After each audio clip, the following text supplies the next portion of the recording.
not just in Kolkata, not just in Delhi, not just in Mumbai in the National Herald case. There are fresh raids in the Sanjay Raut case.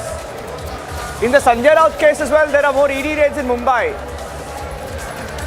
That's the big breaking news update right now. Sanjay Raut has been sent to 4 days of ED custody. He will be in ED custody till the 4th of August. And Partha Chatterjee case, there are raids in Kolkata. Sanjay Raut case, there are raids in Mumbai. And in the National Herald case, or the Freedom Struggle for Profit scam, there are raids on in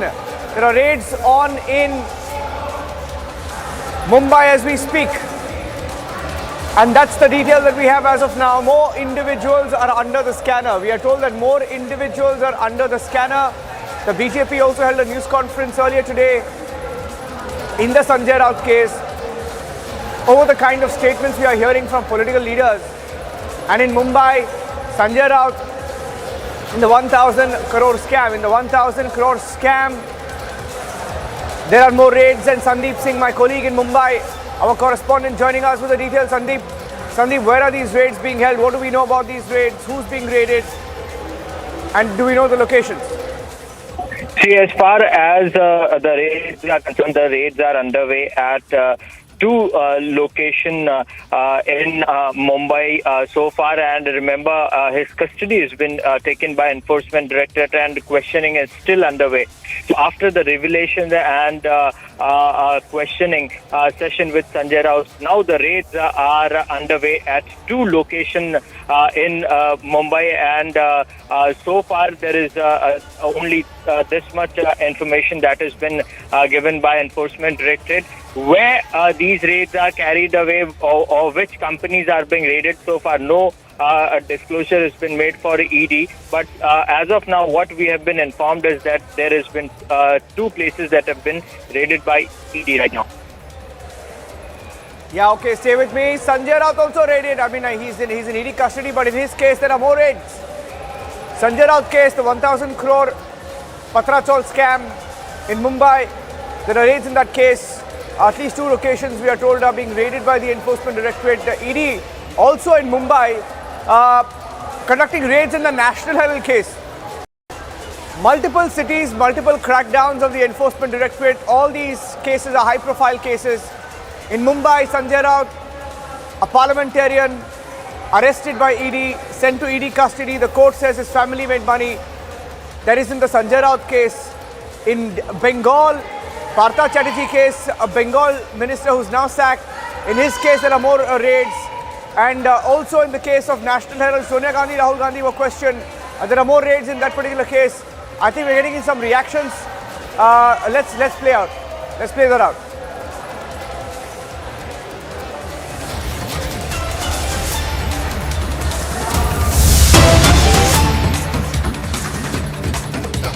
My colleague Kishale has some more details. Kishale, what is the breaking news updates now coming in? Kishale. Right now, Partho Chatterjee and Orpita Mukherjee, they are taken out after their medical test is done in Joka ESI. And Orpita Mukherjee again emphasized that I did not know where this money came from and the money was put in my flat when I was not present. Very important breaking that Orpita Mukherjee again said that I do not know whose money is this. I don't know from where this came. I was not present when this money was put inside my apartment, inside my flat. They are right now taken out of Joka ESI hospital and they will be now taken back to the CGO office in ED office where they'll be grilled again, they'll be interrogated again as they have been done in the last 50 hours. Niranjan, so this is a big update that Orpita Mukherjee again said that this is not my money, I do not know whose money is this. It was put by Partho Chatterjee probably, she did not say the name, but it was put by someone when I was not present. Back to the studio. Stay with us. Those are pictures of Partha Chatterjee, sacked Bengal minister, leaving. The twist in Bengal is that Arpita, who's the aide of a sacked minister, says she doesn't know where the money came from. Of course, after arrest, anybody can say that. Partha Chatterjee yesterday said it's not my money. So whose money was it? Where did 50 crore rupees come from in cash? And why was it in the homes of Arpita Mukherjee? Arpita, बताइए किस-किस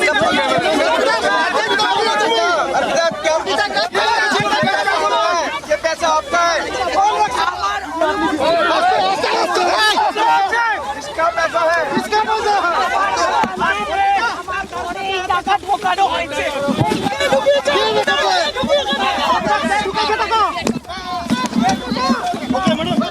तो अर्पिता मुखर्जी का medical हो चुका है और यहाँ पर अभी पार्थ चटर्जी और अर्पिता मुखर्जी दोनों को ले जाया जा रहा है। So that's the video from Kolkata where Arpita Mukherjee and Partha Chatterjee were taken after their medical. Arpita, okay, I'm cutting across to Republic Bangla. Let's listen in once again from Republic Bangla. Kishale with the details. Kishale, if it's not her money, how did money reach her house? I mean, she can say whatever she wants, Kishale, but what is the truth? Can she deny it? Exactly. Last time Partho Chatterjee said that this is not my money and time will tell whose money this is. And then now Arpita Mukherjee is saying, like last time, that this is not my money, it was put in my apartment. She also said to note, Niranjan, that in my flat, in my apartment, I did not have the access to enter. Partho Chatterjee entered and his men entered when they wanted. So all these allegations right now, Arpita Mukherjee, all these things that Arpita Mukherjee is saying is in fact a part of this whole drama that's coming out. Last time Arpita Mukherjee fell down when she was being taken inside Joka ESI hospital, and right now we can see Partho Chatterjee, who seems clearly very uncomfortable when he's being taken out of the Joka ESI hospital. Let me remind you, Niranjan, that there has been 50 hours of interrogation, back-to-back non-stop interrogation, and there are these repeated medical tests for which they are brought out of the ED office and then to Joka ESI hospital. So right now the news point is that Arpita Mukherjee, though she is saying that this is not my money, but is that a possibility that amount of huge pile of money was put inside Arpita Mukherjee's flat in her apartment without any knowledge, and she didn't know anything about it or from where it came. As it has been put by officially by Trinamool Congress that Arpita Mukherjee is not someone that they know or have any connection with the party, but Partho Chatterjee, who was a senior minister and has been there in the party since day one, that person is right now deep inside this allegation of scam. And right now what's happening in Bengal is everywhere in the country, where we can see Partho Chatterjee and Arpita Mukherjee are in news everywhere, and they are repeatedly saying this is not our money, but time will tell whose money is this. So we are looking at the fact that actually whose money is this? Is it of the party? Is it of someone else? So right now ED is also looking into the matter, but right now this is the news. They are being taken out. Partho Chatterjee looks sick and uncomfortable. Arpita Mukherjee saying this is not my money, I did not have any information about it. They are taken back to ED office and they'll be grilled again. Niranjan. Yes, thank you for that, Kishale. Staying with the story, staying with the pictures there. Breaking the story from Kolkata, from Mumbai, from Delhi. Even if it's the Partha Chatterjee case, the raids are on there in Kolkata, the searches are on, investigation continues in Kolkata, but the story is moving in different cities. And the reason I say it's moving in different cities is because most of the details are also coming in from the national capital. We're getting in more details. Shaman is tracking the story from there. And while we stay that, let's play out. Here's what Arpita said. Arpita, she fainted a few days back. Here's what she said today.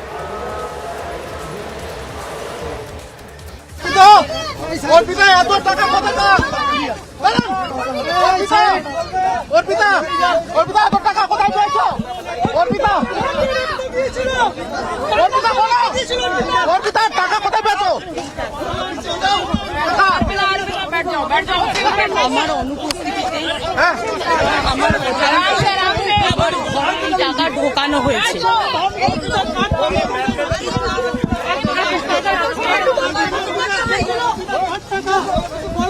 চলো চলো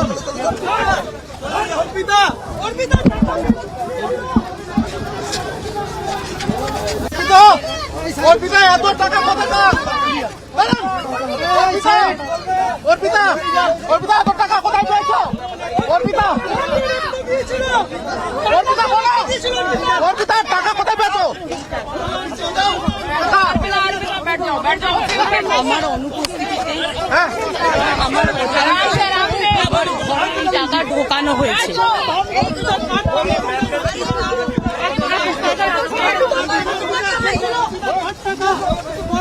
চলো চলো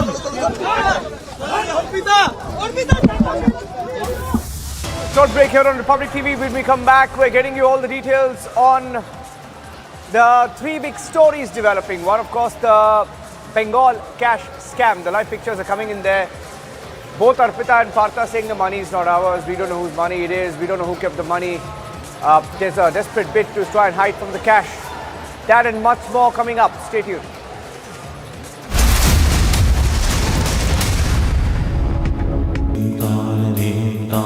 In the CBSE 2022 boards, the toppers for classes 12 and 10 are from Amity once again. At Amity, we are privileged to educate brilliant students and express our gratitude to our teachers and school leaders who passionately work for the success of our children. An aerial attack was carried out on a residential house in the Sherpur area of Kabul. The security and intelligence agencies of the Islamic Emirates said that the attack was carried out by the American drones to eliminate Al-Qaeda leader Ayman al-Zawahiri. President Joe Biden hailed the drone attack where U.S. intelligence officials tracked down Al-Qaeda leader Ayman al-Zawahiri to a home in downtown Kabul where he was hiding out with his family. Biden called the mission a total success, saying that he hoped it brought closure to 9/11 victims. Vice President Kamala Harris called climate change an urgent crisis as she detailed the Biden administration's efforts to respond to disasters and wildfires. Harris announced more than $1 billion in grants to states to address flooding and extreme heat exacerbated by climate change.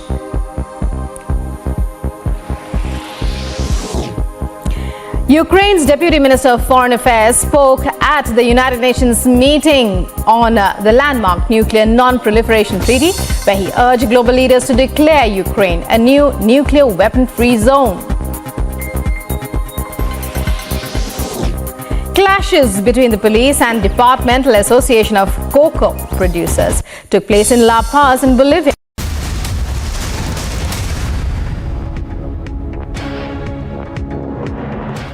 और मुझे विश्वास है कि हमारा देश उसके पर खरे उतरेंगे। जोश के money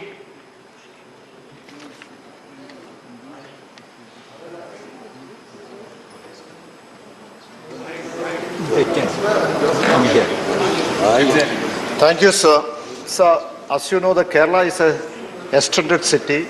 It is a tourist destination. It is a pilgrim's destination, and so the floating crowd is very large. Domestically and international people come over there, and so Kerala is prone to communicable diseases like this.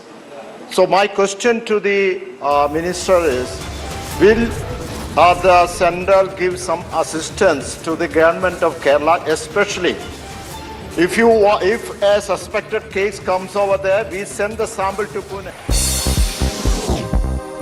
The European Commission on Monday urged authorities in Kosovo and Serbia to resolve rising tensions through dialogue and negotiations only, as Kosovo delays measures stirring tensions with minority Serbs.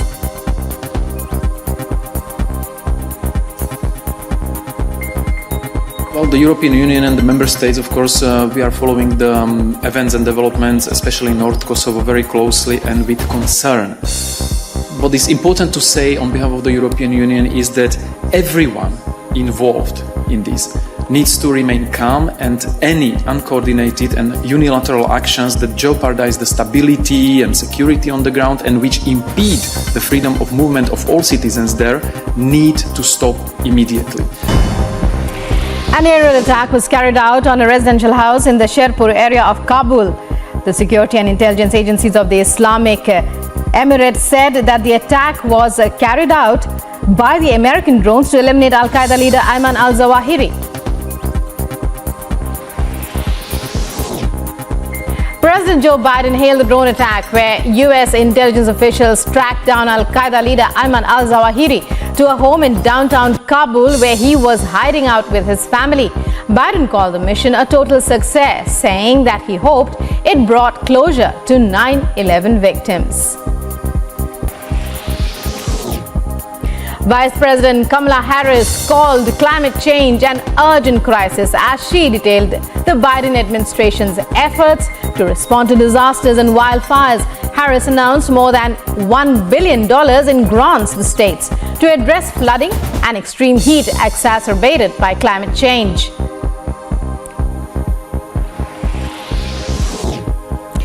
Ukraine's Deputy Minister of Foreign Affairs spoke at the United Nations meeting on the landmark Nuclear Non-Proliferation Treaty, where he urged global leaders to declare Ukraine a new nuclear weapon-free zone.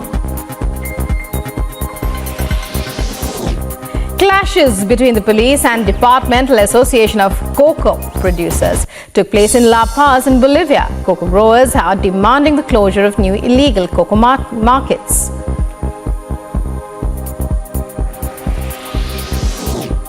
The White House has welcomed the announcement that the first ship carrying और देखिए संजय राउत को लेकर निकल चुकी है ED की team. Mister Raut, 4 दिन की रिमांड है, 4 दिन की remand. At Jabalpur, there's been a fire at a hospital. 5 lives have been lost.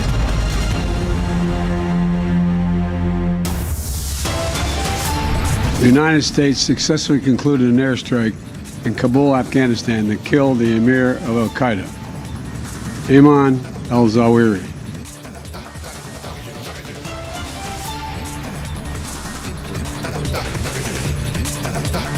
World's most wanted and Osama bin Laden's number 2 taken out by the US in Kabul airstrike.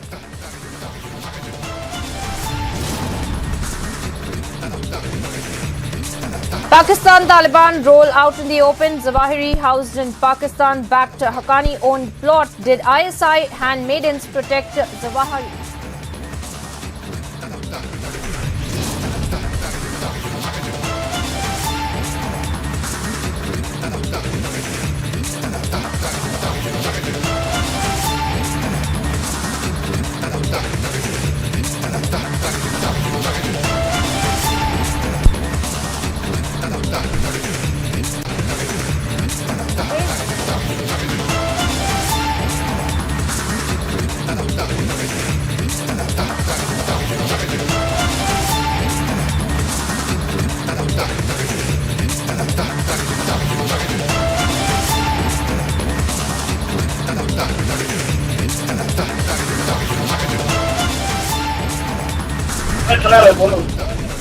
Escape for routes, ED intensifies crackdown raids on across 2 locations in Mumbai.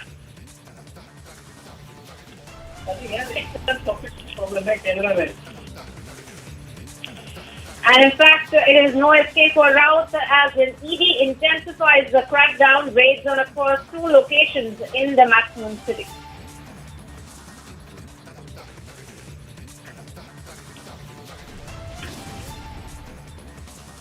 Press twist in the Bengal scammer. Now says it's not my money. Don't know where the money came from.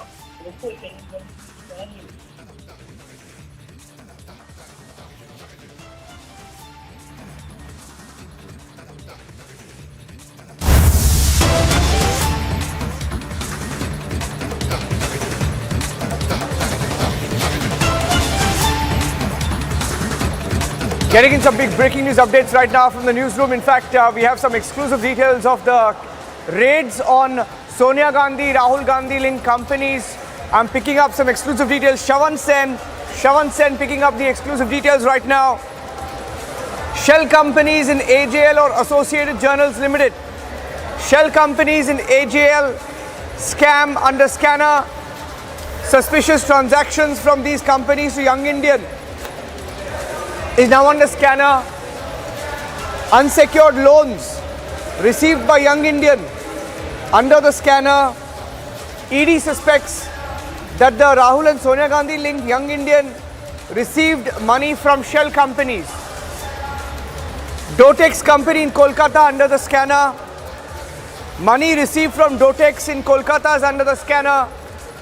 ED suspects that Dotex is a shell company that gave money to Rahul Gandhi as a loan, to Rahul Gandhi and Sonia Gandhi as a loan. Dotex, the details of which we brought you details. This is a big update. Getting in the full details of why the ED is raiding at least 12 locations in connection with the freedom struggle for profit scam. In a story that we at Republic TV have tracked very closely. We'll try and get Dr. Subramaniam Swamy on the phone line. But we can tell you that as far as the investigation goes, there are several breaking news updates we're getting in maybe Shawan can get us more details. Can we get Shawan also on the phone line, please? Shell companies in associated journals. I repeat, Shell companies in associated journals limited, scam under scanner. There were suspicious transactions from these companies to Young Indian. The Young Indian, which is linked to the Congress party, linked to Sonia Gandhi and Rahul Gandhi. There are suspicious transactions from these companies to the Rahul and Sonia linked Young Indian, which is now under the scanner. There were unsecured loans received by Young Indian, which is now under the scanner. And the Enforcement Directorate suspects Young Indian received money from the Shell companies. Dotex, the firm that we broke details of earlier in Kolkata, is under the scanner. The money received from Dotex. Shawan joining me with the details of this company in Kolkata and why this company is under scanner. Shawan.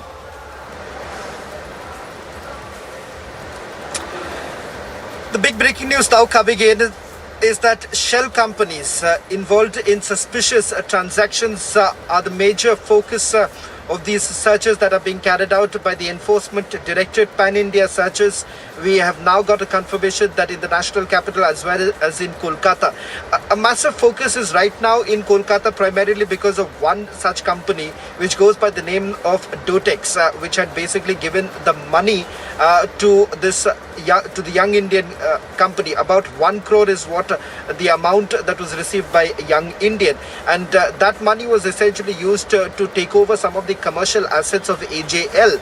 Now, important to point out here is that the Enforcement Directorate suspects that this company, Dotex appears to be a shell company, a company which has not done any business. But despite that, this company gives money about 1 crore rupees to Young Indian. So the question here is that how exactly was Young Indian receiving money from shell companies? And not one, there are multiple other shell companies which have come under the scanner. Let me bring in BJP spokesperson Nalin Kohli, who is joining us on this broadcast. Mr. Kohli, massive action by the Enforcement Directorate.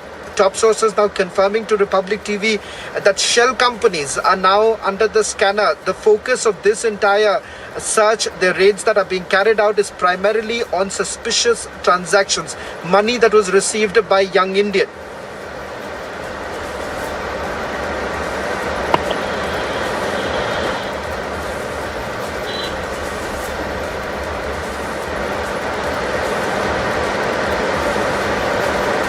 Mr. Kohli, if you can hear me, top sources now confirming to Republic TV that the search this time is primarily focusing on shell companies. Enforcement Directorate suspects that shell companies were basically giving money to Young Indian.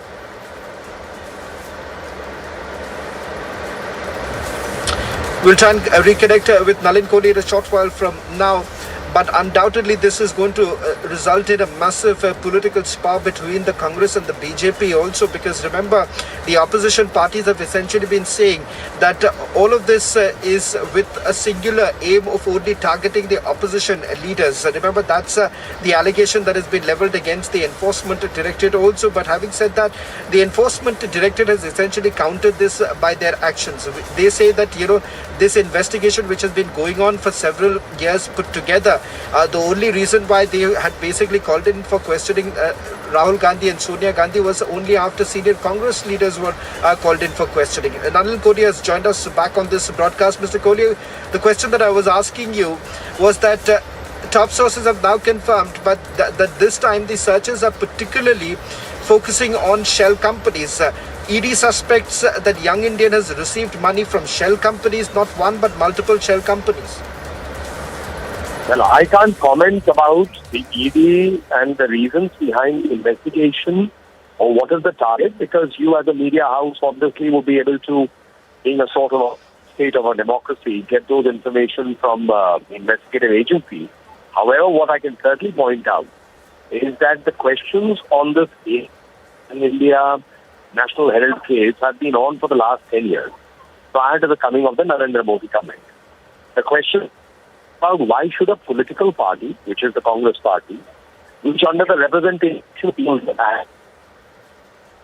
donations for political activity, why would it in the first place transfer? That is not the job of a political party. That is for banks or non-banking financial institutions to do so. Second, thereafter, this loan is assigned to a new company which is primarily owned by Rahul Gandhi ji and Sonia Gandhi ji. It's a family-owned company for a small amount in which hundreds and thousands of crores, I mean, at the very least, it's hundreds of crores, possibly 2,000 crores, worth of the assets of this company of National Herald, which is AGL, gets transferred. Now, this raises the entirety of the deal. In this matter, which was raised with the court, Mr. Rahul Gandhi and perhaps Mrs. Sonia Gandhi are out on bail for the fact that the court has not quashed the complaint and it continues. It's to be investigated. Until today, Congress party hasn't come out with details on it. They have alleged political vendetta. Just 1 minute, Mr. Kohli. Mr. Kohli, sorry to interrupt you there. Sorry to interrupt you there, Mr. Kohli. 1 minute, just getting in Dr. Subramaniam Swamy also on the phone line. Mr. Kohli, stay with me. Dr. Subramaniam Swamy, was a complainant in this case, and he knows all the facts of this National Herald case, and he knows what the different routes that were used. Allegedly, Dr. Swamy, we are hearing that in connection with the raids in 12 locations, shell companies in AJL scam are under scanner. Suspicious transactions from these companies to Young Indian is now under scanner. Unsecured loans received by Young Indian is under the scanner. And the ED suspecting that this Young Indian received money from shell firms and Dotex, the company, is also under scanner. Now, is this just the tip of the iceberg? Dr. Swamy, you know the facts of the case. What can you tell our viewers about the different routes used to make the money? Well, I mean, all you're saying is that the crime that they have committed is multiple. The fact is that they are under prosecution, presently under one violation of the law, and that is the money that they got, as far as foreign exchange is concerned, the money they got from Dotex. It was not on, no interest was charged. And they were, not only no interest was charged, but no mortgage was taken. And it was in the accounts books of the Dotex, it says donation. And in the Young Indian accounts, it says loan. Now, they get this 1 crore loan, out of which they take 50 lakhs, give it to Congress, and Congress happily says that we are writing off the 90 crores loan in favor of Young Indian, and the Young Indian becomes the owner of 90 crores. But the income tax has shown, the income tax investigation, which is now finalized, and which is awaiting a Supreme Court clearance because they have gone in appeal, the income tax has found that there was no 90 crores at all. That is a fictional number, primarily to convert it into 9 crore shares of 10 rupees each and make Young Indian the owner of 99.1% of the shares of the Associated Journals Limited. So without any doubt, the Associated Journals Limited is a wholly owned company of Young Indian. It may not have merged with Young Indian. It doesn't need to because it's wholly owned. This is a fraud of a huge magnitude, and that's why in the Criminal Procedure Code and the IPC, I have taken out 4 particular sections which will send them to jail for 25 years if convicted, of course. But the fact is, what is the argument? The only argument is that we didn't know anything about it, but Motilal Nehru knew, Motilal Vora knew all about it. I mean, how can you teach somebody who is your colleague, who did your bidding? Everybody knows he was called the Munshi. And how can you now say that everything they did, we knew nothing about it? How could it be? There are signatures on there in every transaction, and I've seen it with my own eyes.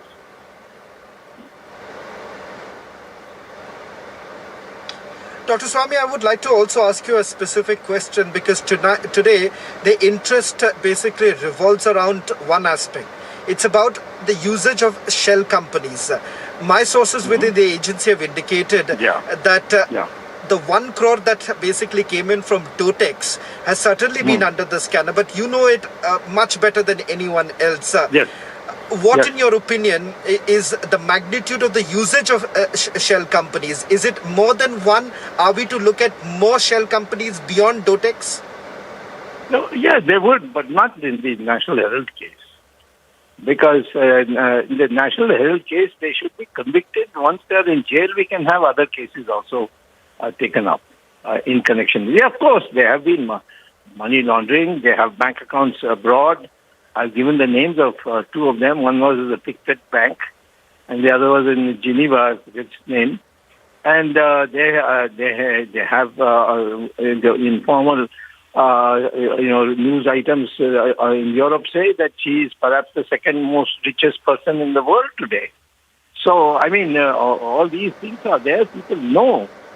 But I think that we should not lose our focus. They should be prosecuted and possible sent to jail on the National Herald case per se.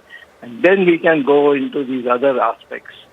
The reason we picked Dotex is because that money went straight for the purchase of the National Herald or the Associated Journals Limited so-called mythical loan of 90 crores.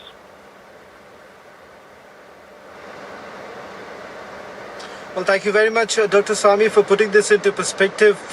Dr. Swamy has been at the forefront of exposing the National Herald scam. We're also getting at multiple reactions now. I'm given to understand Union Minister has reacted on the searches that are being carried out. Let's listen.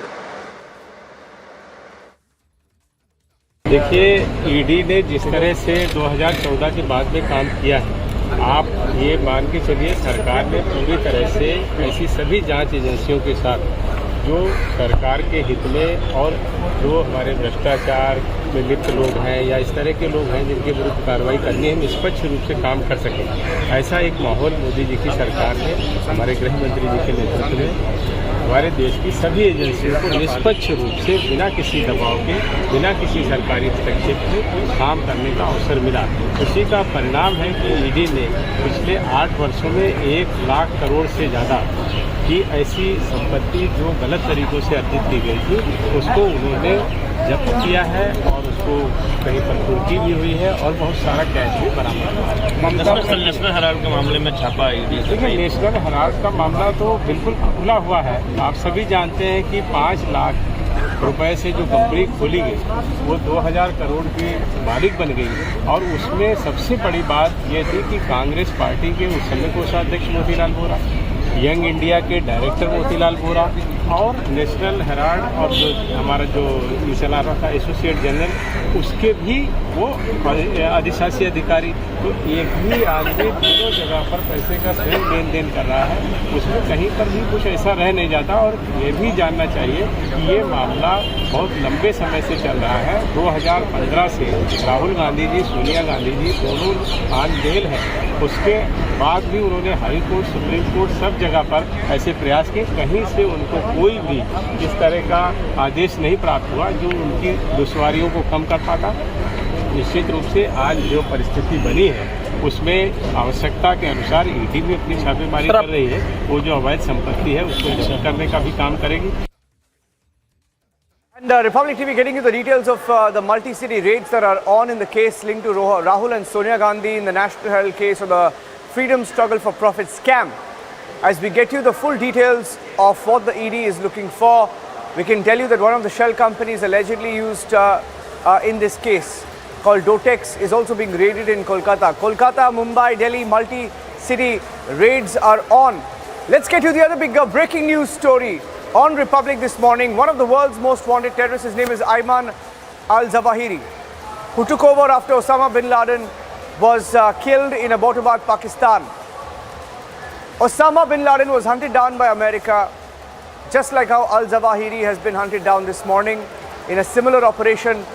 He was found on a balcony. When he just stepped onto the balcony, a US drone strike has killed one of the world's most wanted men, Ayman al-Zawahiri. Here's the story. Al-Zawahiri was eliminated by a US drone strike in the heart of Afghanistan's Kabul city. President Joe Biden announced the death on Monday evening in an address to the nation. The strike is likely to lead to greater disarray within the organization than did bin Laden's death in 2011, since it is far less clear who Al-Zawahiri's successor would be. Al-Zawahiri became crucial to turning the jihadi movement's gun to target the United States as a right-hand man to bin Laden, the young Saudi millionaire he met in Afghanistan-Pakistan region. The attacks on the World Trade Center and Pentagon made bin Laden America's enemy number one, but he likely could never have carried it out without his deputy. When the 2001 US invasion of Afghanistan demolished Al-Qaeda's safe haven and scattered, killed and captured its members, Al-Zawahiri ensured Al-Qaeda's survival. Al-Zawahiri rebuilt its leadership in Afghanistan-Pakistan border region and installed allies as lieutenants in key positions. Al-Zawahiri also became the movement's public face, putting out a constant stream of video messages while bin Laden largely hid. Al-Zawahiri picked ideological fights with his critics within the jihadi camp, pointing his finger, scolding in many of his videos. Even some key figures in Al-Qaeda's central leadership were put off, calling him overly controlling, secretive and divisive, a contrast to Osama bin Laden, whose soft-spoken presence many terrorists described in adoring, most spiritual terms. Al-Zawahiri led the creation of a network of autonomous branches around the region, including in Iraq, Saudi Arabia, Yemen, North Africa, Somalia and Asia, among others. Bureau Report, Republic TV. And as we get into the details of this strike in Kabul, in the heart of Kabul. Now, historically, you would have seen that terrorists like Osama bin Laden and the most wanted terrorists from across the world, especially from the Al-Qaeda, have been hiding in the mountains, in areas where they feel it was safe, where Americans couldn't really track them down. In the case of Ayman al-Zawahiri, who's Osama's successor, seen in many videos with Osama, he was found in the heart of Kabul in a safe house that was reportedly owned by Sirajuddin Haqqani, one of the ruling ministers in Afghanistan, now ruled by Taliban. A Hellfire missile was used by a drone, and it happened in the heart of Kabul on Sunday morning. Initially, Taliban didn't confirm the strike. Here's an explainer on what happened on Sunday morning. Now, the highly sophisticated precision missile of the US, Hellfire, was used to eliminate Zawahiri. What we know so far is that Al-Zawahiri was killed in a drone strike by the US in the Shirpur neighborhood of Kabul city of Afghanistan.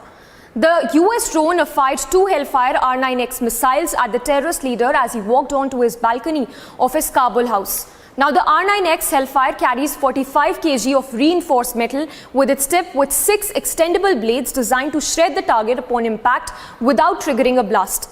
Developed by the Obama administration, the missile uses extended blades rather than explosives to neutralize targets with extreme accuracy. Also referred to as Ginsu, the missile's blades can cut through buildings and even car rooftops for that matter. As Biden specifically mentioned in his address as well that no civilian casualty happened during this operation, the facts indeed point to the fact that Hellfire R9X missile was used to carry out the operation successfully. Also, according to military expert, the missile uses pop-out swords rather than explosives to take down high-profile targets. The missile is improvised over standard Hellfire with kinetic warhead and pop-out blades instead of an explosive. The Hellfire missiles are air-to-ground, laser-guided, subsonic missiles with significantly anti-tank capacity as well. The Hellfire, the missiles have several variants as well, depending on its warhead, guidance system and its physical variations. The missile is called Flying Ginsu because it is intended to reduce collateral damage when aiming at specific human targets. To sum it all, the 6-blade Ninja missile is used to mince terrorists without triggering a blast and resulting in civilian casualties. And while we stay with the coverage of Ayman al-Zawahiri, Republic was the first global network to get a report from the site Sherpur Square, where this safe house was located. Our correspondent Zabi reported from the heart of Kabul, close to the safe house. He sent us the first videos, sent us a report from Kabul. I'd like to play out some of those reports that Zabi sent us. He was at a vantage point at the Sherpur Square, giving us a bird's eye view of the area where Ayman al-Zawahiri, Osama bin Laden's successor, was hiding. Here's that report. Here near the Sherpur place where the drone strike was done by the American forces on Sunday around early morning around 6 a.m. So around here and around 1 kilometer, no single person is allowed to go there.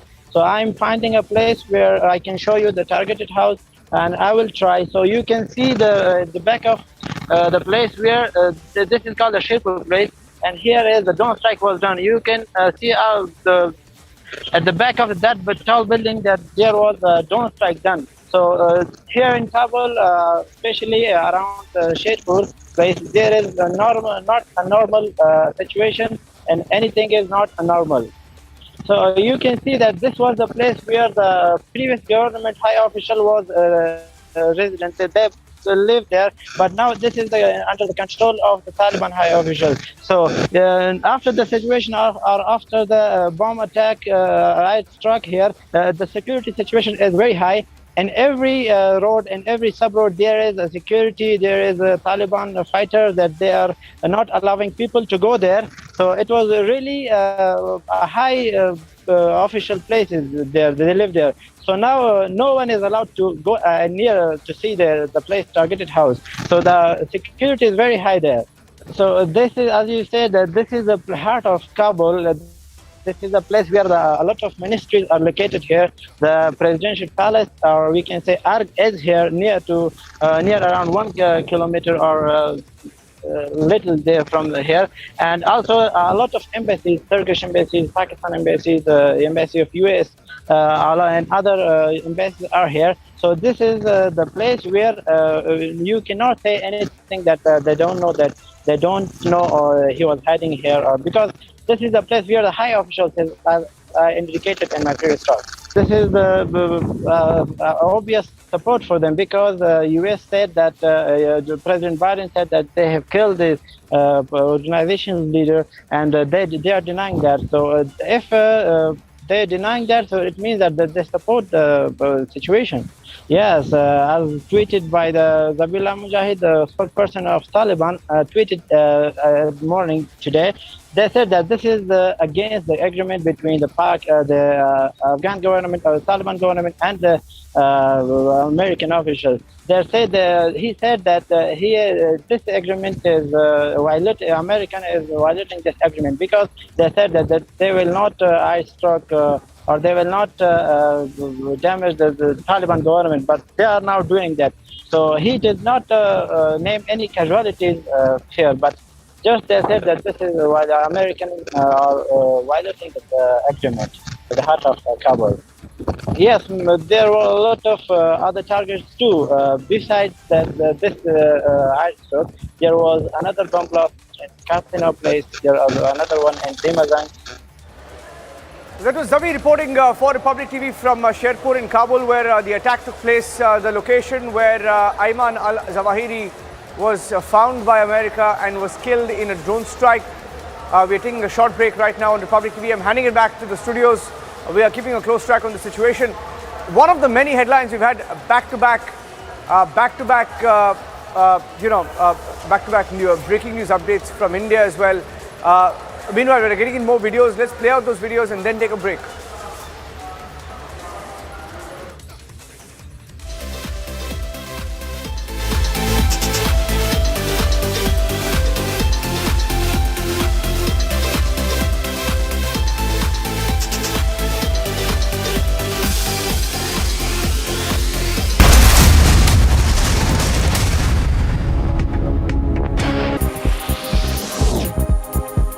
Kremlin spokesperson Dmitry Peskov wishes the soonest recovery to an ex-presidential envoy of Russia currently in intensive care in Europe. Anatoly Chubai, who resigned as a high-ranking advisor to Russian President Putin and left Russia in March, was reported to be in intensive care in a European hospital on Sunday for a neurological disorder.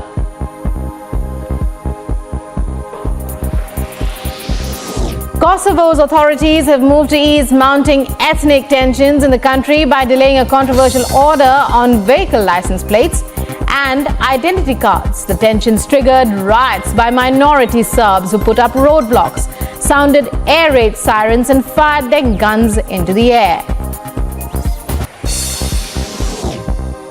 The European Commission on Monday urged authorities in Kosovo and Serbia to resolve rising tensions through dialogue and negotiations only, as Kosovo delays measures stirring tensions with minority Serbs.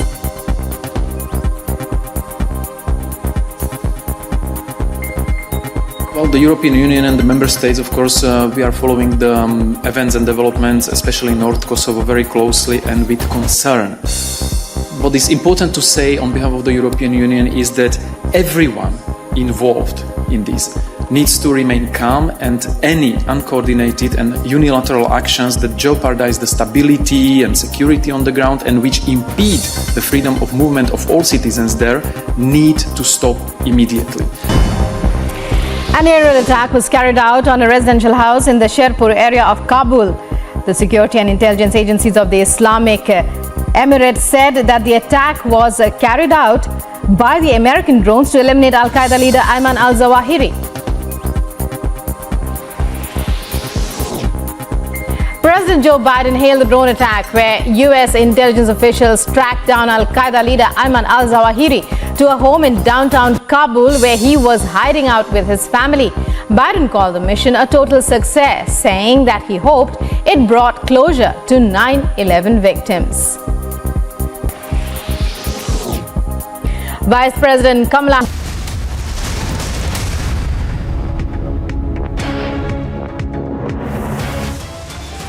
The United States successfully concluded an airstrike in Kabul, Afghanistan that killed the Emir of Al-Qaeda, Ayman al-Zawahiri.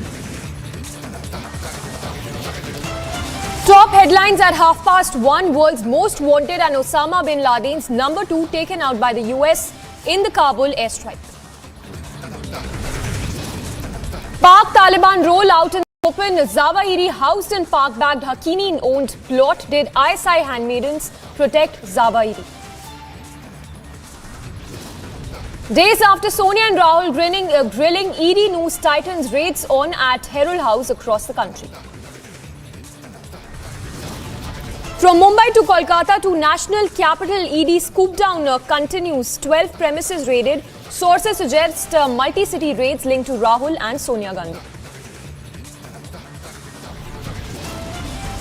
No escape for Sanjay Raut. ED intensifies crackdown. Raids on across 2 locations in Mumbai. Fresh twist in Bengal cash scam. Arpita now says it's not my money. Don't know where the money came from.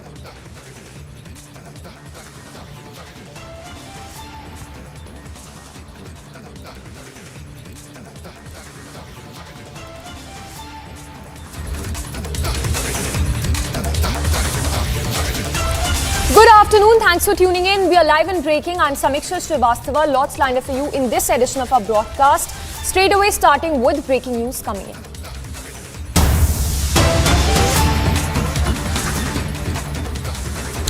And the breaking news coming in that Milind Deora will be meeting the Maharashtra Deputy Chief Minister Devendra Fadnavis today. So that is the meet which will happen today. Deora to meet Fadnavis today itself. That's source-based information that is just trickling in. Congress top man to meet Fadnavis. A lot of speculations also being made at this point. We have our executive editor for politics joining us. Ishwarya, if you could help us read into this, Milind Deora to meet Fadnavis today. Well, absolutely. That is what being told by our sources, that there is going to be meeting between the Congress leader Milind Deora and then the Maharashtra Deputy Chief Minister Devendra Fadnavis. This is going very, very interesting. Also politically significant simultaneously because there have been a lot of talks of Milind Deora being with the Congress leadership and also that.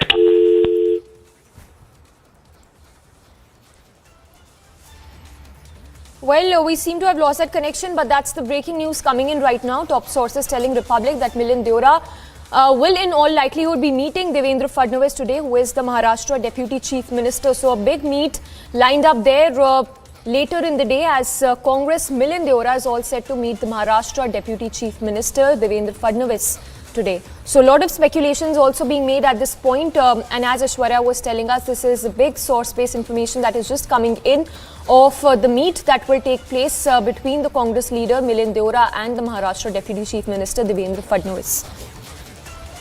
We'll try and connect with Aishwarya again, but the big news break this hour is that Deora will be meeting Fadnavis. We have Aishwarya back with us. Aishwarya, take us through the details. Well, at this point, I understand that what is happening in the party is just is a sense of frustration which is being felt by the next generation or by the generation which has spent in the last 10 to 15 years, because there is no direction. There is a complete directionlessness as far as the Congress leadership is concerned, and the talks for Milind Deora meeting the BJP leadership has been going on for a while, but we are being told by our sources, more or less confirmed, that there is going to be a meeting today itself between Milind Deora, who happens to be a Congress leader, comes from South Mumbai, and there have been talks that how, if he decides to join BJP, it would be a mutually beneficial decision for the BJP and for Milind Deora himself. But then his proximity, his father was also in the Congress, but we've seen right from Jitin Prasad to Jyotiraditya Scindia, the leaders who were at one point of time second generation, third generation Congress leaders have now joined the BJP, and their political careers are soaring up. So Milind Deora, whose political career has been at a standstill for a long while now, is looking for a change. That is what we are being told initially by our sources, but that meeting is going to be very, very politically significant as far as Maharashtra politics is concerned. That is between Milind Deora and Devendra Fadnavis today, according to our sources. Back to you. Yes, Aishwarya, just a last question before we let you go. If this happens, of course it is a conjecture at this point that Deora could jump ship, but if this happens, how much of this is going to be a blow for the Grand Old Party? Well, it seems as if the Congress party has also accepted that these leaders who have anything in them left are not going to stay with the Congress party, whether it is Jitin Prasad, whether it is Jyotiraditya Scindia, whether it is RPN Singh. All of these were leaders who were at one point of time very, very close to Rahul Gandhi himself, who were the coterie of the Gandhis, but then because of the undecisiveness, because of a complete chaos within the Congress party, decided to jump ship.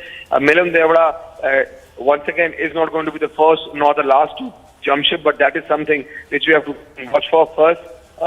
What happens in that meeting today between Milind Deora and then the Deputy Chief Minister Devendra Fadnavis is going to be very interesting and significant. Yes, Aishwarya, and just last question. If you could once again help us put this into context, because we've seen in the past how so many senior Congress leaders have jumped ship. If you could once again take us through those finer details of the number of Congress leaders in recent past who have jumped ship.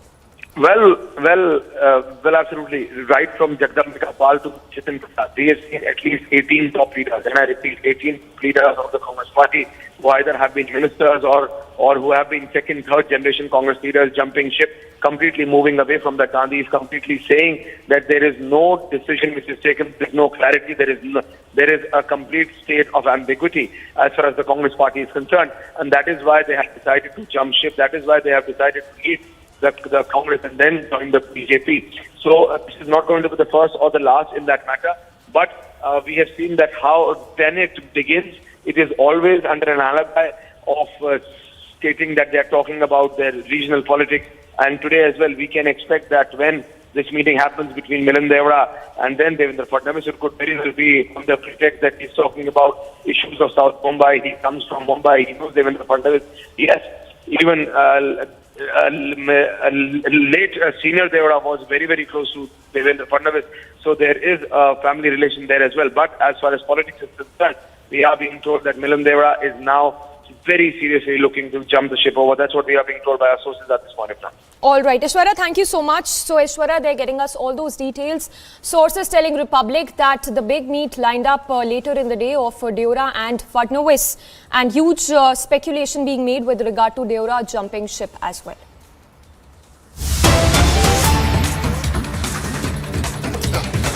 And on to more breaking news coming in, this one with respect to the Taliban statement that has been issued on Zawahiri killing. In fact, the statement that has just been released by the spokesperson of the Islamic Emirate, which says that on August 1, an airstrike was carried out on a residential house in the Shirpur area of Kabul city. At the onset, the nature of the incident was not revealed.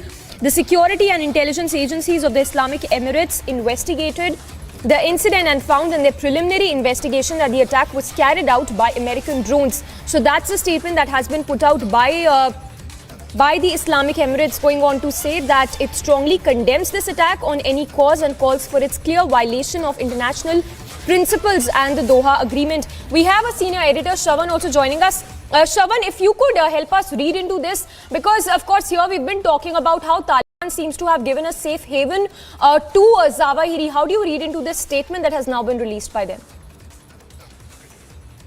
Well, Samiksha, this comes just hours after Secretary of State Anthony Blinken has basically said that the agreement that was signed between Taliban and the United States has basically been disregarded. The fact that there has been a violation, keeping in mind that they were basically giving safe haven to terrorists like Al-Zawahiri. Now, what's very important to point out here is that if you just take a look at the statement that has been issued by the spokesperson of Taliban, they are basically saying that it's a violation.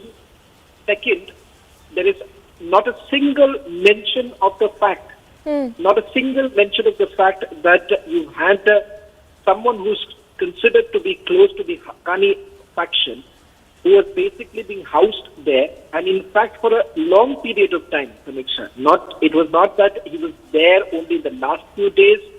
In fact, this entire operation was being planned by the United States for almost over a month, starting from the month of July. If you take a look at some of the inputs that have come in, the CIA, which has been working on this operation for almost a month.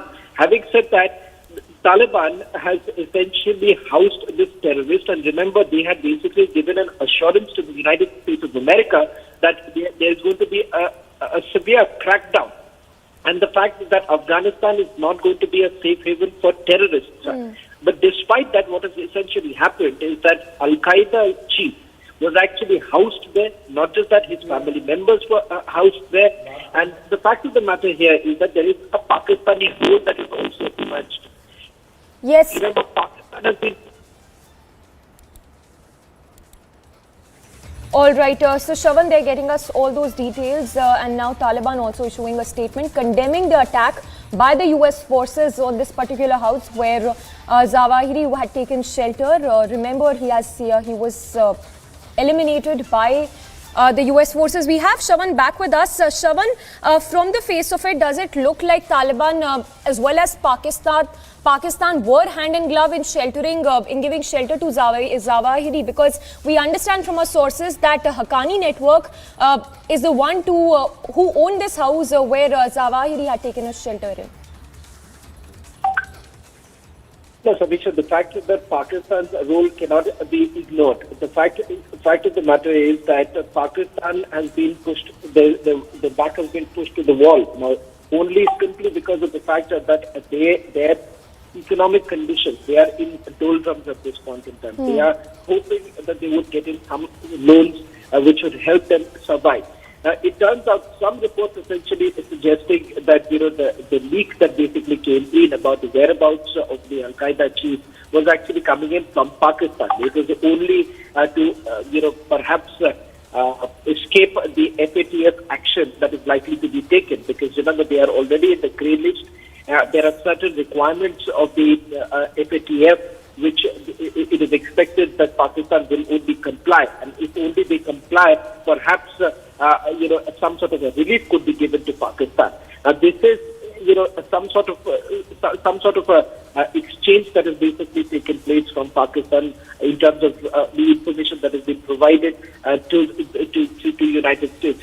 Given the fact that this is an operation that was well planned by the United States, this is not an information that they have worked on in the last few days, but in fact the operation has was being planned right from in July. If you really look at some of the Pentagon sources that have been quoted by the Western media, then one would get a clear idea of the fact that this was being planned for over a month now, and especially given the fact that the United States President Joe Biden was also facing a lot of his ratings had gone down. There was the fact of the matter is that it was largely being seen as a government which was not really acting upon, and of course the Russia-Ukraine war weighing upon the U.S. president. So somewhere down the line, there was more pressure on the U.S. also. So it turns out that this operation was well crafted, but the fact of the matter is that Pakistan has a huge role to play. Yes. The fact that this was basically a guest house of the Haqqanis is a clear indication of what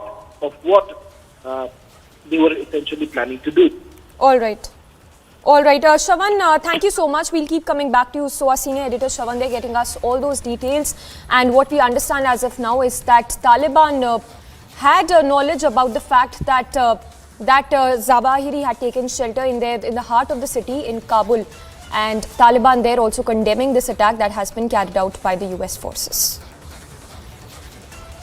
I'm here near the Sherpur place where the drone strike was done by the American forces on Sunday around early morning, around 6 a.m.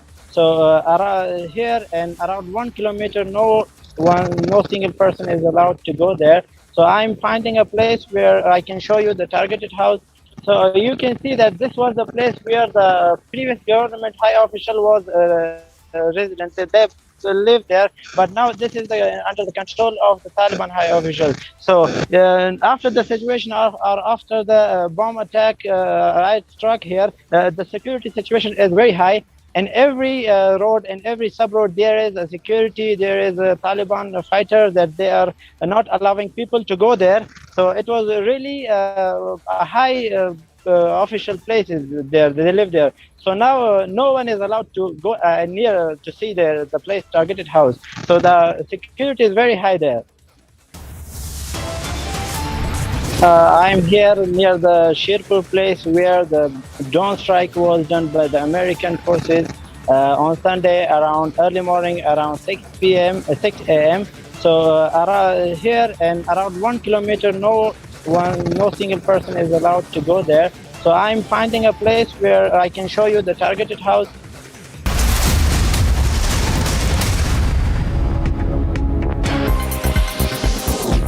Clashes between the police and Departmental Association of Cocoa Producers took place in La Paz in Bolivia. Cocoa growers are demanding the closure of new illegal cocoa markets.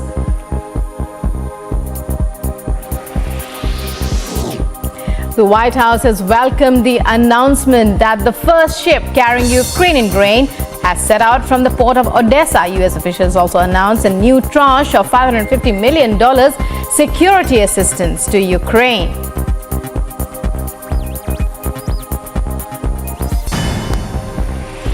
A weekend wildfire which broke out in the southern French Cadre region was contained on Monday. As per firefighter spokesman, 370 hectares were burned and 2 homes were affected by the flames. Making a splash, daredevil divers jumped from Mostar's historic bridge.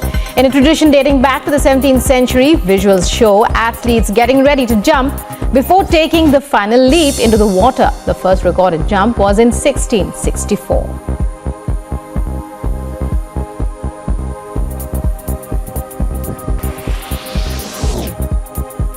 Kremlin spokesperson Dmitry Peskov wishes the soonest recovery to an ex-presidential envoy of Russia currently in intensive care in Europe. Anatoly Chubai, who resigned as a high-ranking advisor to Russian President Putin and left Russia in March, was reported to be in intensive care in a European hospital on Sunday for a neurological disorder.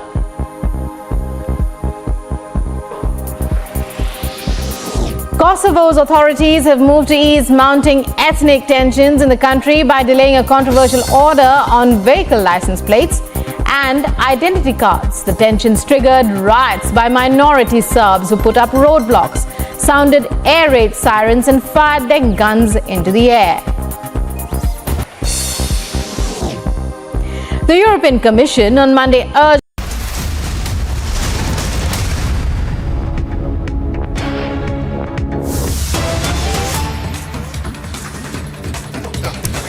And more raids coming in on the SSC recruitment scam probe. We are told that searches are underway at 6 locations, properties of Partha and Arpita, which are now under the ED lens. So fresh ED raids which are being conducted in West Bengal, we are told 6 locations to be precise, are currently being raided by the Enforcement Directorate in connection to the SSC recruitment scam probe.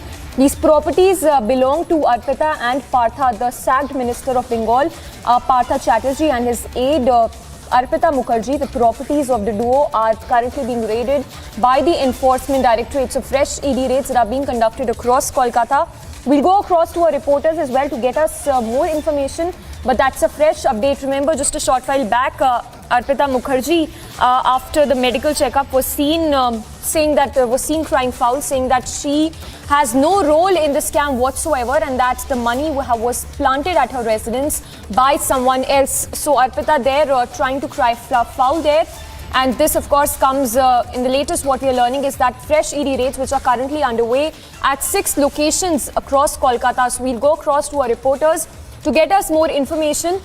But it's fresh trouble there mounting for the sacked Minister of Bengal, Partha Chatterjee, as well as his aide, Arpita Mukherjee, who continue to remain in ED custody as we speak.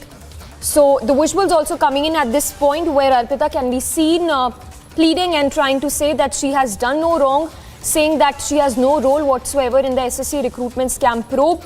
On the left side, you can see the huge stash of cash, wads and wads of cash that have been recovered over the past few days.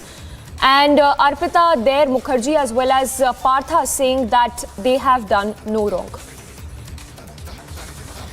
So several questions that are arising at this point. If the big one being how deep does this rot run, given the fact that loads and loads of cash amounting to crores of rupees have been recovered in the past. We have a few reactions as well lined up. Let's listen into them then.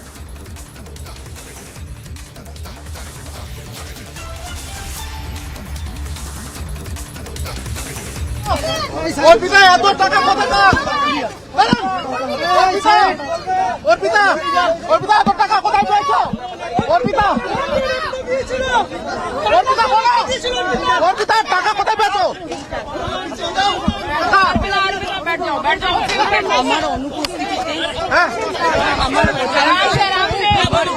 টাকা ঢোকানো হয়েছে।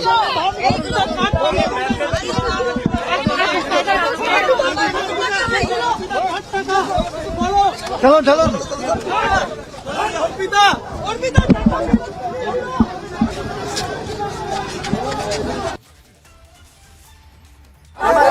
Arpita Mukherjee there, who is the close aide of Partha Chatterjee, saying that she's done no wrong and that her name is being dragged into the scam, whereas she has no role to play whatsoever in the scam. Also adding that the money was planted by someone else at the various locations linked to her that were the cash that was recovered from her flats.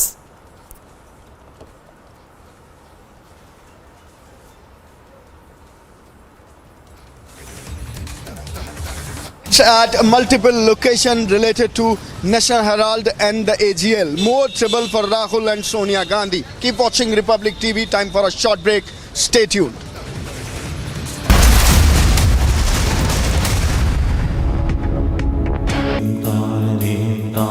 In the CBSE 2022 boards, the toppers for classes 12 and 10 are from Amity once again. At Amity, we are privileged to educate brilliant students and express our gratitude to our teachers and school leaders who passionately work for the success of our children. An aerial attack was carried out on a residential house in the Sherpur area of Kabul. The security and intelligence agencies of the Islamic Emirate said that the attack was carried out by the American drones to eliminate Al-Qaeda leader Ayman al-Zawahiri. President Joe Biden hailed the drone attack where U.S. intelligence officials tracked down Al-Qaeda leader Ayman al-Zawahiri to a home in downtown Kabul where he was hiding out with his family. Biden called the mission a total success, saying that he hoped it brought closure to 9/11 victims. Vice President Kamala Harris called climate change an urgent crisis as she detailed the Biden administration's efforts to respond to disasters and wildfires. Harris announced more than $1 billion in grants to the states to address flooding and extreme heat exacerbated by climate change.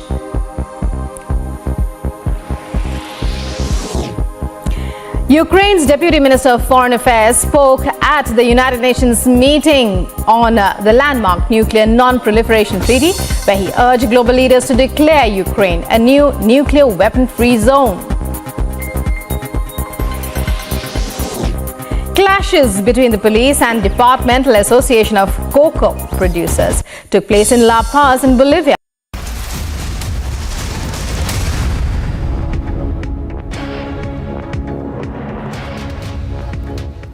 Now, Zawahiri was eliminated by the US forces using Hellfire missile. Take a look at this explainer on how the missiles were used to target the most wanted terrorist.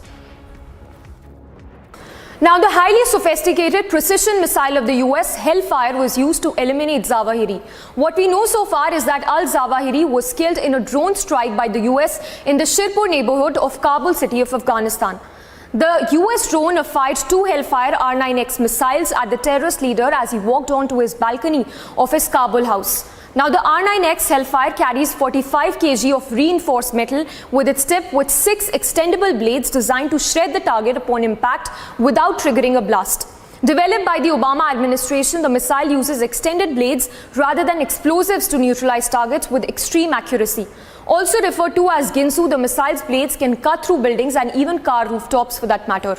As Biden specifically mentioned in his address as well that no civilian casualty happened during this operation, the facts indeed point to the fact that Hellfire R9X missile was used to carry out the operation successfully. Also, according to military expert, the missile uses pop-out swords rather than explosives to take down high-profile targets. The missile is improvised over standard Hellfire with kinetic warhead and pop-out blades instead of an explosive.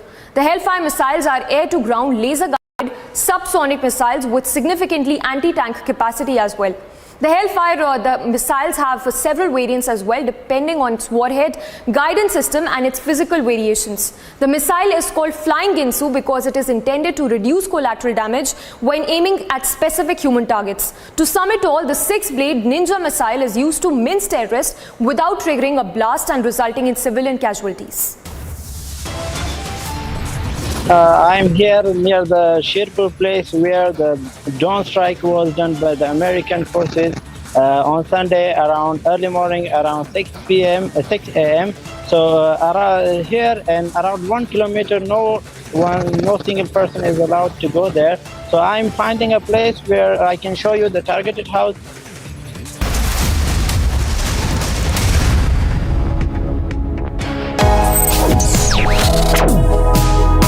Reading allows us to become familiar with ourselves. We don't read, we won't know what is knowledge. I just find it very interesting to know people's lives, how they went through certain situations, how they dealt with things. So wherever you want to go in life, if you read books along those lines, then that would really help you in growing. Reading could mean a million different things to every individual.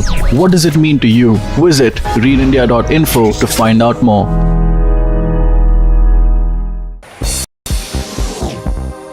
The European Commission on Monday urged authorities in Kosovo and Serbia to resolve rising tensions through dialogue and negotiations only, as Kosovo delays measures stirring tensions with minority Serbs.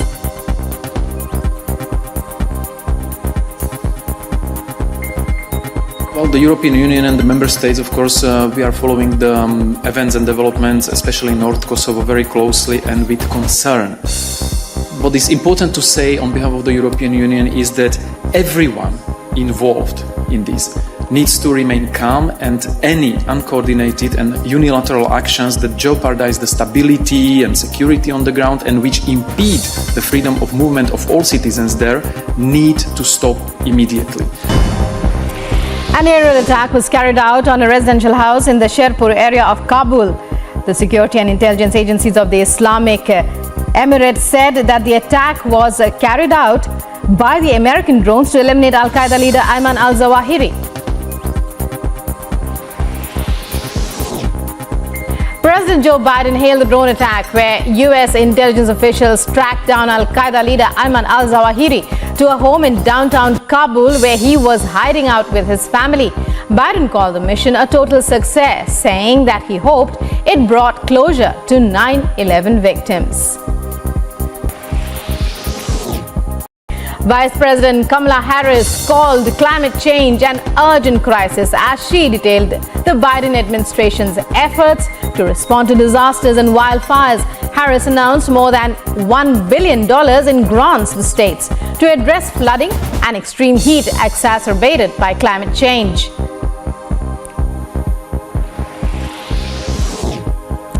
Ukraine's Deputy Minister of Foreign Affairs spoke at the United Nations meeting on the landmark Nuclear Non-Proliferation Treaty, where he urged global leaders to declare Ukraine a new nuclear weapon-free zone.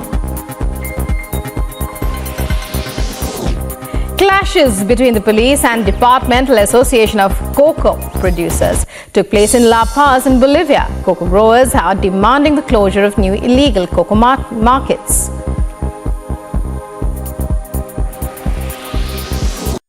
If the ED has caught the corrupt, how can we side with the corrupt? This logic is fundamentally flawed. The debate is not about the ED. The debate has to be about the corrupt. The ED is doing its job. The ED is catching proof of solid corruption, of dirty corruption, of anti-citizen, unbelievable corruption. The ED is doing its job. The debate has to be about the corrupt, the horribly corrupt, and the totally corrupt.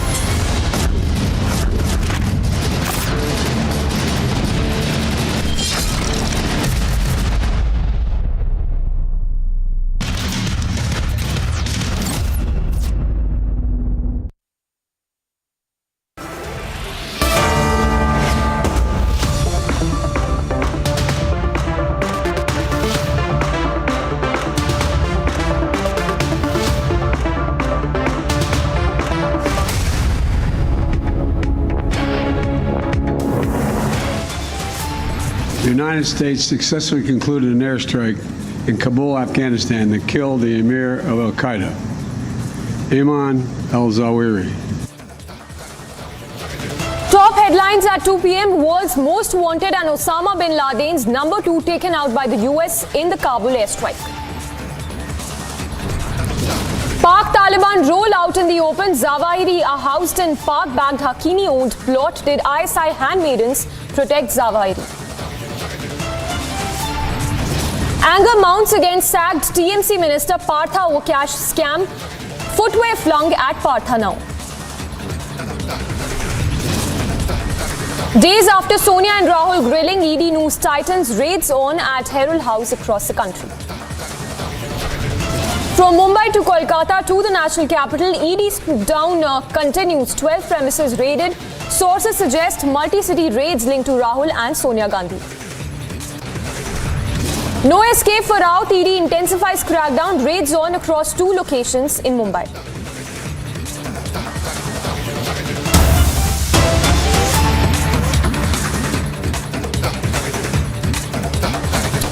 And straight away starting with breaking news coming in. What we are learning right now, this is in relation to the SSC recruitment scam probe, where a citizen, angry citizen, was seen hurling a footwear at Partha Chatterjee is what we are given to understand.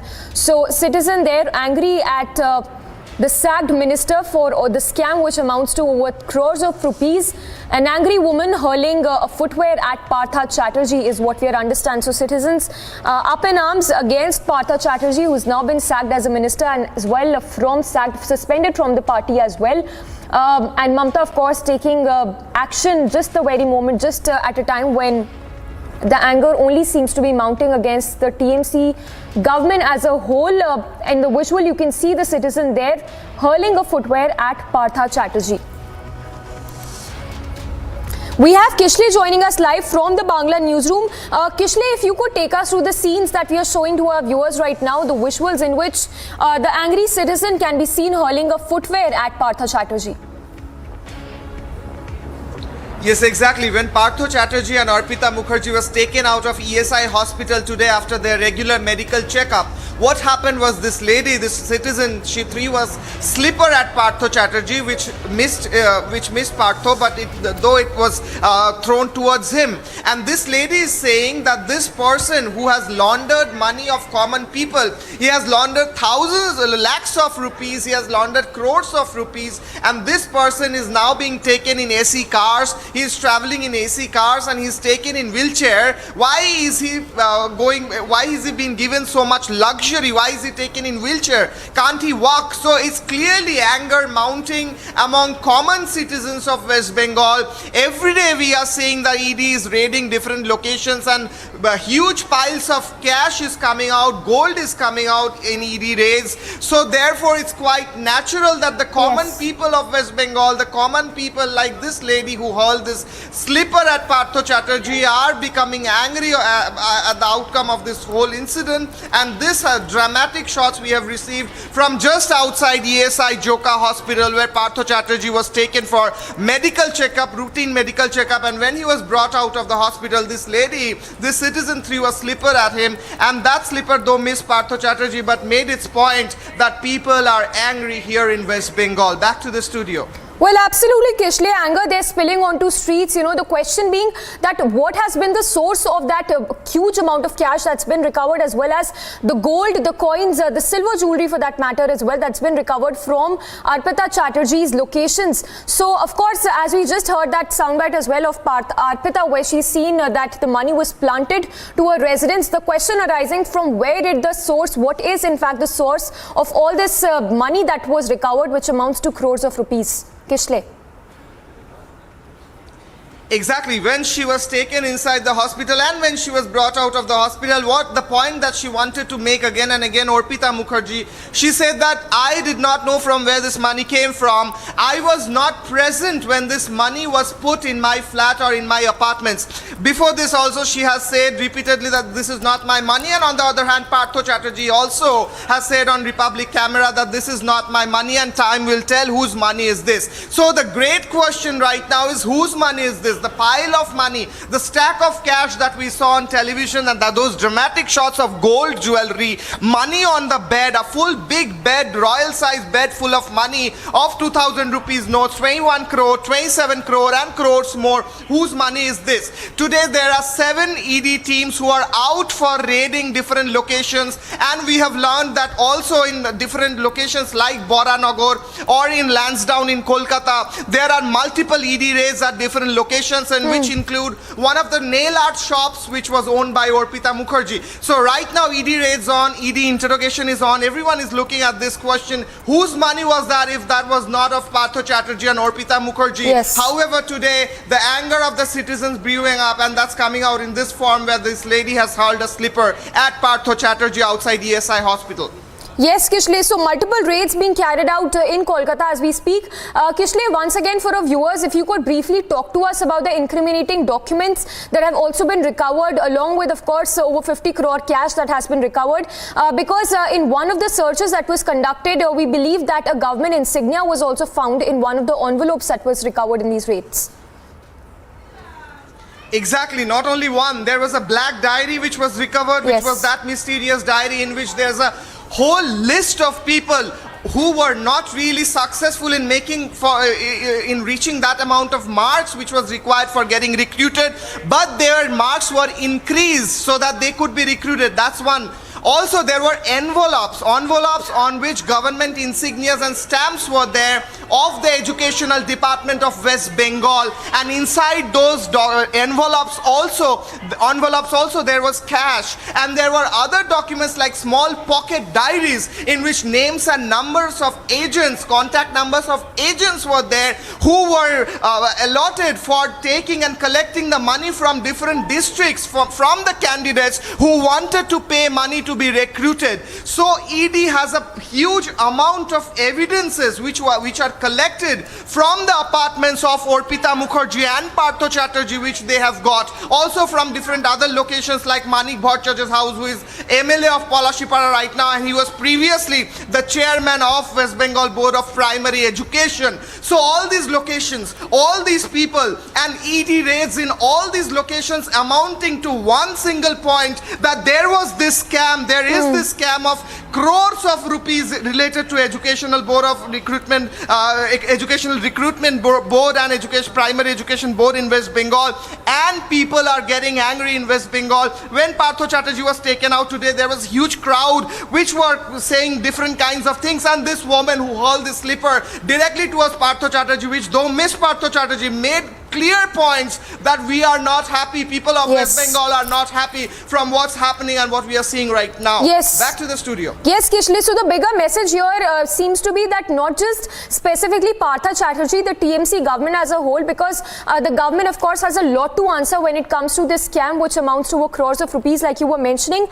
If you could talk to us more about who all are under scanner apart from Arpita and Partha. We understand that the TMC MLA was also earlier summoned by the Enforcement Directorate. Who is in fact the big fish when we talk about the scam which amounts to crores of rupees? Exactly, there's a whole list of people who are under scanner right now in West Bengal, and all these people are big honchos, they are big faces, they are quite important in terms of their political career, in terms of the offices that they held. This includes Partho Chatterjee, this includes Orpita Mukherjee, this includes Manik Bhattacharya, who is MLA presently and ex-chairman of West Bengal Board of Primary Education. This includes Kalyanmoy Ganguly, this includes various other faces in whose houses and places raids were going on. Right now also we are learning from ED sources that there are more names which are yet to come up, but we do not know right now who are they. But ED is also considering who are all these people who are connected with Partho Chatterjee, which includes the driver of Partho Chatterjee, personal assistant of Partho Chatterjee, driver of Orpita Mukherjee. All these people were used to collect money from different places, different points. There were agents in districts who used to collect the money and give back to these offices from where the recruitment was made. These are allegations, and these allegations are being investigated by the Enforcement Directorate right now. We also saw exclusively in Republic how a huge school was made in the name of Partho Chatterjee's wife in a no man's land almost, and there was just a village and this huge school building that came up which cost about more than 5 crore rupees, just the school building and then the land. So therefore, from where this money came, who helped, and these people whom I named and more people whom we do not know yet, and ED sources are telling us there are more people, there are more faces which are going to come up. But right now in Bengal, this is the talking point, this is the news which is there everywhere, where Partho Chatterjee, Orpita Mukherjee and more people are related to this caste scam which is related to Educational Board of West Bengal and the recruitment which happens there. Yes, Kishli, just very briefly, last question. If you could tell us what can we expect here on, what is the action? Well, Kishli, let's leave it there. We'll keep coming back to you. So, Kishli, they're getting us all those updates as Arpita, they're trying to cry foul and saying that she's done no wrong. Meanwhile, anger spilling onto streets. People there agitated and angry over the fact that the scam that amounts to over crores of rupees happened under the nose of the TMC, the Bengal government.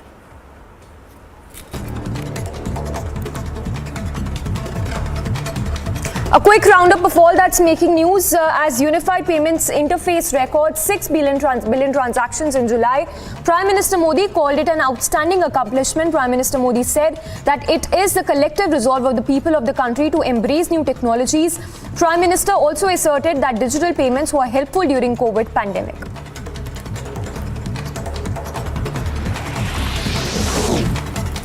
Amid the inflation debate in Parliament, Finance Minister Nirmala Sitharaman's speech, Congress MP Mallikarjun Kharge said that the opposition is ready to discuss inflation and will keep the issues in front of the House. Kharge further took a jibe at the BJP and said that the party is unaffected due to the inflation.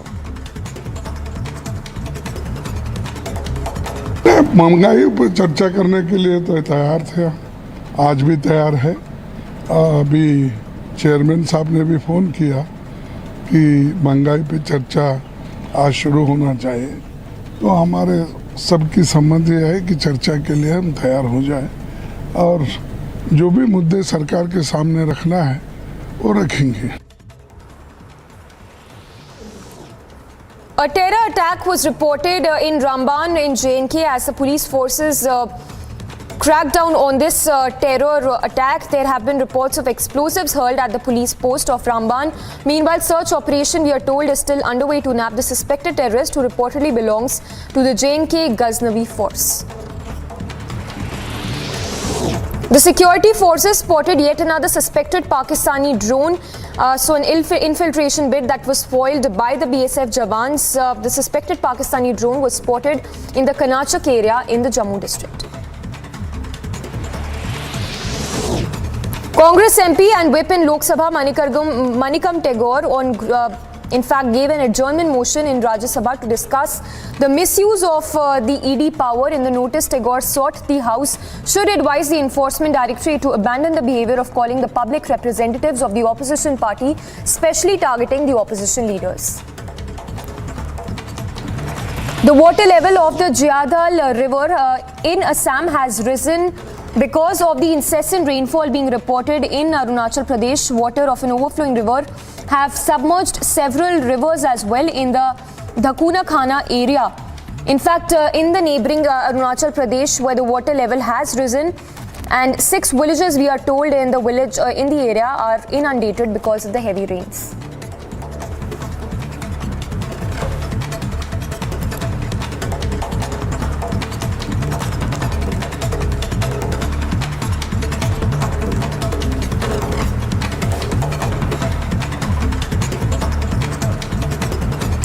Moving on then, after the Al-Qaeda chief Zawahiri was killed in a US drone strike in Kabul, the role of Taliban in Pakistan has now come under the scanner.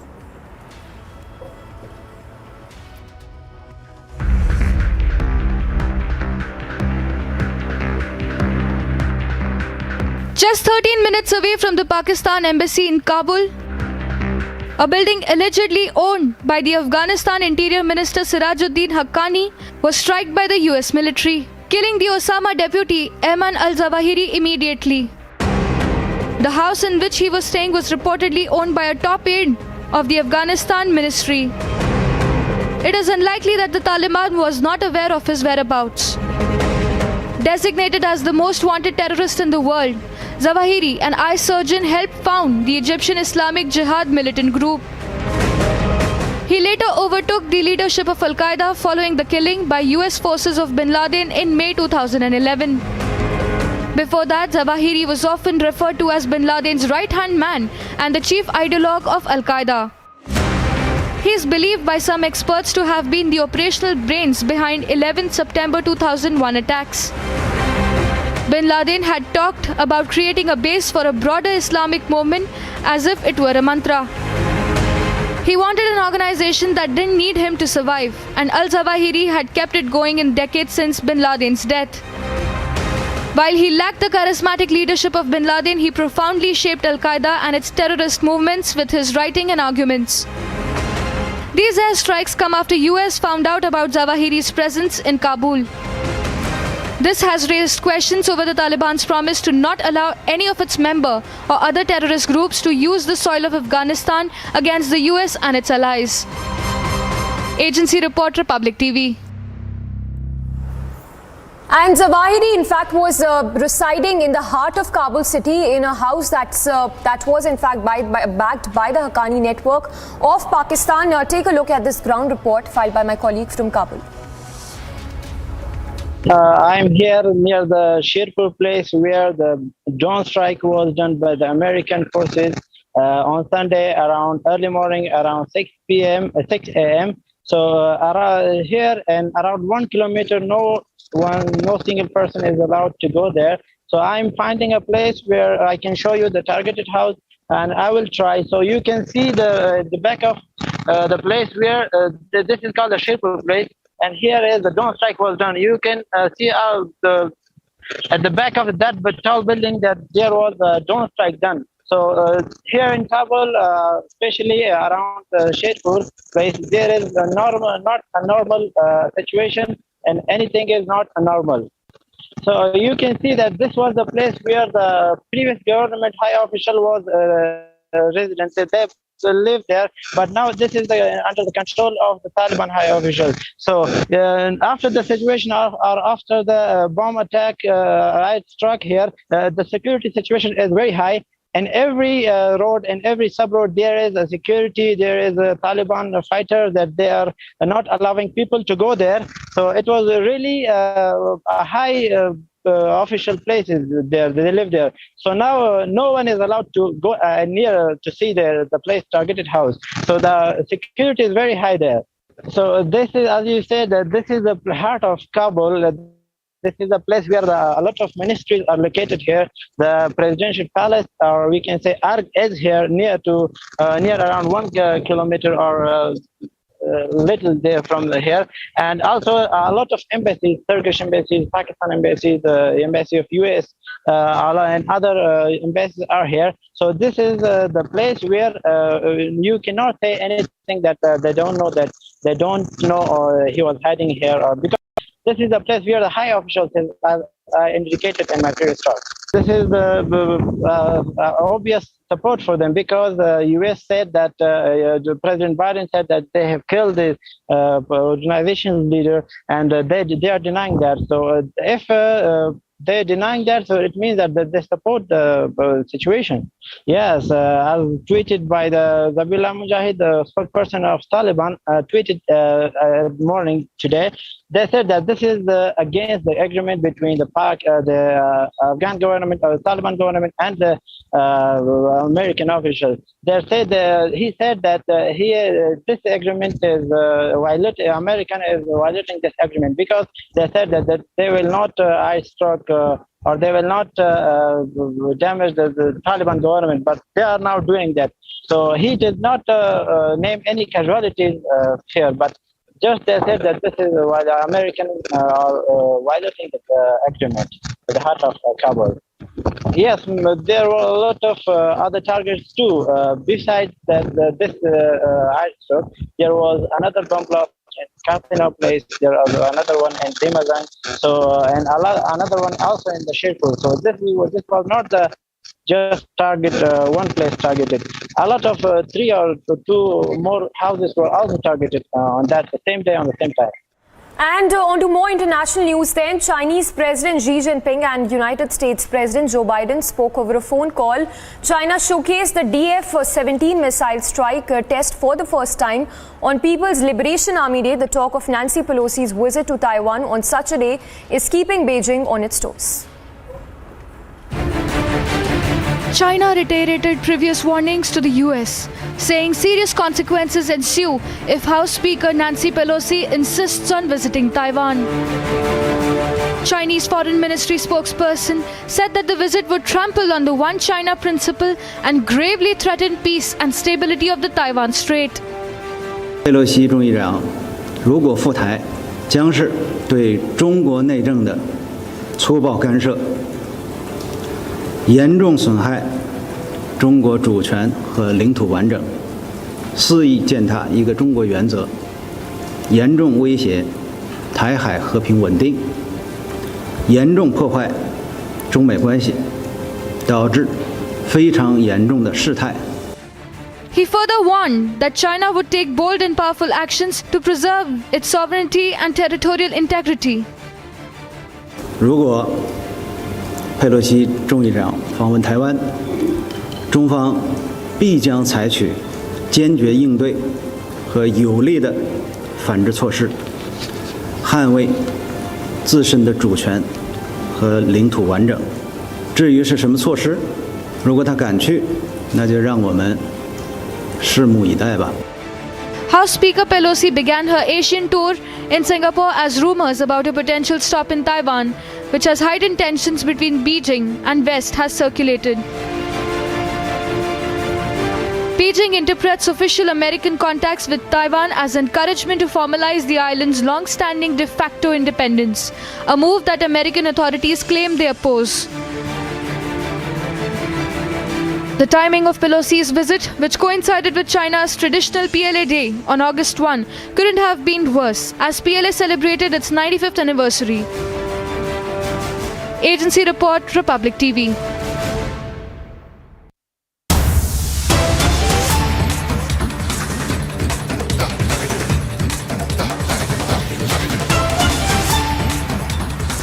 Well, on to more breaking news coming in. Angry citizens there picking up slippers and hurling at Partha Chatterjee, who's now been sacked as a minister of West Bengal. Anger there spilling onto streets. The visuals also on your screens of how angry the commoners, the people of Bengal are, because from the charges that have been leveled against Partha Chatterjee as well as his aide Arpita Mukherjee, beg your pardon, is embezzlement of public money. We have Kishle also reporting live. Kishle, if you could talk to us more about the visuals as well that we are showing to our viewers of the anger spilling onto streets, people demanding answers, and clearly we see that there is anger against the Bengal government, not just Partha Chatterjee. Well, exactly. This drama that we are showing right now, the dramatic visuals coming directly from ESI Joka Hospital, where Partha Chatterjee was taken for his medical checkup. And when after the medical checkup, after the health checkup, when he was out of the ESI hospital, when he was being brought back to the CGO office, outside ESI Joka Hospital, a woman, the citizen, hurled a slipper at Partha Chatterjee. And what she said later on was more important. She said that this person who has laundered money of thousands of poor people of West Bengal, this person is now traveling in AC cars, in luxury cars, and he's being taken in wheelchairs. Why is he getting so much luxury? Can't he walk down the way to the hospital? So right now, clearly, people of West Bengal, common people like us in West Bengal who are staying here, who work hard, they are showing their anger right now. Every day we are seeing ED raids happening in different locations in West Bengal, and piles of cash and stacks of cash are being recovered by ED, and that's impacting the people of West Bengal right now. The common people are clearly angry. Well, that's right. Kishle, stay with us. Let's once again take a look at that sequence where Arpita was seen crying foul and saying that the money was indeed planted at her residence by someone else.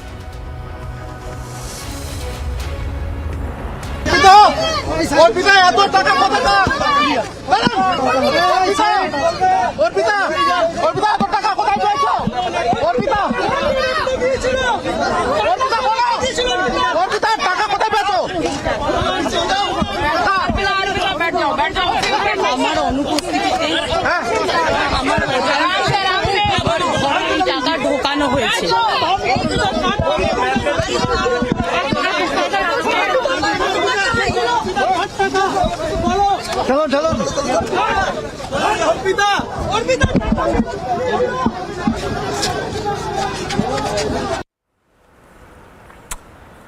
So those are the scenes coming in which you can see the angry people there, the angry people in Kolkata demanding answers from the West Bengal government and saying that their money has been looted by the Bengal government. A very short break. On the other side, we'll continue to get you live coverage from Kolkata and all the big news breaks that we are tracking this hour.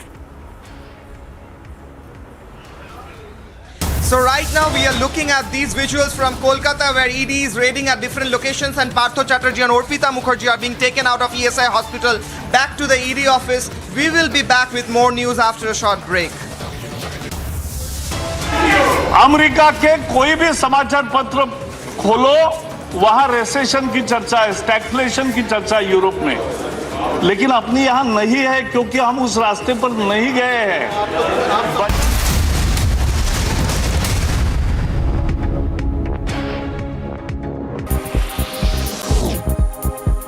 Kremlin spokesperson Dmitry Peskov wishes the soonest recovery to an ex-presidential envoy of Russia currently in intensive care in Europe.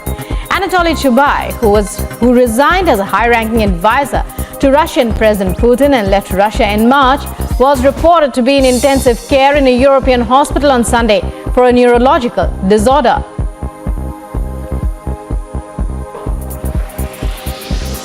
Kosovo's authorities have moved to ease mounting ethnic tensions in the country by delaying a controversial order on vehicle license plates and identity cards. The tensions triggered riots by minority Serbs who put up roadblocks, sounded air raid sirens and fired their guns into the air.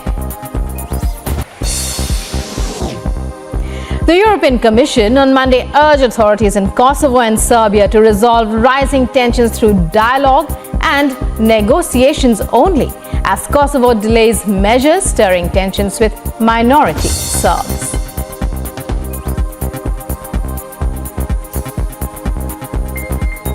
Well, the European Union and the member states, of course, we are following the events and developments, especially in North Kosovo, very closely and with concern.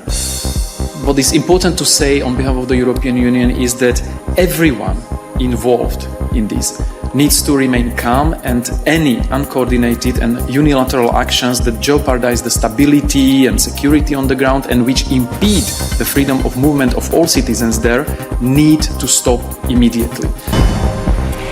An aerial attack was carried out on a residential house in the Sherpur area of Kabul.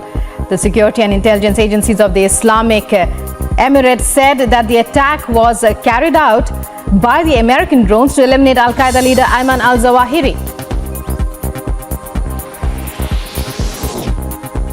President Joe Biden hailed the drone attack where U.S. intelligence officials मैं भी ये चाहता हूँ, हमेशा दिल में सोता हूँ शाम को मेरे को दर्द होता है कलेजे के अंदर कि चाइना आए तो आज भी मैं खाने के लिए तैयार हूँ। युद्ध भूमि में दुश्मन से जब हम लड़ा करते थे तूफानों को मोड़ दिया करते थे, अभी जितना बॉर्डर पर मारते हैं उतना तो हम रोड पे छोड़ दिया करते थे।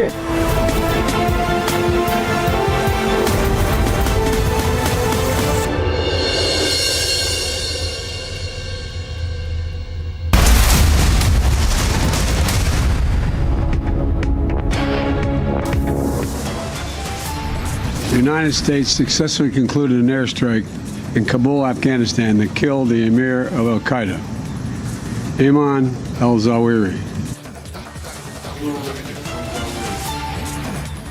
World's most wanted and Osama's deputy killed by the US in an airstrike in Kabul.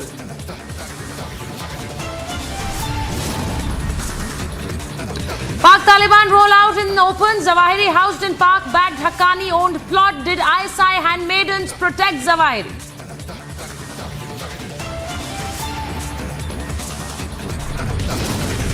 Anger mounts against sacked TMC Minister Partha over cash scam. Chappal flung at Partha now.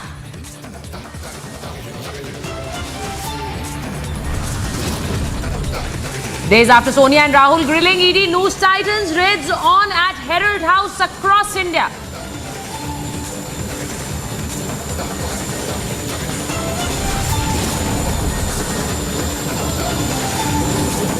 From Mumbai to Kolkata through the national capital, ED swoop down continues. 12 premises raided. Sources suggest multi-city raids linked to Rahul and Sonia.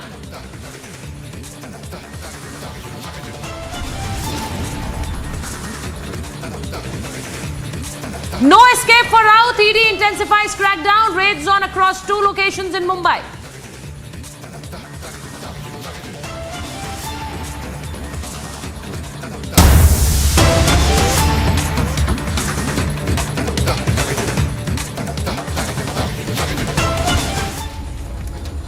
And we're getting in visuals of ED raids at Bara, Nagar, at a nail art shop allegedly owned by Arpita. Yes, those visuals that are on your screen. ED is raiding at Bara, Nagar, at a nail art shop which supposedly is owned by Arpita Mukherjee. Those visuals that are on your screen, and premises of Arpita being raided by the Enforcement Directorate.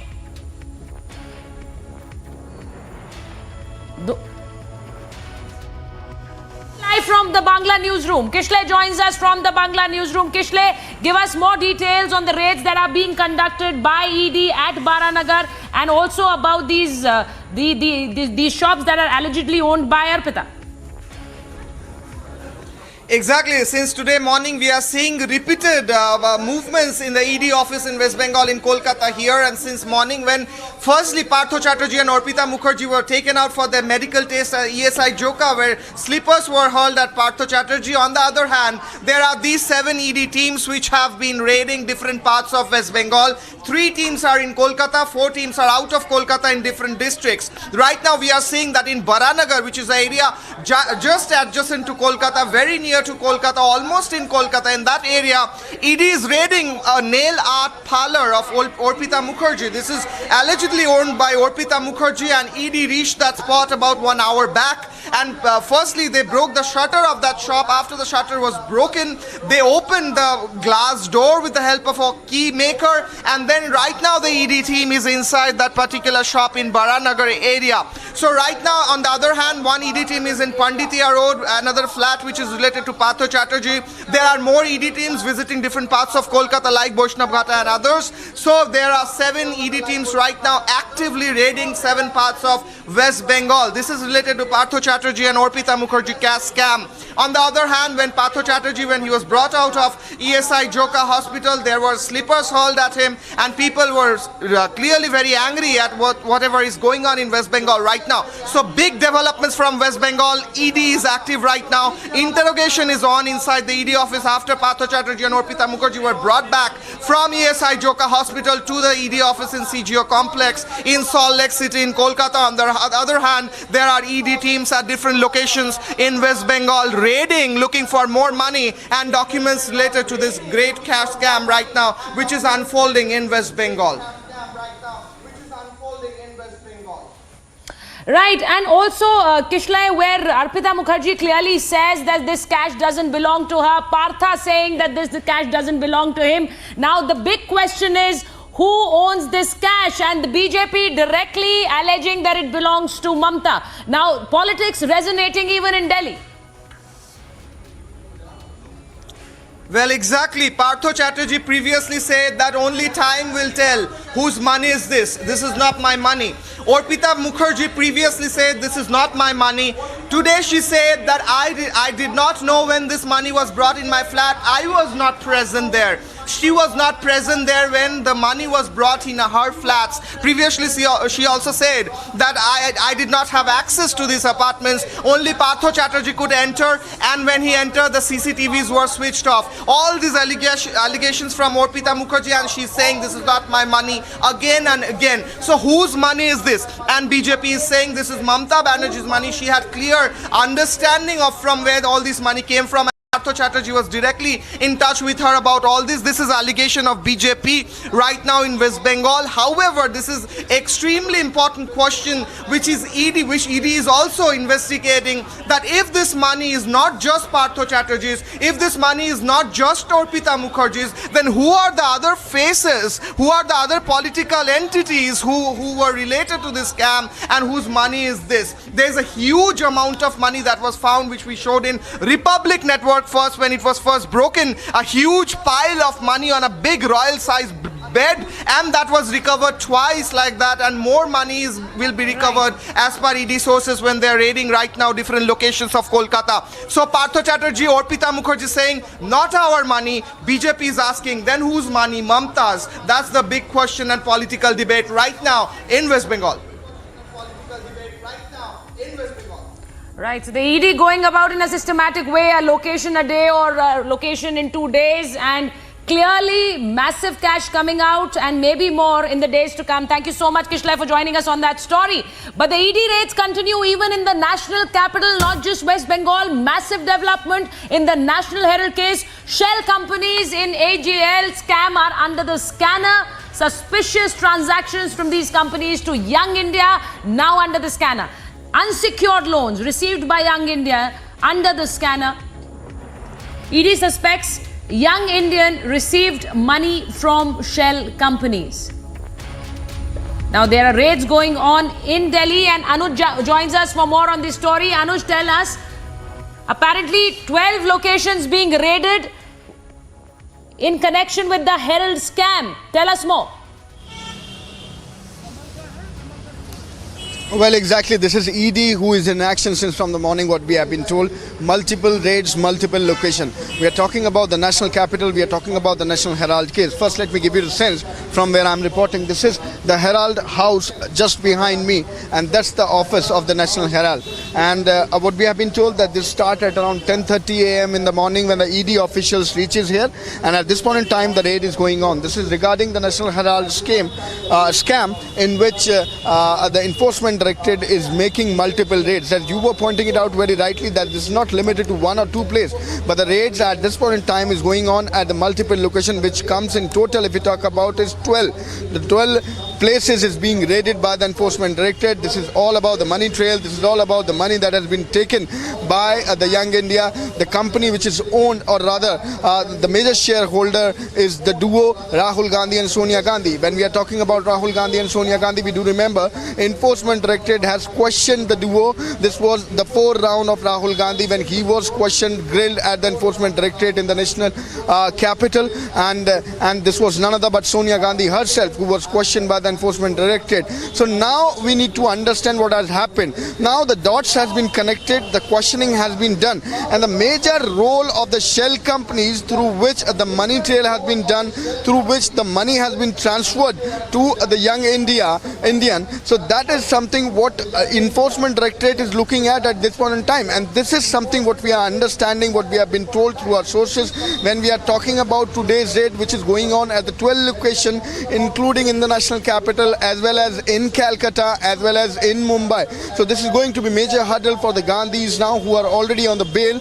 The main accused, the duo, mother and the son, Rahul Gandhi and Sonia Gandhi, who have been questioned by the enforcement directorate, and now enforcement directorate taking investigation further, connecting the dots, is doing these particular raids. We will see whether they are going to take some papers with them, whether they are going to talk to the officials, because the statements which has been given by the duo Rahul Gandhi and Sonia Gandhi is now being taken further by the enforcement directorate. Now they are connecting the dots, and they are looking into the angle that the officials, the team, the agency is looking into the angle that how this money trail has happened, and the major role of the shell companies who were involved. That is something what we have been told. So this is the raid which is going on at the 12 location, 12 premises related to National Herald as well as AGL. How the asset of AGL was bought, that is something which has been looked by the enforcement directorate. So the raids continue. Yes, back to you. Yeah. Being raided right now by the enforcement directorate, and it doesn't come as a surprise that Congress is calling it political vendetta and saying that they cannot be silenced. Thank you so much, Anuj, for joining us on that story.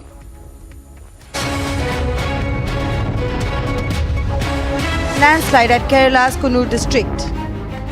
The Indian Meteorological Department declared a yellow alert for the region, indicating isolated heavy rainfall. But Kunu has been witnessing extremely heavy rainfall since the past few days. There have been incidents for the 3 to 4 landslides in Kunu district itself. Meanwhile, NDRF officials have reached the area to help with the rescue operations, and it is underway in Kunu's landslide-hit area. Heavy rains continue to batter Kerala even as the state government adopted measures to minimize the damages and intensify relief work. The incessant rains and resultant flooding have claimed 8 lives till date in Kerala. Kerala Chief Minister has already taken stock of the situation and said that preventive measures are being taken by the state government to avoid a flood-like situation. Bureau Report, Republic TV.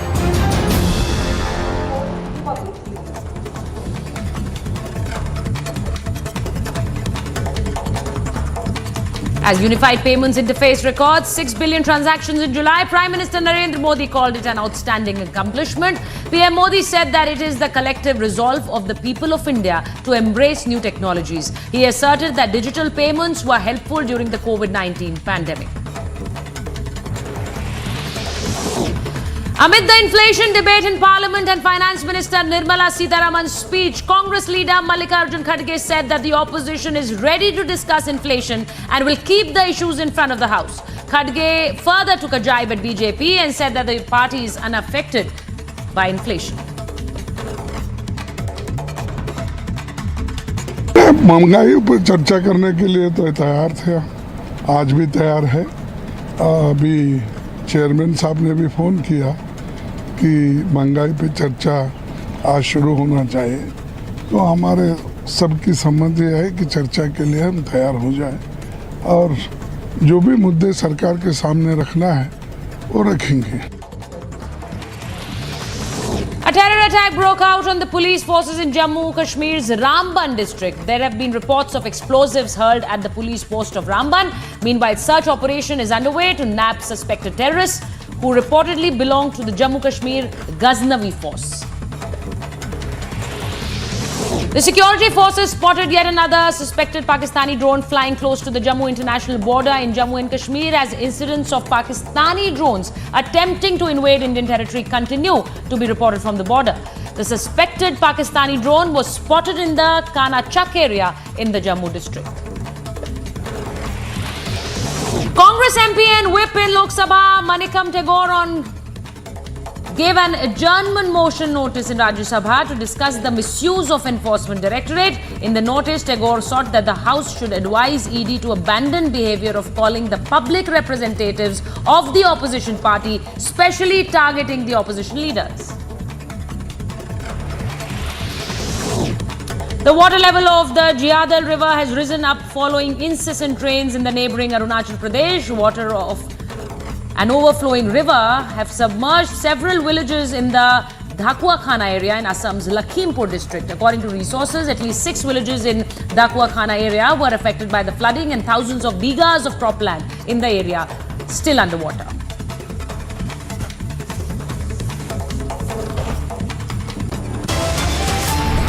And we quickly slip into a short break, but on the other side, no escape for Rahul. ED intensifies crackdown. Raids on across 2 locations in Mumbai.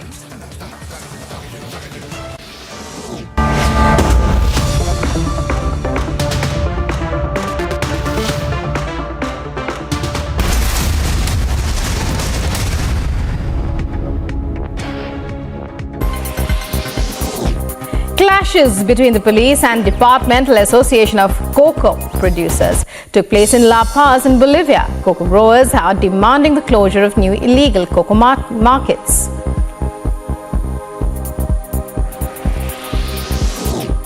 The White House has welcomed the announcement that the first ship carrying Ukrainian grain has set out from the port of Odessa. U.S. officials also announced a new tranche of $550 million security assistance to Ukraine.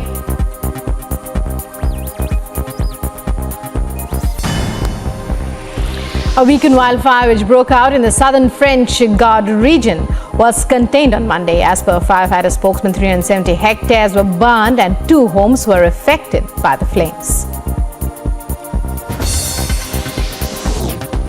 Making a splash, daredevil divers jumped from Mostar's historic bridge. In a tradition dating back to the 17th century, visuals show athletes getting ready to jump before taking the final leap into the water. The first recorded jump was in 1664.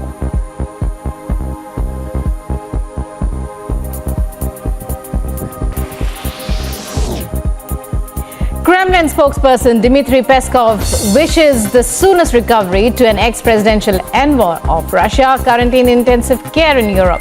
Anatoly Chubai, who resigned as a high-ranking advisor to Russian President Putin and left Russia in March, was reported to be in intensive care in a European hospital on Sunday for a neurological disorder.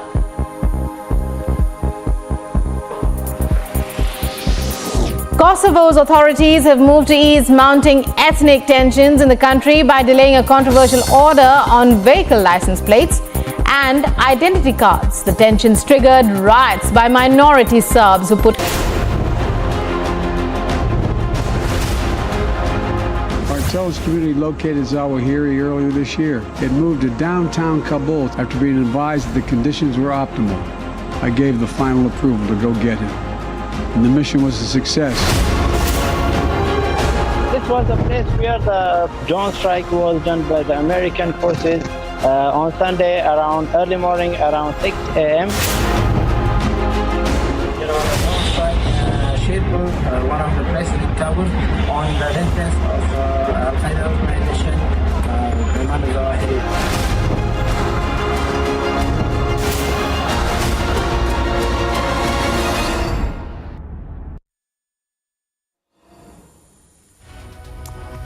Ayman al-Zawahiri was killed over the weekend by a US drone strike in Afghanistan. President Joe Biden announced the death on Monday evening in an address to the nation.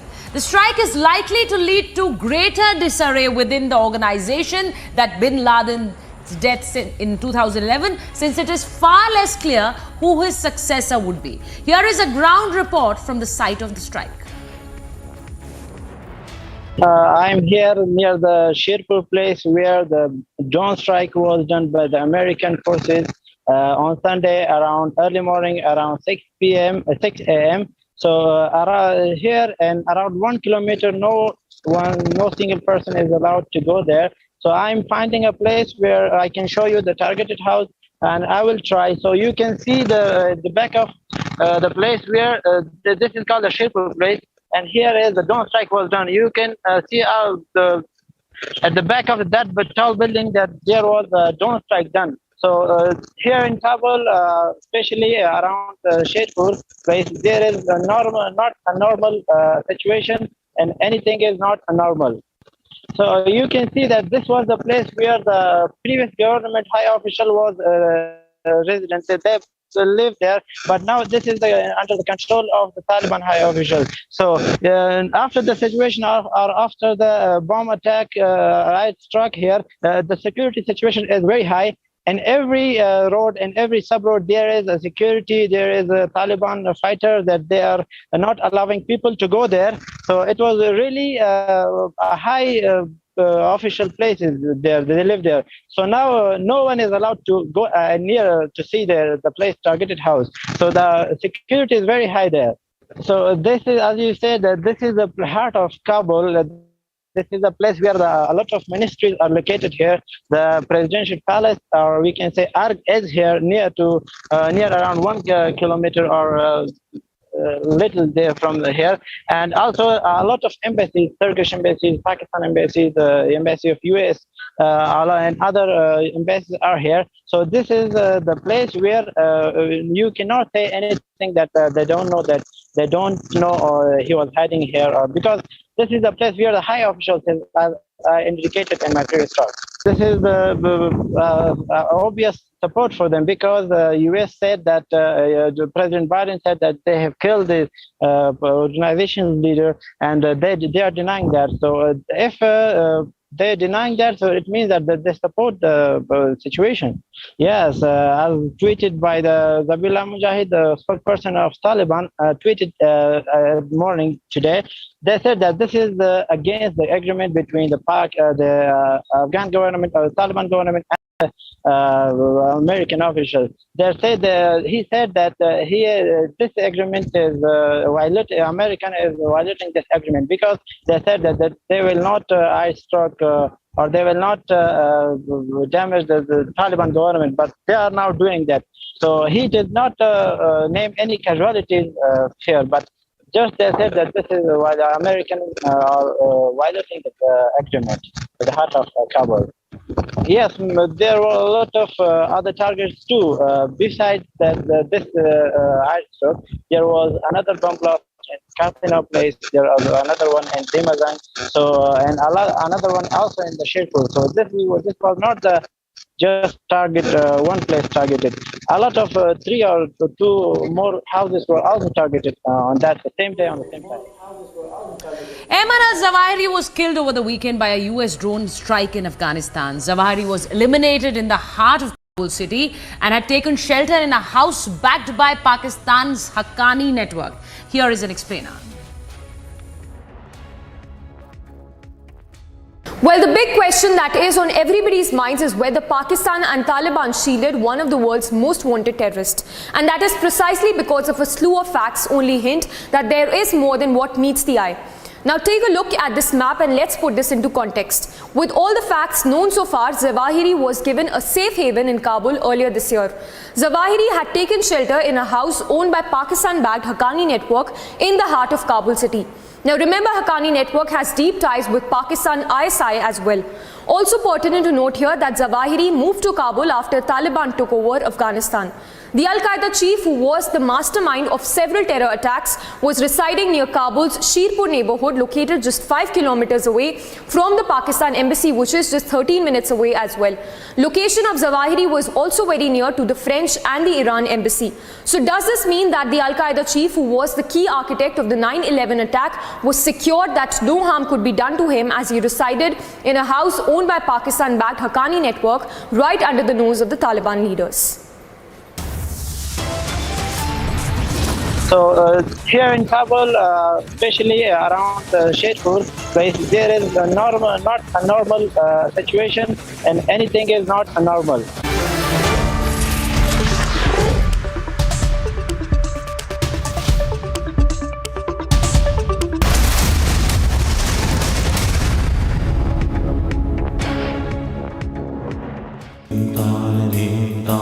In the CBSE 2022 boards, the toppers for classes 12 and 10 are from Amity once again.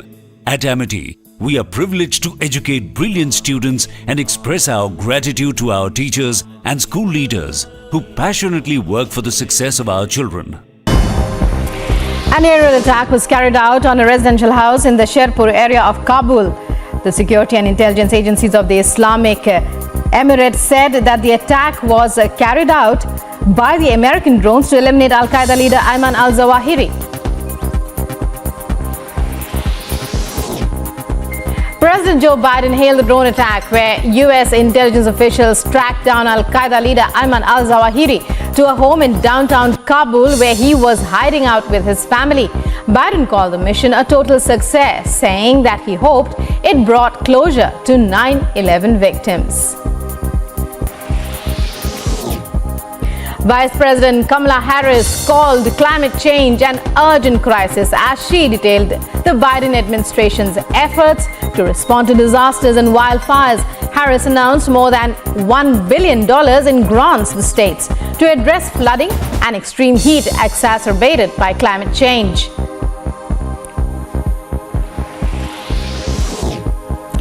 Ukraine's Deputy Minister of Foreign Affairs spoke at the United Nations meeting on the landmark Nuclear Non-Proliferation Treaty, where he urged global leaders to declare Ukraine a new nuclear weapon-free zone.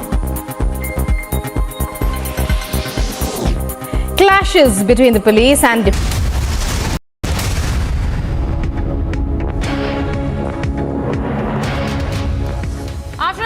Chief Ayman al-Zawahiri was killed in a US drone strike in Kabul. The role of Taliban in Pakistan has come under the scanner yet again.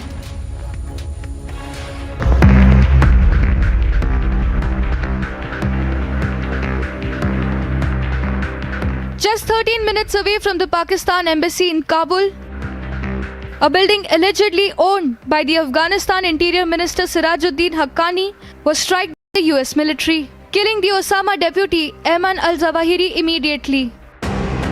The house in which he was staying was reportedly owned by a top aide of the Afghanistan ministry. It is unlikely that the Taliban was not aware of his whereabouts. Designated as the most wanted terrorist in the world, Zawahiri, an eye surgeon, helped found the Egyptian Islamic Jihad militant group. He later overtook the leadership of Al-Qaeda following the killing by US forces of Bin Laden in May 2011. Before that, Zawahiri was often referred to as Bin Laden's right-hand man and the chief ideologue of Al-Qaeda. He is believed by some experts to have been the operational brains behind 11 September 2001 attacks. Bin Laden had talked about creating a base for a broader Islamic movement as if it were a mantra. He wanted an organization that didn't need him to survive, and al-Zawahiri had kept it going in decades since Bin Laden's death. While he lacked the charismatic leadership of bin Laden, he profoundly shaped Al-Qaeda and its terrorist movements with his writing and arguments. These airstrikes come after US found out about Zawahiri's presence in Kabul. This has raised questions over the Taliban's promise to not allow any of its member or other terrorist groups to use the soil of Afghanistan against the US and its allies. Agency Report, Republic TV.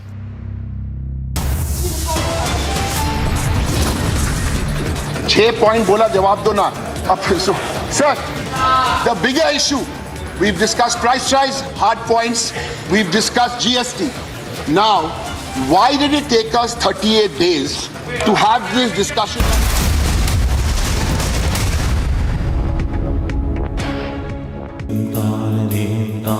In the CBSE 2022 boards, the toppers for classes 12 and 10 are from Amity once again.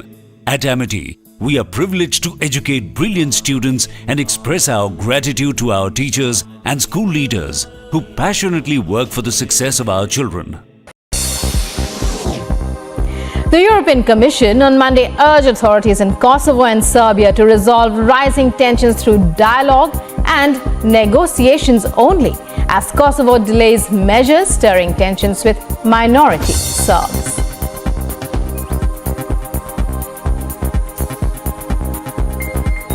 Well, the European Union and the member states, of course, we are following the events and developments, especially in North Kosovo, very closely and with concern. What is important to say on behalf of the European Union is that everyone involved in this needs to remain calm, and any uncoordinated and unilateral actions that jeopardize the stability and security on the ground and which impede the freedom of movement of all citizens there need to stop immediately. Top national stories ahead of 75th Independence Day celebrations. Goa Chief Minister Pramod Sawant urges the participation of all in Har Ghar Tiranga campaign to hoist the national flag at home from August 13 to 16th.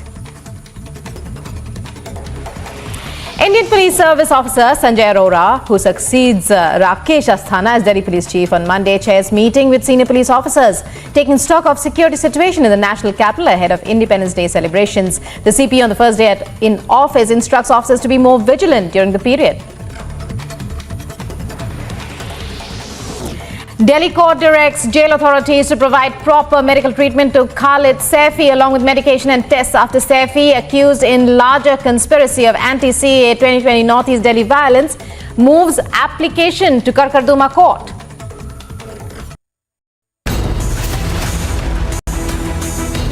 Osama's successor eliminated in CIA-led drone strike. First, Osama bin Laden, now al-Zawahiri.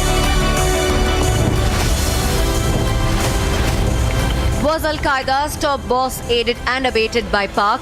Debating tonight at 9 p.m.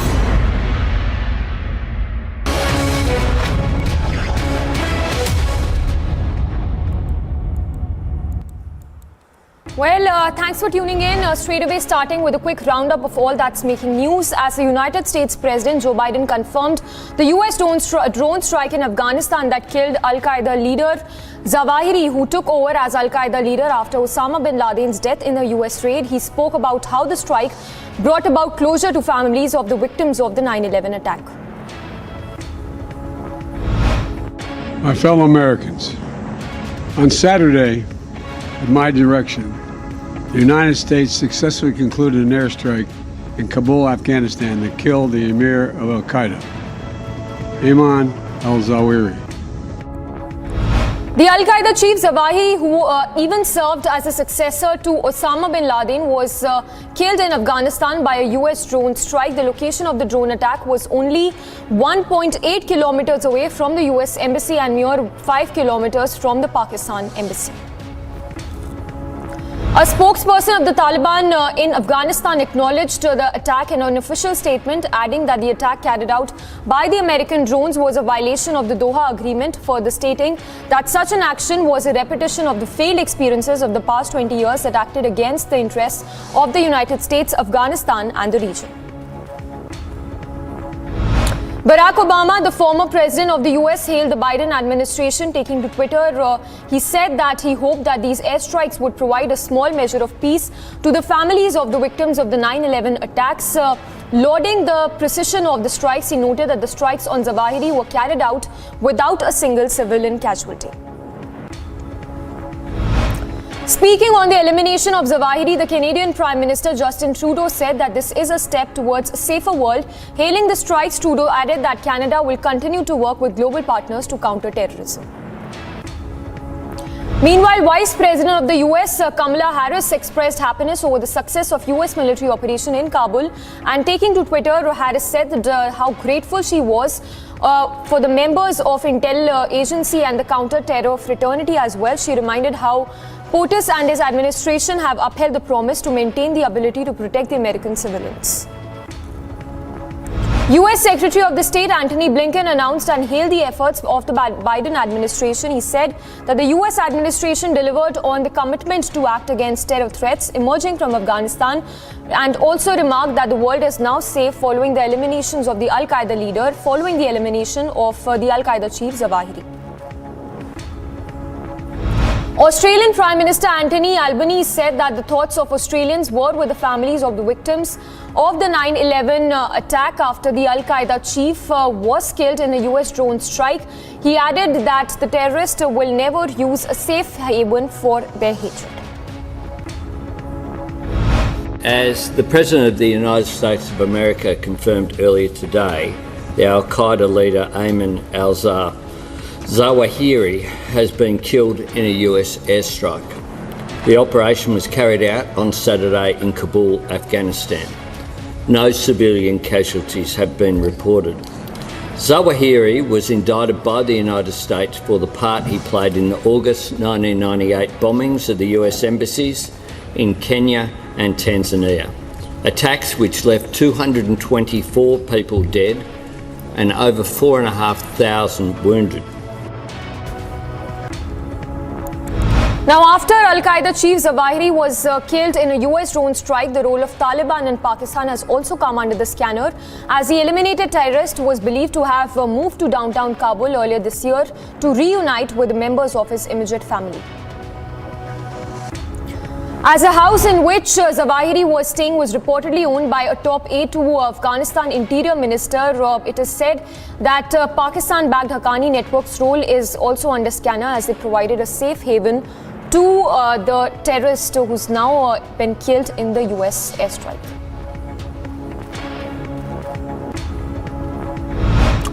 The Pakistan Election Commission has announced the verdict in the foreign funding case against Imran Khan-led Pakistan Tehreek-e-Insaf. Pakistan top election body has accused Imran Khan's PTI to have received prohibited funding. As per the ECB Scrutiny Committee report, Imran Khan-led PTI hid funds amounting to over 310 million rupees and 16 additional accounts from the Election Commission. Arpita Mukherjee, who is said to be a close aide of sacked Bengal Minister Partha Chatterjee, has been continuously denying her involvement in the SSC recruitment scam case. Reiterating her earlier statement, Mukherjee asserted that the money seized by the Enforcement Directorate from her residence does not belong to her. Maldivian President Ibrahim Mohammed Solein met Prime Minister Modi at the Hyderabad House, where during his 4-day visit to India, Solein arrived in India at the invitation of Prime Minister, and both Modi and both the leaders are expected to review the progress in the wide-ranging partnership between Maldives and India. In what could spell more trouble for Congress leaders Sonia Gandhi and Rahul Gandhi, the Enforcement Directorate launched mega searches at Herald House in the national capital in connection with the National Herald scam case. The central agency also carried out multiple raids in at least 10 locations in the national capital. Meanwhile, Union Minister of Parliamentary Affairs Prahlad Joshi said that there is a meeting that will be held on 5th of August regarding the upcoming vice presidential polls. The NDA has announced Jagdeep Dhankar as its vice presidential candidate, while the opposition, remember, has announced Margaret Alva as their candidate for the vice president post. Ahead of the vice presidential election, the opposition's candidate Margaret Alva wrote to all MPs urging them to rise above their party lines and to vote for her. The senior Congress leader also recalled her political career spanning over 5 decades, in which she served in various organizational posts as an MP of both houses, union minister and governor as well. Now, coordinating the opposition, Shiv Sena over creating a ruckus in the parliament over the ongoing ED investigation against party MP Sanjay Raut, BJP spokesperson Samit Patra slammed Sena and said that the corruption should not be defended by any party. –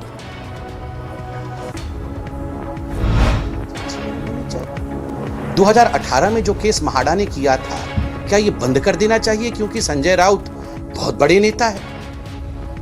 मुझे आश्चर्य होता है।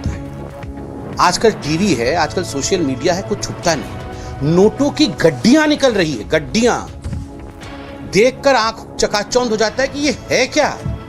ऐसे पहाड़ निकल रहे हैं नोटों के, हर जगह पार्थ बैठे हैं। As Unified Payments Interface records 6 billion transactions in July, Prime Minister Modi called it an outstanding feat. Prime Minister Modi said that it is indeed a collective resolve of the people of India to embrace new technologies, asserting that digital payments were helpful during COVID pandemic as well. Meanwhile, a terror attack was reported in J&K's Ramban district. There have been reports of explosives that were hurled at the police post of Ramban. Meanwhile, search operations are still underway to nab the suspected terrorist who reportedly belongs to the J&K Ghaznavi force. The security forces meanwhile spotted yet another suspected Pakistan drone flying close to J&K's international border. Remember, this is one of the many infiltration bits that has been foiled by the Jawans in recent past. And in more news coming in ahead of the 3rd anniversary of the abrogation of Article 370, the Shiv Sena unit of J&K said that they will not celebrate the day as the distress of the people of the United Territory have increased.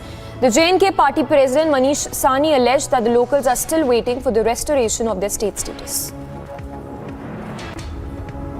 Shiv Sena Jammu Kashmir इकाई ने जो आगामी 5 अगस्त को धारा जम्मू कश्मीर से धारा 370 और 35 से हटने की जो तीसरी वर्षगांठ है, उसको इस साल हम नहीं मनाने का हमने फैसला लिया है।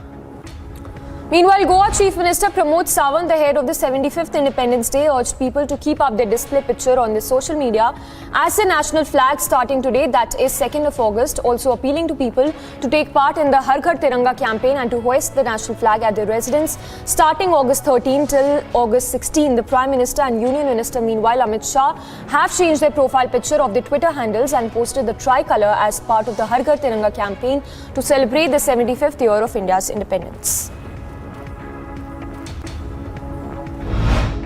मैं सभी गोवा के लोगों को आह्वान करता हूं कि तिरंगा झंडा जो हाई स्कूल से लेके स्टेशनरी शॉप तक जो मिलेगा, हम खुद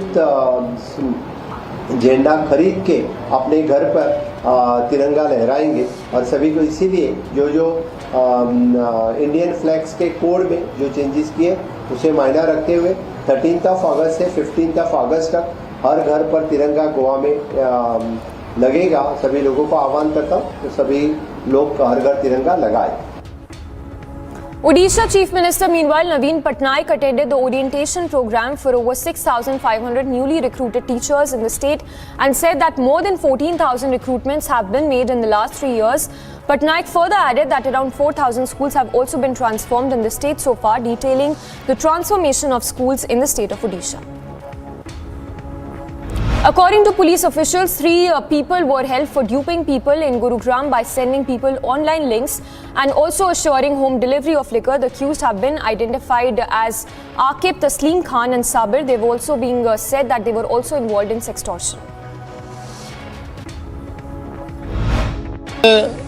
ऑनलाइन ठगी करने वाले एक अंतर्राज्यीय गिरोह के 3 सदस्य हमारी साइबर पुलिस स्टेशन ईस्ट ने गिरफ्तार करके और इसमें कार्रवाई की है। ये भिन्न भिन्न प्रकार के तरीके अपना के और देश के सभी कोनों के लोगों को फ़ोन करके और उनको लिंक भेज के और उनके साथ ठगी करते थे।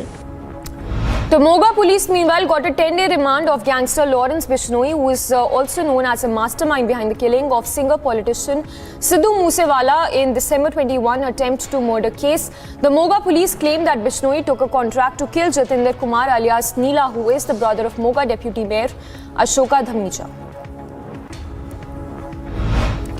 Assam Chief Minister Himanta Biswa Sarma launched Mission Bhumiputra, a digital way to issue digitalized caste certificates to students. The Chief Minister inaugurated a Bhumiputra portal as well at a program that was held at Sri Manta Sankar Dev Kalakshetra. During this occasion, the Chief Minister said that the government will create 2 pillars under the mission. In a short span of time, Kerala witnessed yet another case of monkeypox. This time it is a 30-year-old man who is undergoing treatment in Malappuram. According to health officials, the patient had reached Kozhikode airport on 27th of July from the UAE. This is in fact the 5th case of monkeypox to have been reported in the state. और ये disease deep contact से spread होता है। माँ को होता है तो बच्चे को होने की संभावना होती है, हस्बैंड को होता है तो वाइफ को होने की संभावना होती है। कोई स्पेसिफिक समुदाय या तो स्पेसिफिक को ही हो ऐसा नहीं है, डीप कांटेक्ट जिसको हो उसको होने की संभावना होती है और इस तरह से ये केस फैलता है और उसमें इंडिया में भी उसके ऊपर पूरी निगरानी रखी जाती है। According to Rajasthan Health Minister, 2 persons with symptoms have also been referred from Bharatpur and Kishangarh for monkeypox, and their samples have been sent to Pune, and now their test reports are awaited. अभी monkey पास का कोई अभी case Rajasthan में नहीं है। कल एक भरतपुर से और एक किशनगढ़ अजमेर से रेफर होके आए हैं। उनमें जो लक्षण है जिस तरह के हैं उनका सैंपल हमने लेकर पुणे भिजवा दिए हैं। रिपोर्ट आने के बाद ही पता चलेगा मंकी पास है या नहीं है। और पूरी सावधानी है हमारे पास, जैसे कोविड से लड़े थे उस तरह इसकी भी पूरी तैयारी है। पर अभी कोई केस अब तक कोई केस राजस्थान में मंकी पास का नहीं है। Capital city's first ever monkeypox patient has fully recovered and discharged as well. According to senior medical official, the patient recovered in 25 days as no sign or symptoms of monkeypox was visible. I must congratulate the team of Loknayak Hospital, the dedicated team involved in the care of monkeypox case, that successfully we have discharged first case of Delhi. And this gentleman was admitted in our hospital on 22nd July. Prior to hospitalization, he had history of fever and skin rashes for 2 weeks. So total he recovered in 25 days. According to Union Health Ministry data, India reported over 13,000 new COVID cases in the last 24 hours, taking the toll to over 5. In fact, the number of active cases have also risen. Meanwhile, the daily positivity rate has been recorded at 3.34%. And in more news coming in, severe waterlogging that was reported and inundated several parts of Bhatkal in Uttar Kannada district of Karnataka amid severe bouts of monsoon witnessed in the area. The water level of the Jiyadhal river has also risen following incessant rainfall in the neighbouring Arunachal Pradesh. Water of an overflowing river has submerged several villages as well in the area in Assam's Lakhimpur. In fact, in Assam districts as well, according to sources, at least 6 villages in the area have been affected due to flooding, and thousands of cropland, in fact, hectares of land has also been destroyed because of the rains.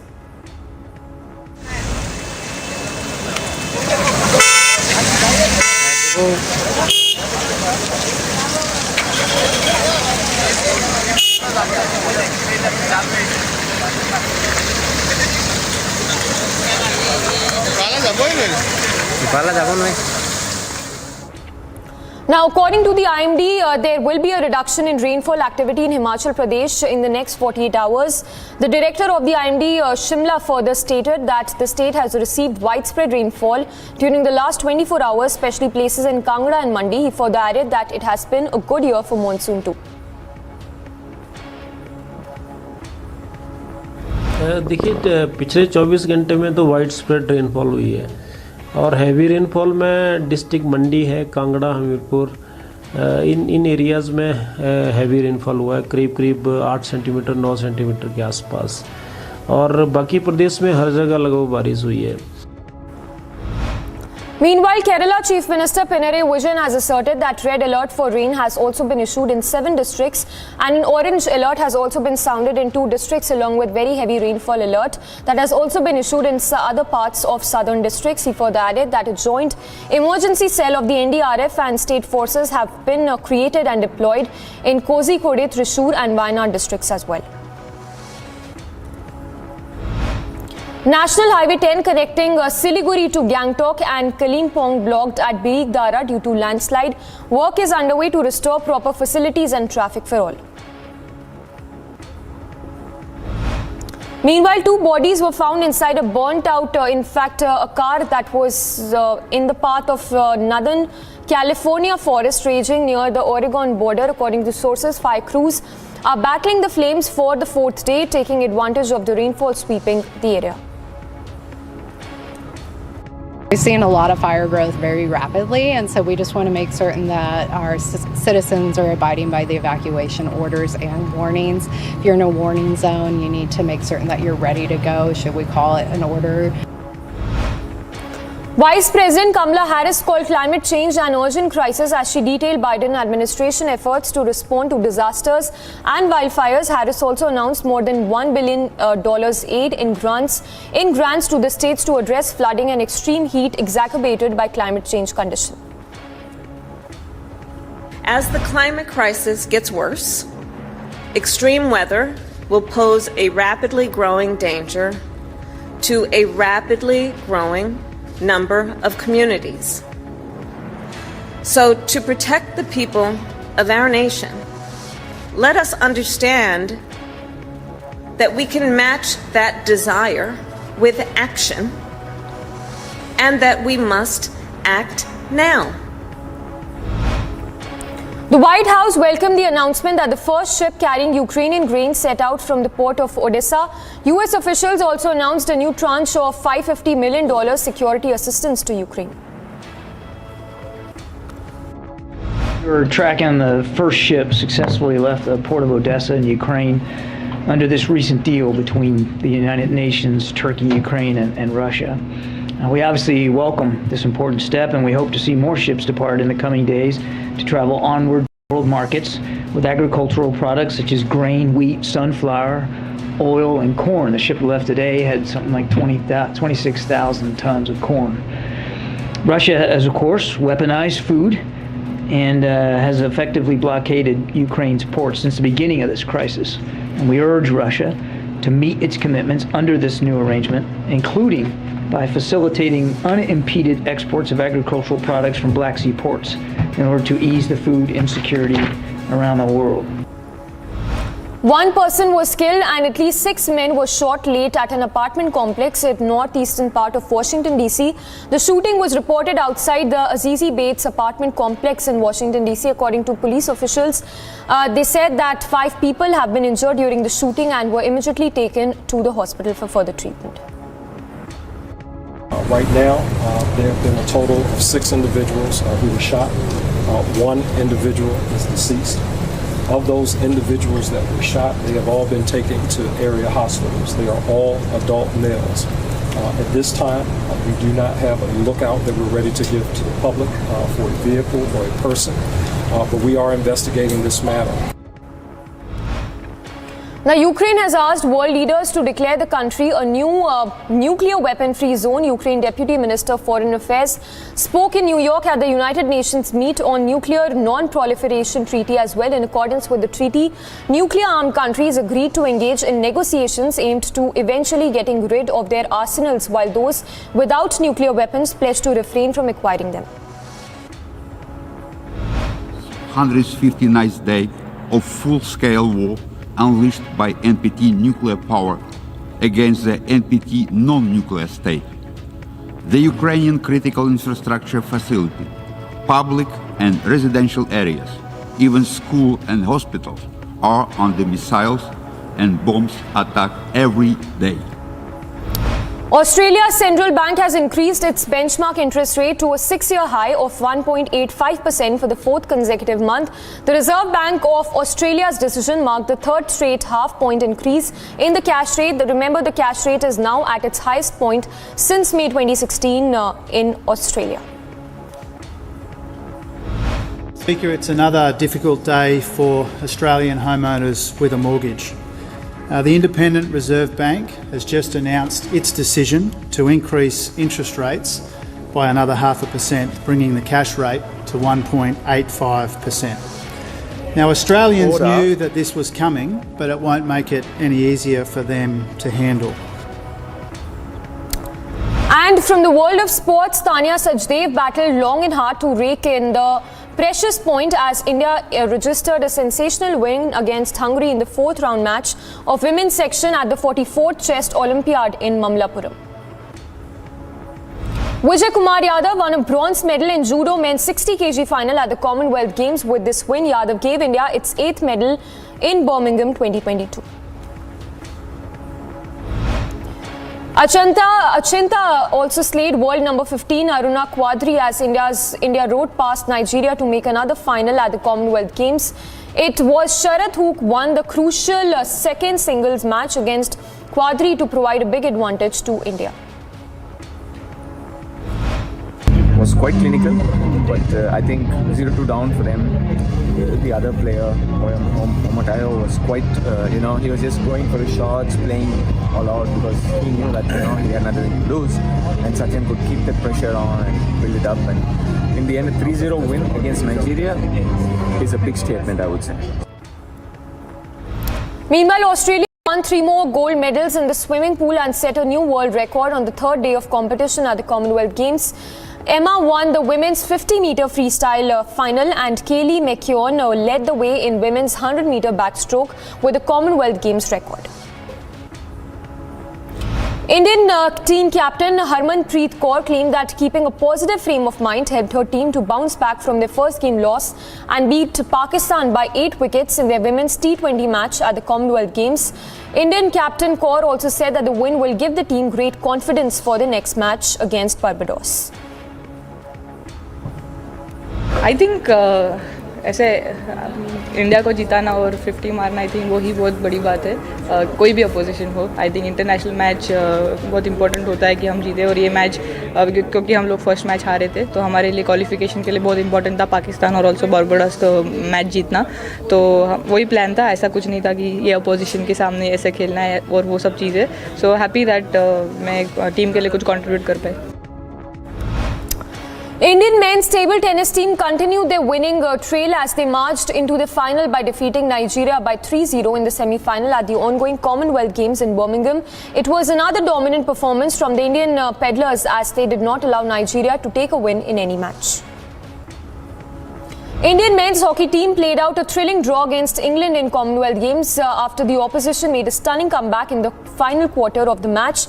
India took a solid lead in the match, but England managed to hold India and earn points from the match to maintain the top position. Lakshya Sen beat his Singapore opponent Loh Kien Yew as India sealed their place in the Commonwealth Games badminton mixed team final with a 3-0 victory over Singapore. Brandon King's Fury knock of 68 after Obed McCoy's 6-wicket haul guided West Indies to the 5-wicket over India in the second T20I of the 5-match series at the Warner Park, St. Kitts. West Indies maintained a stronghold on the match after Obed's 6-wicket haul helped the hosts bundle out India for 138 runs.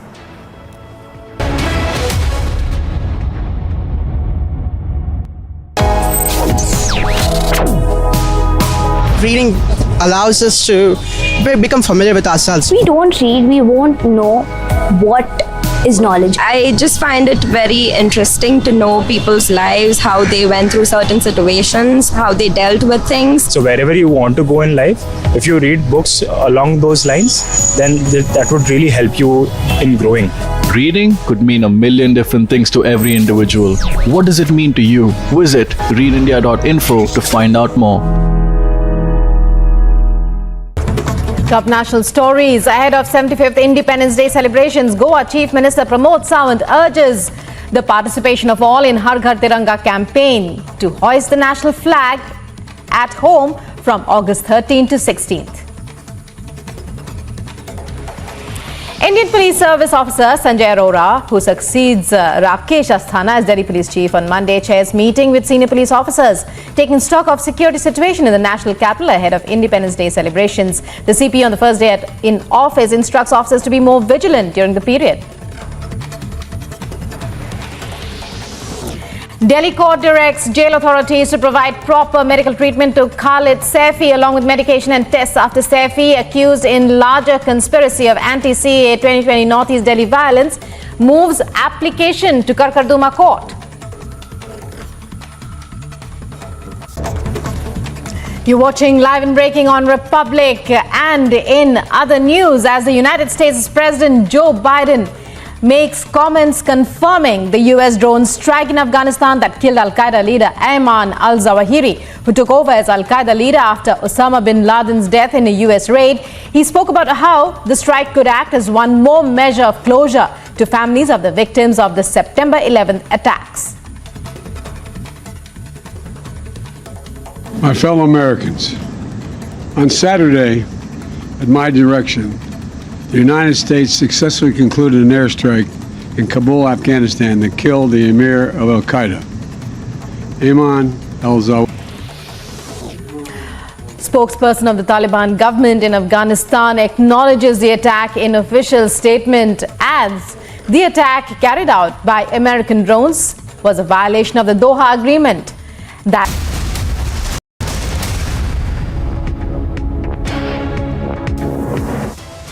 The United States successfully concluded an airstrike in Kabul, Afghanistan that killed the emir of Al-Qaeda, Ayman al-Zawahiri.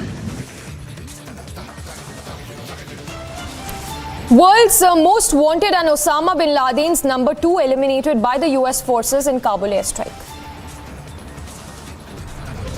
Pak Taliban roll out in the open. Zawahiri, housed in Pakistan-backed Haqqani-owned plot, did ISI handmaidens protect Zawahiri. Anger mounts against sacked TMC Minister Partha over cash scam, slipper flung at Partha now. Days after Sonia and Rahul grilling, ED news titans raids on at Herald House across the country. From Mumbai to Kolkata to the national capital, ED swoop down continues. 12 premises linked to raided, sources suggest multi-city raids linked to Rahul and Sonia.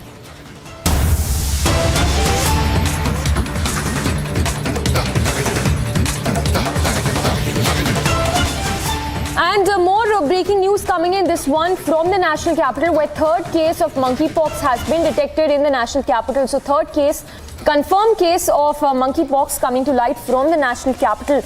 So that is another growing concern, the rising number of monkeypox cases in the country. We are told that a Nigerian man who was living in the national capital has tested positive for monkeypox.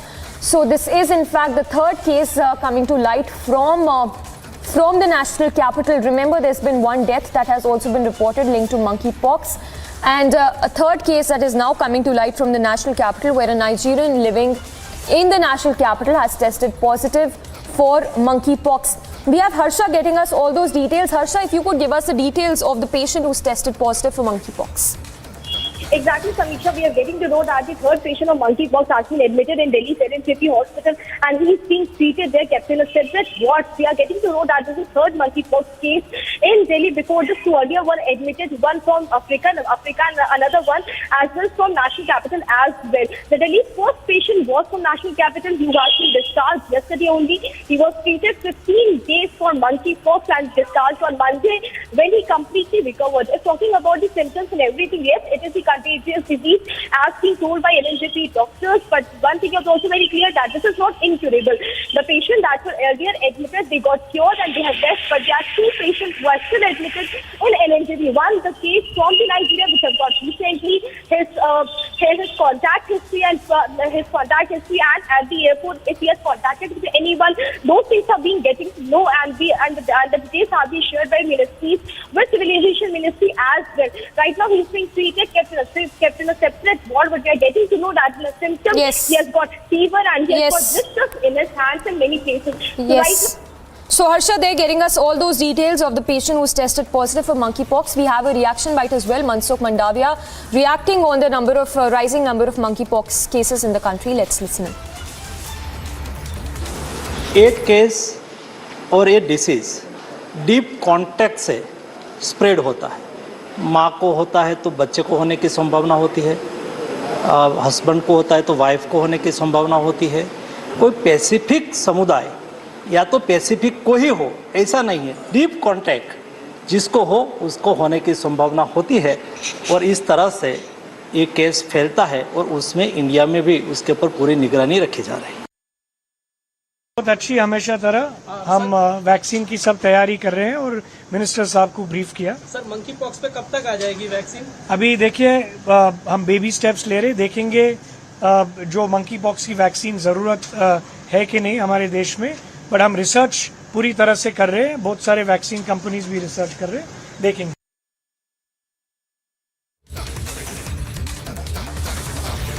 So Adar Poonawala there saying that the Serum Institute is conducting a research as far as manufacturing a vaccine on monkeypox is concerned.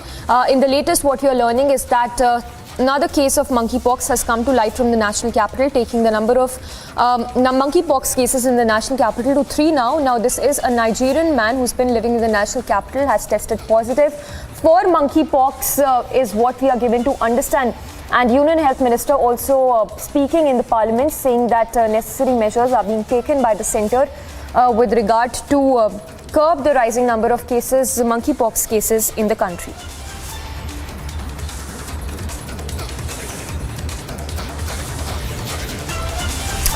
So Adar Poonawala saying that the vaccine is in the pipeline. That's the breaking update coming in. And as you heard as well, Adar Poonawala of the Serum Institute saying that that the Serum Institute is in the process of is in fact conducting a research as well to manufacture a vaccine on monkeypox. On that note, let's once again listen in to the Adar Poonawala's soundbite.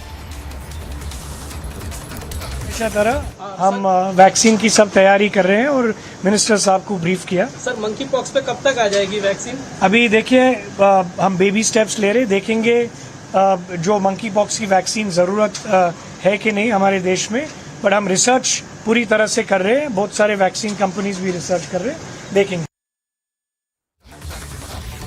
And we have Professor Dr. J. Jayalal, a former IMA president, joining us. Sir, if I can get your quick reaction, we just played out Adar Poonawala's soundbite saying that the Serum Institute is conducting a research and that the vaccine could be in the pipeline as well.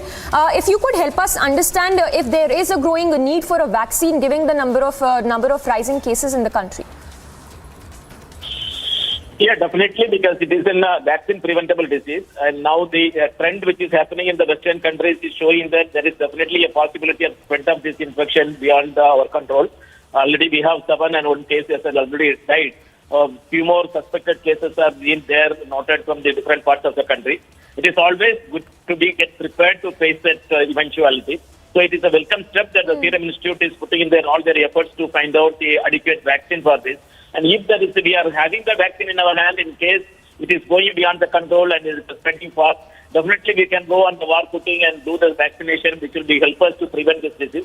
So this is the right step that has been done by the government of India at the right time. We thank the government for the proactive step they are taking to control this monkeypox at this moment. Yes. Sir, stay with us. If I can also ask you to talk to if there is any message you have for people who are watching the broadcast with regard to the caution that they need to take when it comes to, staying away from monkeypox, the symptoms as well as the precautions that need to be taken.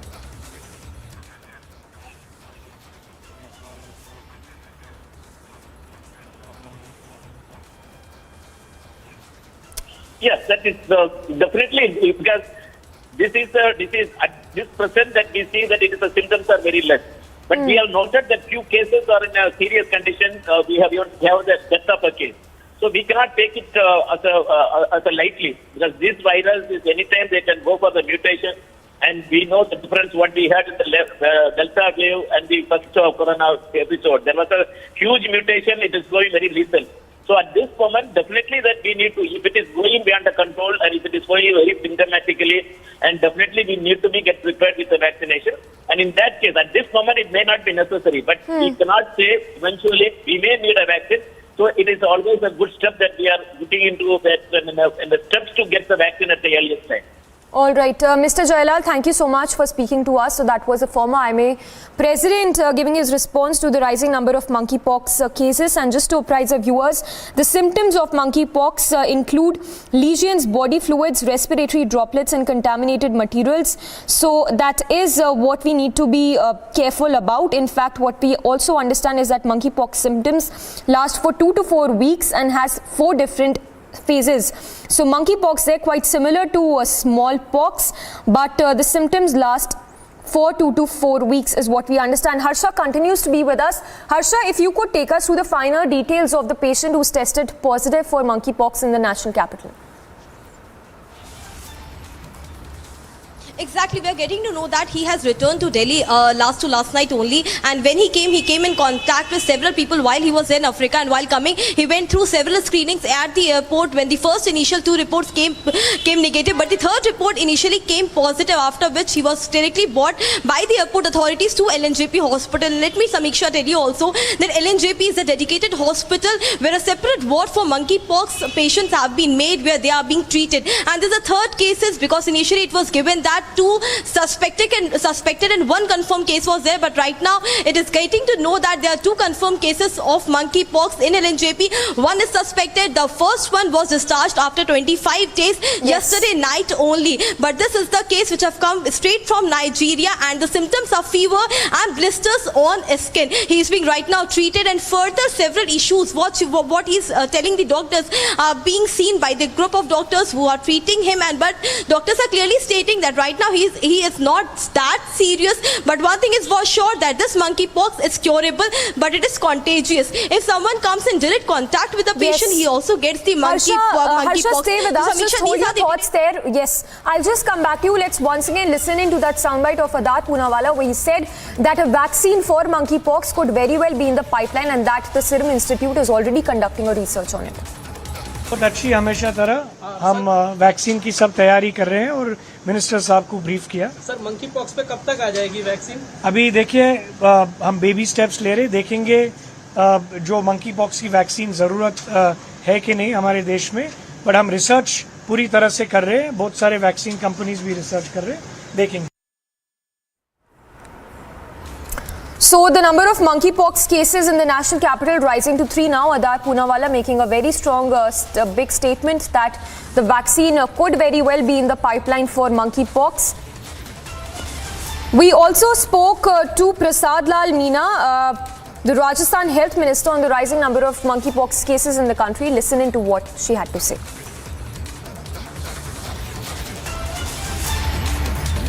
पूरी तैयारी है, दवाइयों का सारा इंतजाम है, पूरा उनको जैसे कोविड से लड़े ना उस तरह पूरी तैयारी है मंकी पास के.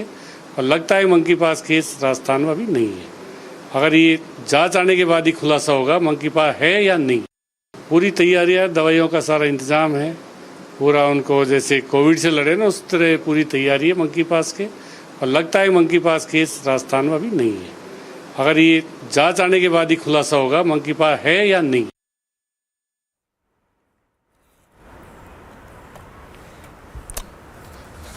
And that was, of course, the Rajasthan Minister speaking to Republic. I'm told we also have Dr. Swati Maheshwari, health expert, joining us. Ma'am, if I can get your response, your first thoughts on the rising number of cases. We have another case now coming to light from the national capital. If you could help us, what are those precautionary measures that one needs to take?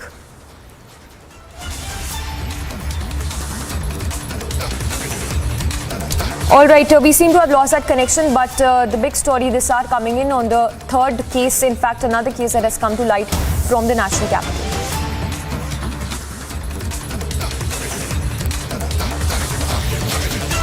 And on to more breaking news coming in. This one in relation to the casino scam, we are told. What we understand is that Chikoti Praveen today once again arrived at the Enforcement Directorate's office in Hyderabad for questioning in relation to the casino scam. Remember earlier on Monday, Chikoti Praveen was questioned by the ED for more than 8 hours. Now this is in relation to the casino scam, and in fact, Chikoti Praveen as well as his top aides were interrogated by the Enforcement Directorate. We are given to understand that several politicians are also under scanner for the casino visits. We have Aneri reporting live from Hyderabad. Aneri, if you could give us the details of this casino scam. We understand that Chikoti Praveen once again was questioned by the Enforcement Directorate.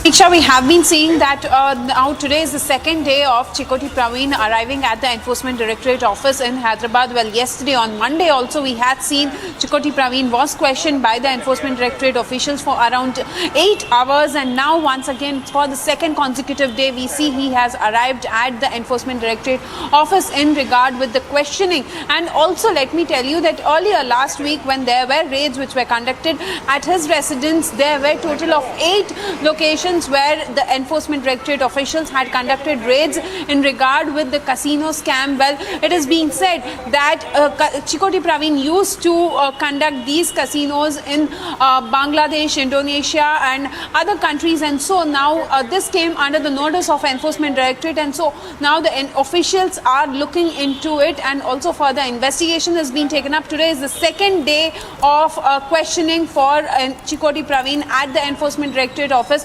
He has just arrived some time back at the office of ED in connection with the casino scam. All right, Aneri, thank you for the moment. We'll keep coming back to you as you track all the latest on that. So that is day 2 of Chikoti Praveen's grilling by the ED.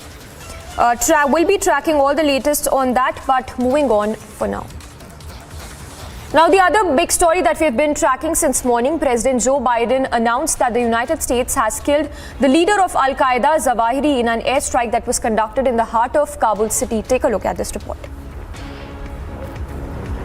The Taliban government statement confirmed that an aerial attack was carried out on a residential house of the Al-Qaeda leader, Ayman al-Zawahiri. Hailing the drone attack, US President Joe Biden announced the death of the Al-Qaeda leader in an address to the nation. After relentlessly seeking Zawahiri for years under Presidents Bush, Obama, and Trump, our intelligence community located Zawahiri earlier this year. He had moved to downtown Kabul to reunite with members of his immediate family.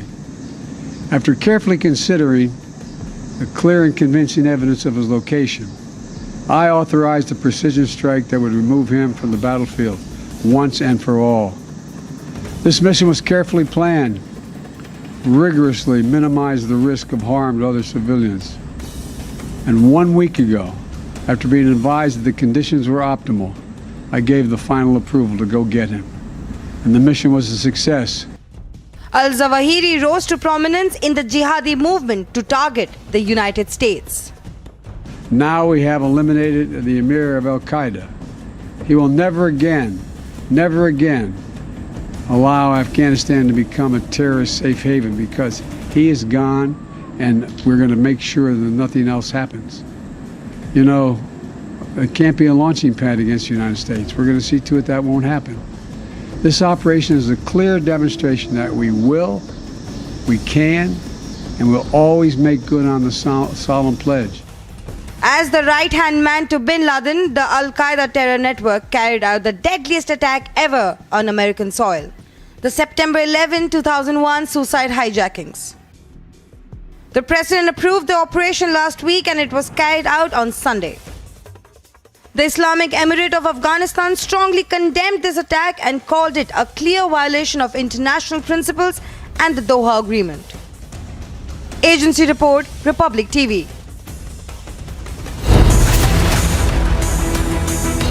Osama's successor eliminated in CIA-led drone strike.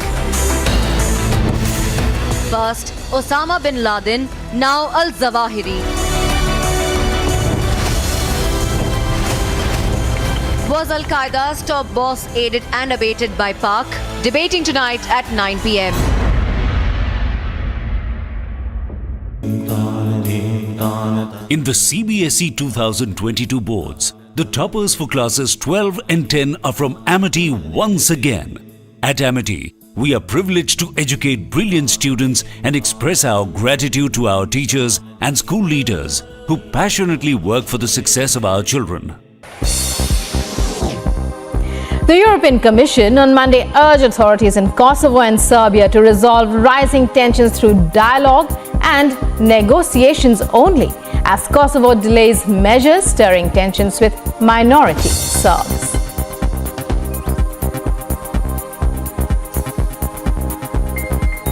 Well, the European Union and the member states, of course, we are following the events and developments, especially in North Kosovo, very closely and with concern. What is important to say on behalf of the European Union is that everyone involved in this needs to remain calm, and any uncoordinated and unilateral actions that jeopardize the stability and security on the ground and which impede the freedom of movement of all citizens there need to stop immediately. Top national stories ahead of 75th Independence Day celebrations. Goa Chief Minister Pramod Sawant urges the participation of all in Har Ghar Tiranga campaign to hoist the national flag at home from August 13th to 16th. Indian Police Service Officer Sanjay Arora, who succeeds Rakesh Asthana as Delhi Police Chief on Monday, chairs meeting with senior police officers, taking stock of security situation in the national capital ahead of Independence Day celebrations. The CP on the first day in office instructs officers to be more vigilant during the period. Delhi court directs jail authorities to provide proper medical treatment to Khalid Saifi along with medication and tests after Saifi accused in larger conspiracy of anti-CAA 2020 Northeast Delhi. Our intelligence community located Zawahiri earlier this year. It moved to downtown Kabul after being advised that the conditions were optimal. I gave the final approval to go get him, and the mission was a success. This was the place where the drone strike was done by the American forces on Sunday around early morning, around 6 a.m. There was a drone strike in Sherpur, one of the places in Kabul, on the residence of Al-Qaeda organization, Commander Zawahiri.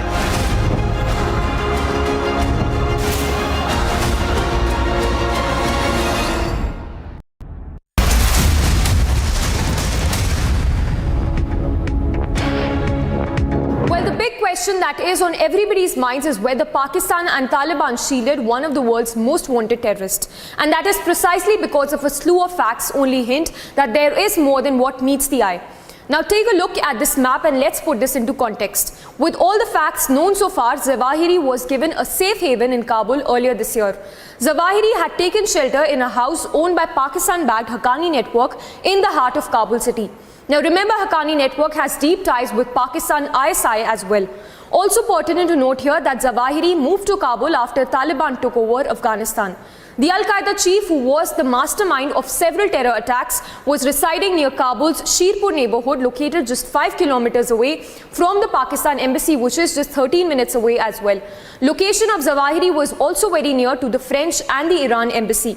So does this mean that the Al-Qaeda chief, who was the key architect of the 9/11 attack, was secured that no harm could be done to him as he resided in a house owned by Pakistan-backed Haqqani network right under the nose of the Taliban leaders? A very short break. On the other side, we'll get you the latest on the SSC recruitment scam probe as anger mounts against sacked TMC Minister Partha Okash scam, slipper flung at Partha Chatterjee. And days after Sonia and Rahul grilling, ED News tightens raids now at Herald House across the country.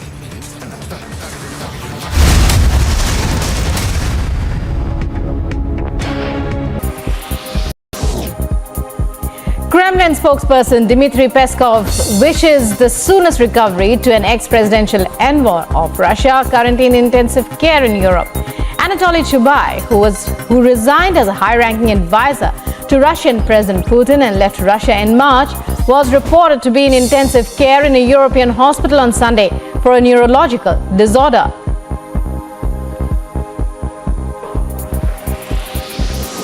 Kosovo's authorities have moved to ease mounting ethnic tensions in the country by delaying a controversial order on vehicle license plates and identity cards. The tensions triggered riots by minority Serbs who put up roadblocks, sounded air raid sirens and fired their guns into the air. The European Commission on Monday urged authorities in Kosovo and Serbia to resolve rising tensions through dialogue and negotiations only, as Kosovo delays measures stirring tensions with minority Serbs.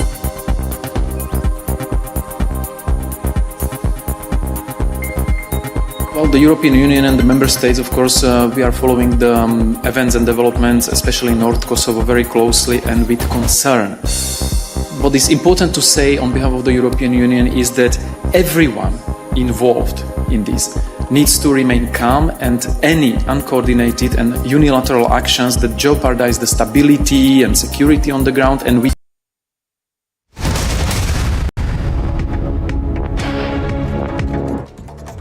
Roundup of all that's making news. 6 billion transactions via United Payments Interface were recorded for the month of July. Prime Minister Modi called it an outstanding accomplishment, adding that it is a collective resolve of the people of the country to embrace new technologies, asserting that the digital payments were helpful during the COVID pandemic. Amid the inflation debate in Parliament and Finance Minister Nirmala Sitharaman's speech, Congress MP Mallikarjun Kharge said that the opposition is ready to discuss inflation and will keep the issues in front of the House. Kharge also took a jibe at the BJP and said that the party is unaffected of the inflation rise. महंगाई पर चर्चा करने के लिए तो तैयार थे, आज भी तैयार है। अभी चेयरमैन साहब ने भी फ़ोन किया कि महंगाई पे चर्चा आज शुरू होना चाहिए, तो हमारे सबकी सम्मति है कि चर्चा के लिए हम तैयार हो जाएं और जो भी मुद्दे सरकार के सामने रखना है वो रखेंगे। A terror attack was reported in J&K's Ramban district. There have been reports of explosives that were hurled at the police post of Ramban. Meanwhile, search operation is underway to nab the suspected terrorist who reportedly belongs to the Jammu and Kashmir Ghaznavi force. The security forces spotted yet another suspected Pakistani drone flying close to the J&K international border. Incidents of Pak infiltration attempts have been on a rise for the past few months. The suspected Pakistani drone was suspected in the Kanachak area in Jammu district. Congress MP and Whip in Lok Sabha Manikam Tagore gave an adjournment motion notice in Rajya Sabha to discuss the alleged misuse of ED powers. In the notice, Tagore sought the House should advise ED to abandon the behavior of calling the public representatives of the opposition party, especially targeting the opposition leaders. The water level of the Jiadhal river has risen due to the incessant rainfall. Several villages in the area have also been submerged because of the heavy downpour.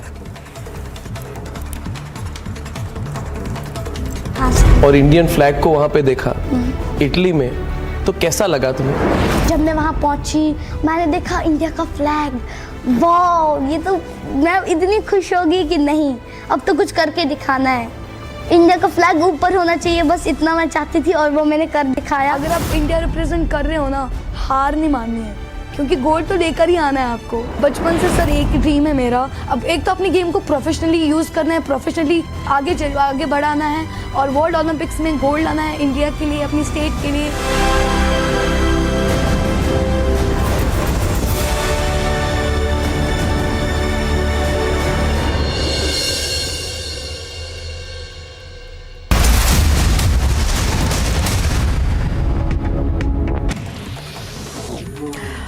Spokesperson of the Taliban government in Afghanistan acknowledges the attack in official statement, adds the attack carried out by American drones was a violation of the Doha Agreement, that such an action was a repetition of failed experiences of the past 20 years that acted against the interests of the United States, Afghanistan and the region as an extension.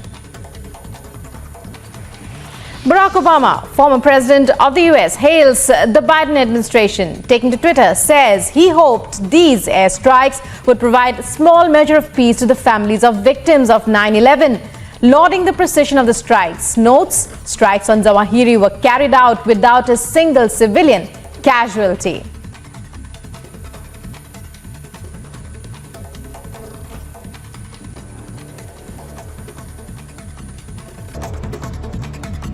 As Unified Payments Interface records 6 billion transactions in July, Prime Minister Narendra Modi calls it an outstanding accomplishment, says it is the collective resolve of the people of India to embrace new technology, asserts digital payments were helpful during the COVID pandemic.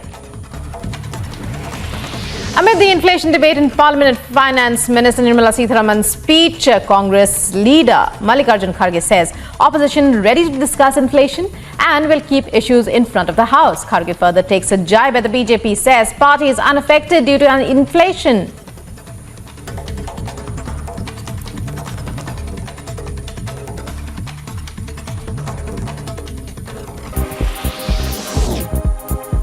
Kremlin spokesperson Dmitry Peskov wishes the soonest recovery to an ex-presidential envoy of Russia currently in intensive care in Europe. Anatoly Chubai, who resigned as a high-ranking advisor to Russian President Putin and left Russia in March, was reported to be in intensive care in a European hospital on Sunday for a neurological disorder.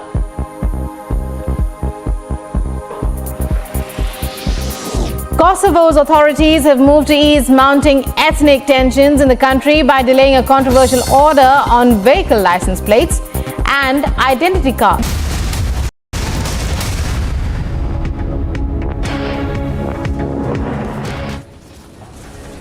Airstrike in Kabul, Afghanistan that killed the emir of Al-Qaeda, Ayman al-Zawahiri.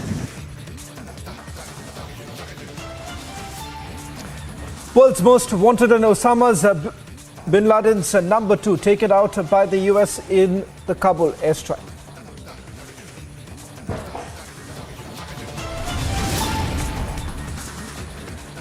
Pakistan Taliban roll out in the open.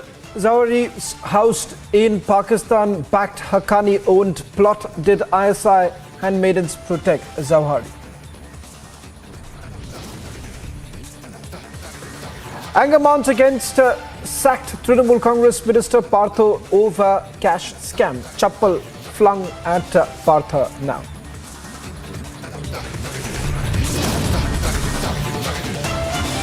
Days after Sonia and Rahul questioning ED news titans, raids on at the Herald house across India.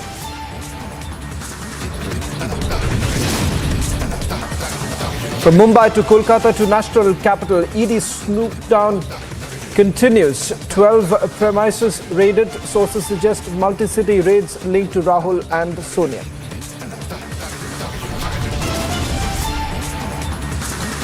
No escape for Sanjay Raut. ED intensifies the crackdown, raids on across 2 locations in Mumbai.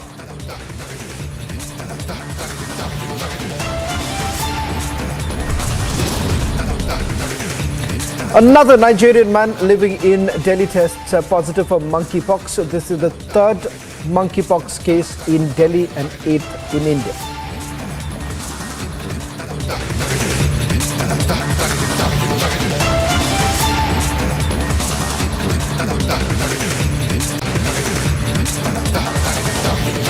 Starting this edition with some breaking news. Now coming in, the Income Tax Department has unearthed unaccounted income of more than 1,000 crore rupees after it raided a Gujarat-based business conglomerate last month. The CBDT has now said that unaccounted cash of 24 crore rupees and unexplained jewellery, bullion valued at about 20 crore rupees have been seized so far. The searches were launched on 20th of July and the agency covered 58 premises in Khera, Ahmedabad, Mumbai, Hyderabad and Kolkata.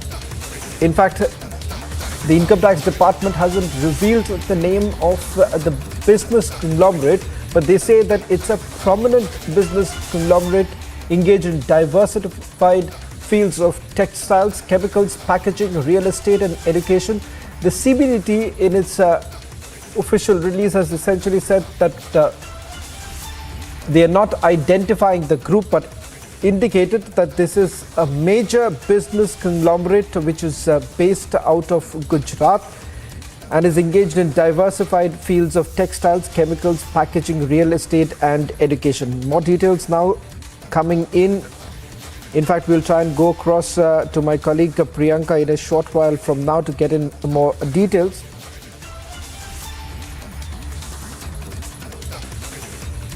We are now being told that it's about 24 crore rupees of unaccounted cash, 1,000 crore rupees over unaccounted transactions have also unearthed. Let me go across to my colleague Priyanka, who's joining us on the phone line right now. Priyanka, just take us to the details that you're picking up. Well, that's right, Shavan. The latest that we can tell our viewers right now is that this is the IT department, in fact, that has been conducting raids. As of now, we are learning that these are the offices, the residence of businessmen in Kheda, Ahmedabad and Mumbai, along with Hyderabad and Kolkata as well. But specifically in Gujarat, we are seeing that the raids that are being focused upon in Kheda and in Ahmedabad is also what we are learning. At least 3 to 4 offices is what we are learning in Ahmedabad, which is being raided upon as of now. In fact, this is in the matter of tax evasion that the IT department, in fact, had been pursuing this entire matter. And in fact, the amount of this entire investigation is also what we have learned right now, Shavan, is to the tune of rupees 24 crore of unaccounted cash, in fact, that has been recovered, and over 1,000 crore of unaccounted transactions that the IT department has also gotten a hold of. They have gotten incriminating documents as well. As of now, in their position that they are scrutinizing to look into the entire matter. But as of now, the tax evasion case that we are learning has surfaced up to the rupees 24 crore as of now.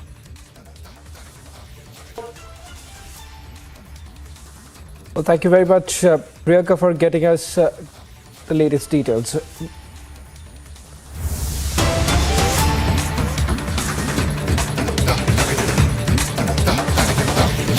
Moving on, getting at some more breaking news right now. In an open threat to the United States, a Chinese embassy spokesperson in India has now issued a statement on Twitter which reads, "A visit to Taiwan by Speaker Pelosi would constitute a gross interference in China's internal affairs, greatly threaten peace and stability across the Taiwan Strait, severely undermining China-US relations and lead to a very serious situation and grave consequences.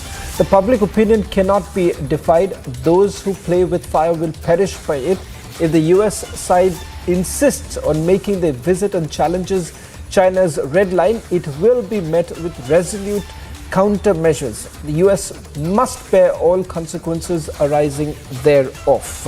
Unquote. That's what the Chinese embassy spokesperson in India had to say. Let me bring in my colleague and a senior executive editor who's joining us on this broadcast. Abhishek, it does seem that China appears to be quite rattled with the positioning that the United States has taken. And over the last few months, perhaps, what we have seen is that US has basically solidified their position as far as Taiwan is concerned. First time that a US congressional delegation is visiting Taiwan, or someone higher up in the hierarchy in the US government is visiting Taiwan. But it seems that this time the difference is that the Chinese have drawn a red line, a new red line, and we have seen very shrill voices coming in from the Chinese Ministry of Defense, from the Chinese Ministry of Foreign Affairs. In this case, these are a series of tweets by the Chinese spokesperson of their embassy in Delhi, in fact, Wang Xiaojian, and he says that the visit by Speaker Pelosi would constitute a gross interference in China's internal affairs. We have seen live fire exercises being carried out in Fujian province down south, abutting the Taiwan Strait, and we have seen the Chinese Defense Ministry saying, or Chinese experts suggesting, that when Nancy Pelosi's plane goes into Taiwanese airspace, the Chinese military, the Chinese PLA Air Force aircraft might follow clearly intimidatory tactics, saber rattling and whatnot being carried out by the Chinese because they want their new red line to be respected. It's still not clear whether the United States would blink because all indication in the last 24 hours is that despite Nancy Pelosi not mentioning Taiwan in her departure statement, is all set to actually make a pit stop in her four-nation Indo-Pacific tour. But this is clearly China really, Shawan, scaling up its intransigence, scaling up its recalcitrance and sort of bullying in the neighborhood to a level where they are trying it with the United States as well. As I said, it would be interesting to watch whether the United States blinks, because in the last 24 hours at least, they have not given any indication of that kind. Well, Abhishek, I'll request you to stay on as Sushant Sareen is joining on this broadcast. Mr. Sareen, how would you essentially read this tweet that has now been put out by the Chinese embassy spokesperson in India? As I was asking this question to Abhishek also, what we have essentially seen in the last few months is that US has tried to solidify their entire positioning of Taiwan in the backdrop of what's happening in the Russia-Ukraine war. So how exactly are you looking at these developments? Look, I think the kind of strident posturing which the Chinese have adopted does not come as any surprise. And I think they are trying to use this as an opportunity to convey not just to the United States, but countries around the world that they will have to face to China's wrath if, they do any kind of business or they lend any kind of legitimacy to the Taiwanese. Now, clearly this is a challenge for the United States. Now, a lot of the Chinese rhetoric is only that, just rhetoric. What are they going to do? Are they going to declare war on the United States? I don't think that's going to happen. That's highly unlikely. Not at a time when, you are seeing a downturn in the Chinese economy. The Chinese are extremely dependent upon the United States and the West. So I don't think they're going to go down that road. I would be extremely surprised if they were going to do something like that. But I think even if they eat humble pie, even if their bluff is called at this point in time, and the U.S. Speaker, Congress Speaker, does go to Taiwan, I don't think this will be the end of the matter. I think what will happen is that the Chinese will then think of ways of undermining Taiwan. They'll look at other ways of trying to get even with the Americans. A lot of what we have seen in our own context. We saw Doklam happen. For 2 years, there was complete silence from the Chinese side. Everybody became kind of complacent. The pandemic struck, and we kind of, were caught a little unawares when the Chinese tried to encroach on our territory, or at least brought a substantial number of troops along the line of actual control. And we saw what happened. We've seen what has happened since then. So even in Doklam, after eating humble pie, the Chinese have started encroaching all over again, albeit in a slightly different way and a different area. But nevertheless, they started doing that. So maybe we will see a similar pattern of behavior as far as South China Sea, as far as Taiwan or the Taiwan Straits are concerned. We'll probably see something similar going forward, even if they beat a hasty retreat. Of course, if the Americans do not go to Taiwan, if Nancy Pelosi does not go to Taiwan, then I think the impact of that on American power, American prestige will be significant. Because a lot of countries in the region will think that the Americans have been browbeaten by the Chinese, and I don't think that is something which we would look upon very nicely. Thank you very much, Mr. Sareen, for putting this into perspective. We're also getting in some more breaking news right now. We'll be shifting focus to another top story that we've been focusing for a while now.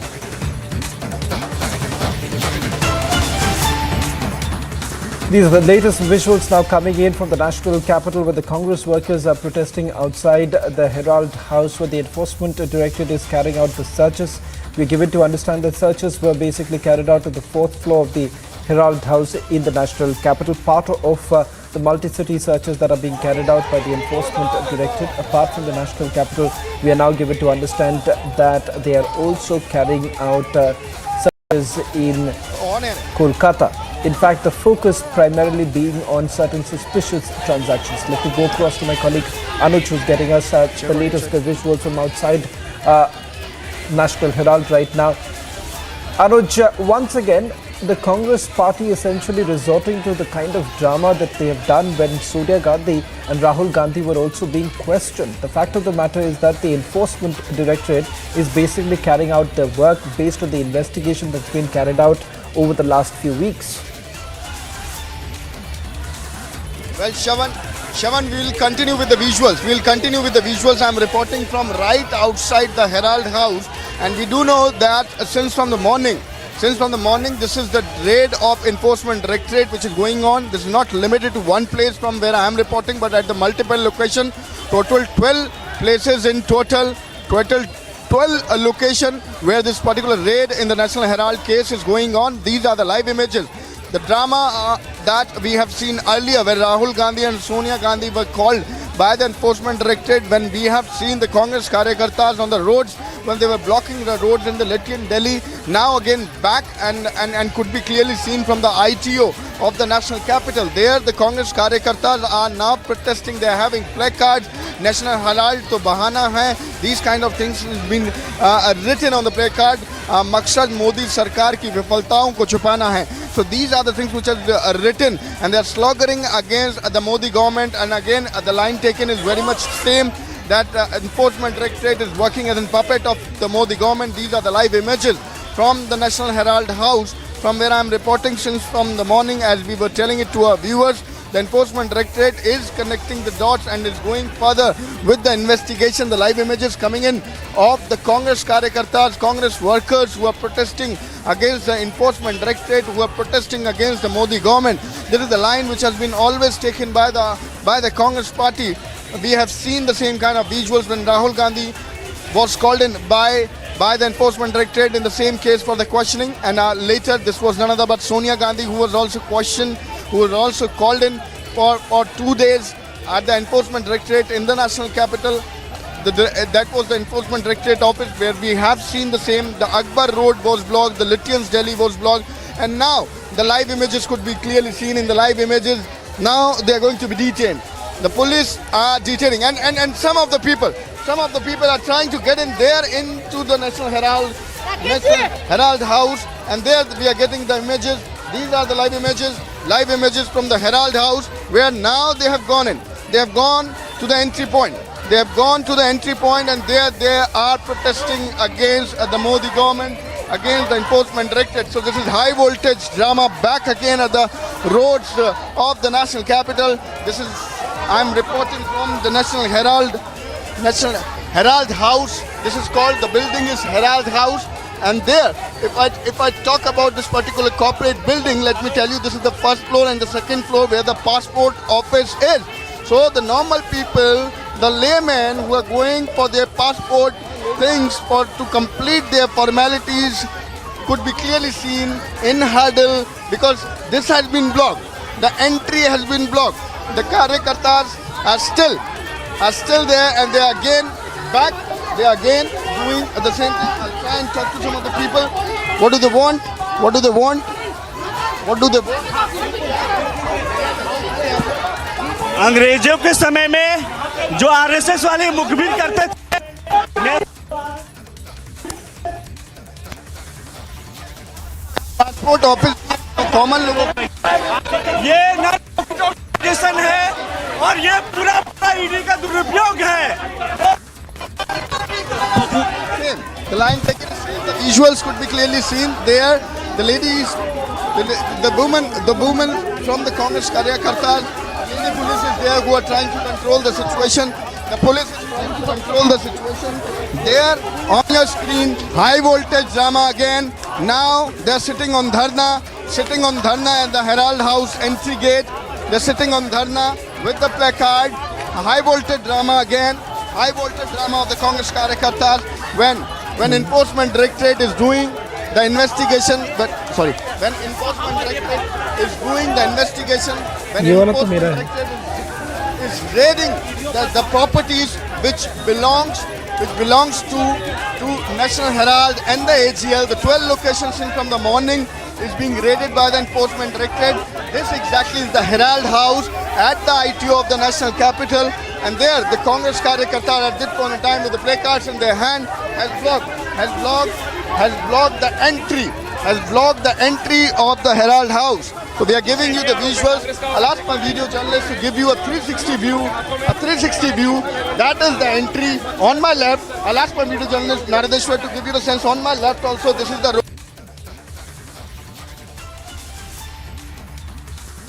Road here, they blocked the road. That's the main entry. Let me give you the longer view, 360 view of the area from where I am reporting. Let me give you the longer view. This exactly is the Herald House. This is the Herald House where the Directorate is waiting from the mountain. People there, the Congress Karyakartas there have made this. That is the entry. That is the entry of this Herald House where National Herald office is. But you need to understand, if I tell you about this corporate building, let me tell you the passport office which is on the first floor, the passport office which is on the second floor, but the layman, the common man is again getting trouble because of this high voltage drama of the Congress party. And this is again back on the street of the national capital. We have seen the same when Rahul Gandhi and Sonia Gandhi were called for the questioning by the Enforcement Directorate. The police is trying to control the situation. I'll go ahead and to give you the closer view now. I'll give you the closer view now. There, I'll ask the video journalist to give you the sense. That's the entry.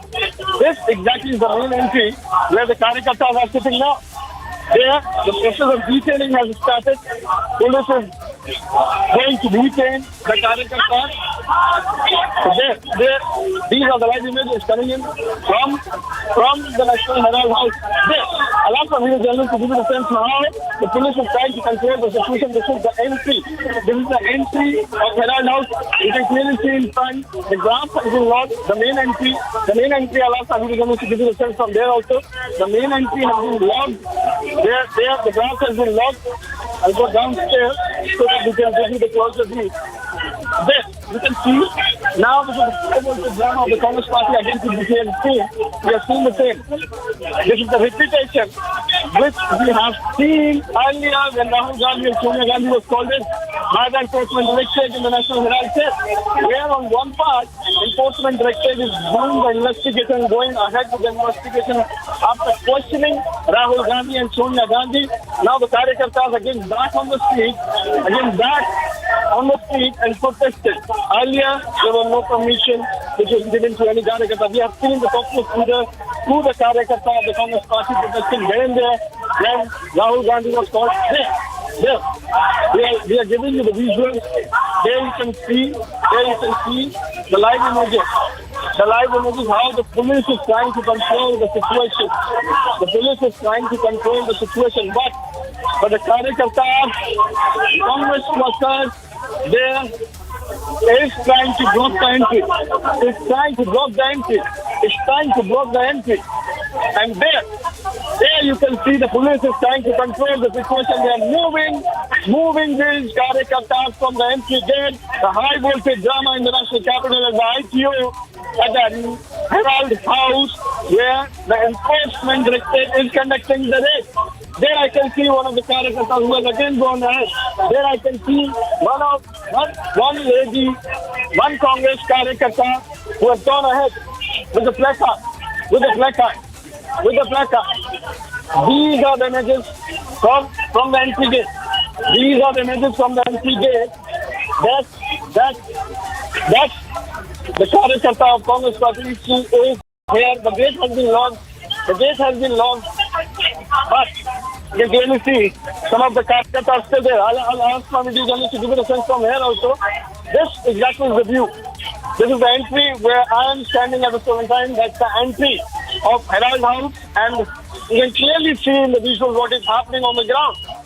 These are the Congress Karyakartas back again on the street, doing drama, the high voltage drama of Congress party.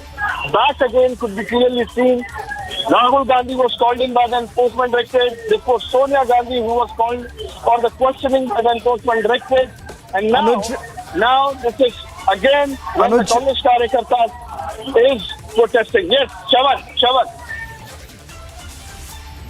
Anuj, I'll just request you to stay on with us. I'm also joined by Shahzad Poonawal of the BJP who's joining us on the phone line.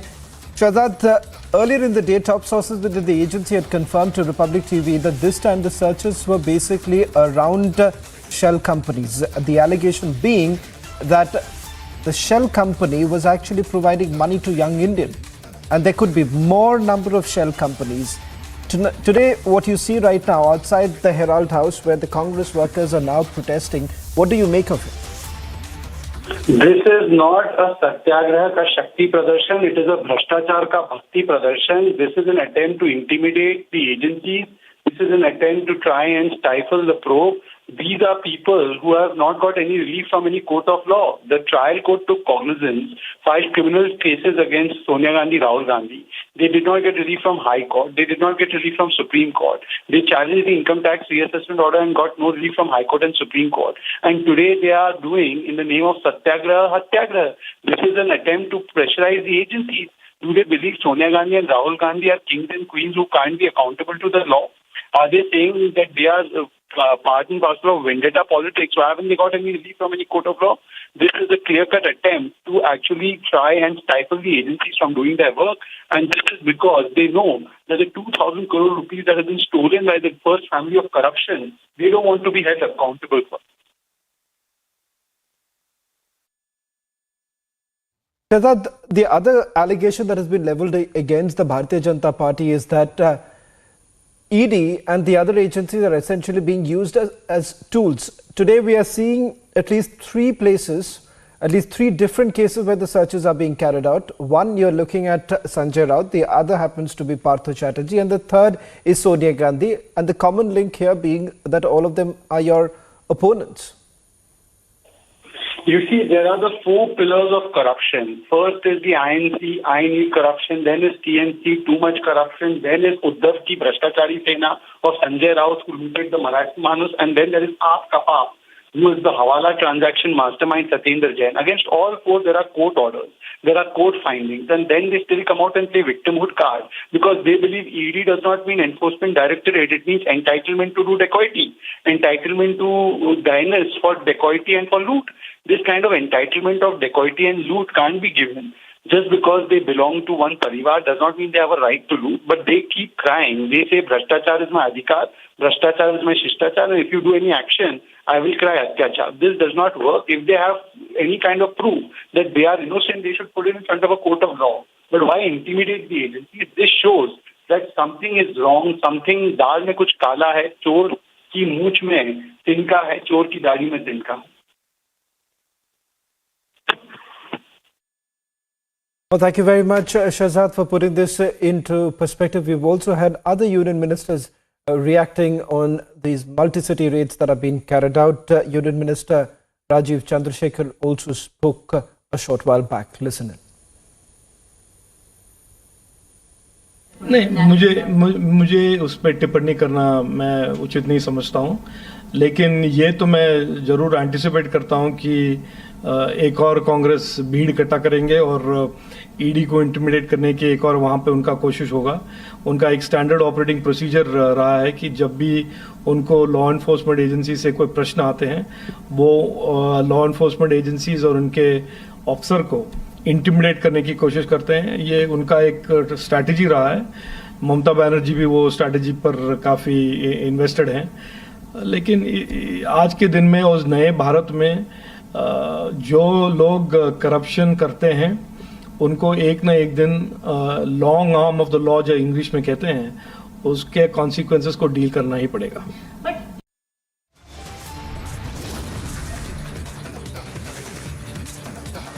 To Kolkata, from Kolkata to Mumbai, ED raids continue. ED raided at around 12 places linked to Rahul Gandhi and Sonia Gandhi in the National Herald case. Time for a short break. We'll be right back. Stay tuned.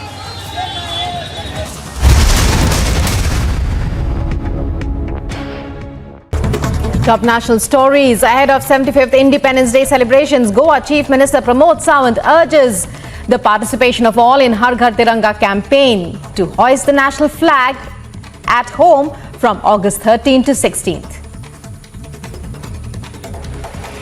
Indian Police Service Officer Sanjay Arora, who succeeds Rakesh Asthana as Delhi Police Chief on Monday, chairs meeting with senior police officers, taking stock of security situation in the national capital ahead of Independence Day celebrations. The CP on the first day in office instructs officers to be more vigilant during the period.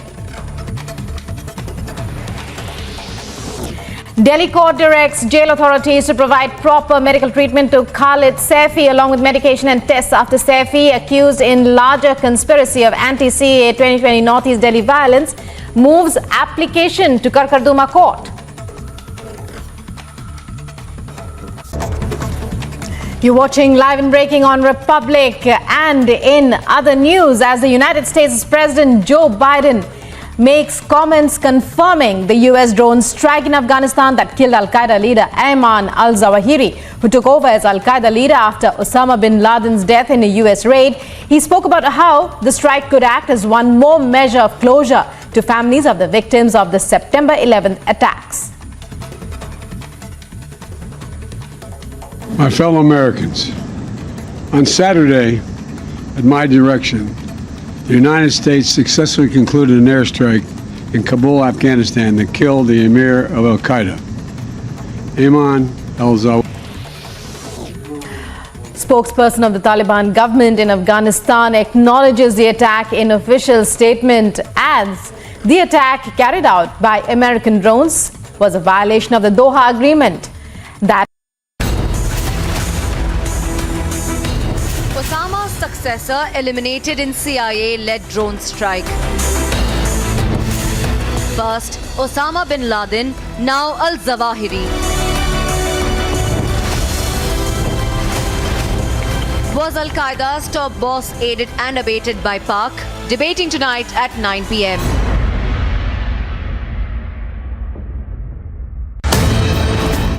मैं भी ये चाहता हूँ, हमेशा दिल में सोता हूँ शाम को, मेरे को दर्द होता है कलेजे के अंदर कि चाइना आए तो आज भी मैं खाने के लिए तैयार हूँ। युद्ध भूमि में दुश्मन से जब हम लड़ा करते थे, तूफानों को मोड़ दिया करते थे।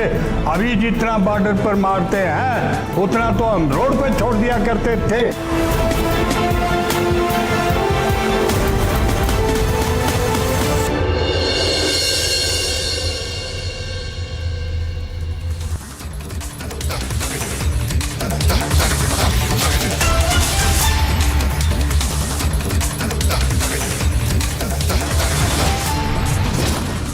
Top headlines at 4 p.m. World's most wanted and Osama bin Laden's number 2 taken out by the US in the Kabul airstrike.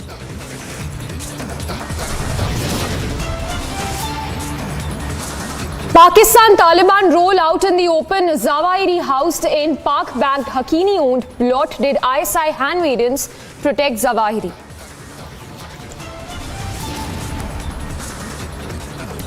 China warns US against Speaker Nancy Pelosi's visit to Taiwan, says upcoming visit would amount to interference into China's internal affairs. Anger mounts against sacked TMC Minister Partha Wakash scam slip of lung at Partha now.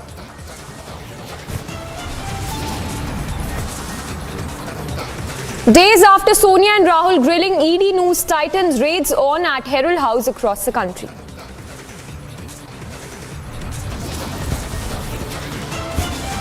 From Mumbai to Kolkata to the national capital, ED swoop down continues. 12 premises raided.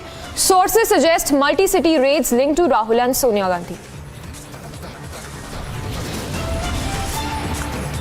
No escape for Raut. ED intensifies crackdown raids on across 2 locations in Mumbai.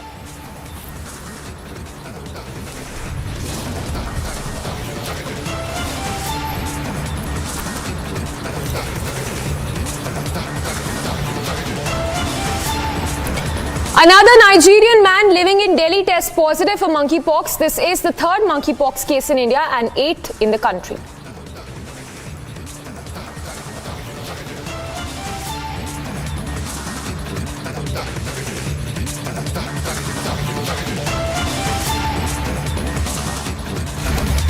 Thanks for tuning in this Tuesday evening. We're tracking the big story this hour of the ED conducting multi-city raids in connection with the National Herald scam probe. Now we are told that the Congress workers were also seen protesting outside the Herald house. We have our reporters reporting live from the national capital and the locations where the raids are being conducted. And the visuals on your screens of the protests being staged by the Congress workers, those are in fact the live protest shots that are coming in right now of the Congress holding protest as the mega ED searches and raids continue in connection with the National Herald scam case, which amounts to crores of rupees. Anuj is tracking all the details, reporting live from that very location. Anuj, if you could give us the details that you're picking up.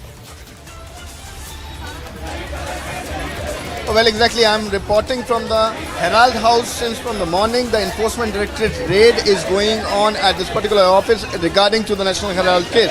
Let me give you the visuals from right outside the Herald House, and there you can clearly see the high voltage drama of the Congress party, which is again back on the roads of the national capital. This is the Herald House at the ITO of the national capital, and the Congress Karyakartas, the Congress workers could be clearly seen protesting over here.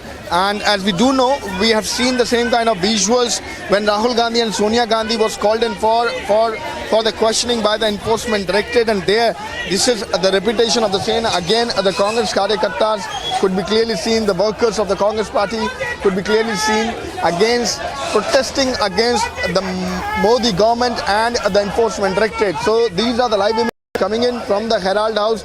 On my left is the Herald House. That's the entry which was recently blocked by these Karyakartas. Some of the protesters have been already detained. I'll give you a sense of the entry of the national this Herald House also. This exactly is the entry where this particular barricading kind of has been already done, and that's the entry. That's the entry point where the Karyakartas, the party workers reaches. On my left, the police is trying to control the situation. The situation remains the same. I'll ask my video journalist to give you the sense from there also. And there, you can clearly see the people, the Karyakartas, from the women wings, from the Mahila wing of the Congress party. The Karyakartas are protesting, and this is against the Enforcement Directorate. Yes, the line taken is very much similar as it was taken earlier also, that the ED is being used by the Modi government, and this is the protest against the Modi government and the Enforcement Directorate. As we are talking at this point in time, let me remind you that this is the 12th location which is being raided by the Enforcement Directorate today. 12 location in the National Herald case is being raided.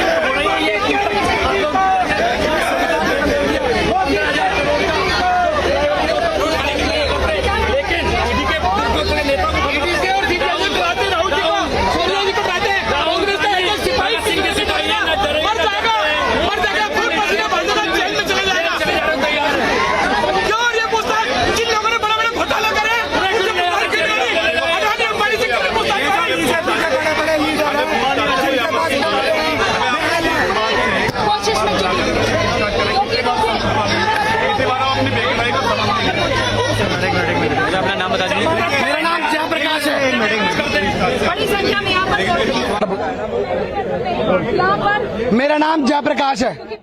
मैं आपके channel के माध्यम से ये पूछना चाहता हूँ, पिछले महीने में 10 दिन राहुल जी को परेशान किया गया, क्या निकला बताइए। कि आप देख सकते हैं ये तस्वीरें जो हैं कांग्रेस कार्यकर्ताओं की तस्वीरें हैं, कांग्रेस कार्यकर्ताओं की तस्वीरें हैं। तस्वीरों में हम रहेंगे, तस्वीरें मैं अपने कैमरा पर्सन से कहूँगा दिखाएं आपको। आप देख सकते हैं कि कांग्रेस के कार्यकर्ता हैं जो ये प्रदर्शन यहाँ हेराल्ड हाउस के बाहर कर रहे हैं। देखिए, सुबह से ही इन्फोर्समेंट डायरेक्टरेट की जो टीम है वो 12 लोकेशंस पे रेड कर रही है। नेशनल हेराल्ड स्कैम में, इस केस में राहुल गांधी को बुलाया गया था, सोनिया गांधी को बुलाया गया था। 4 दिन राहुल गांधी से पूछताछ होती है, उसके बाद 2 दिन के लिए सोनिया गांधी से पूछताछ होती है। पूछताछ के बाद इन्फोर्समेंट डायरेक्टरेट एक्शन में है।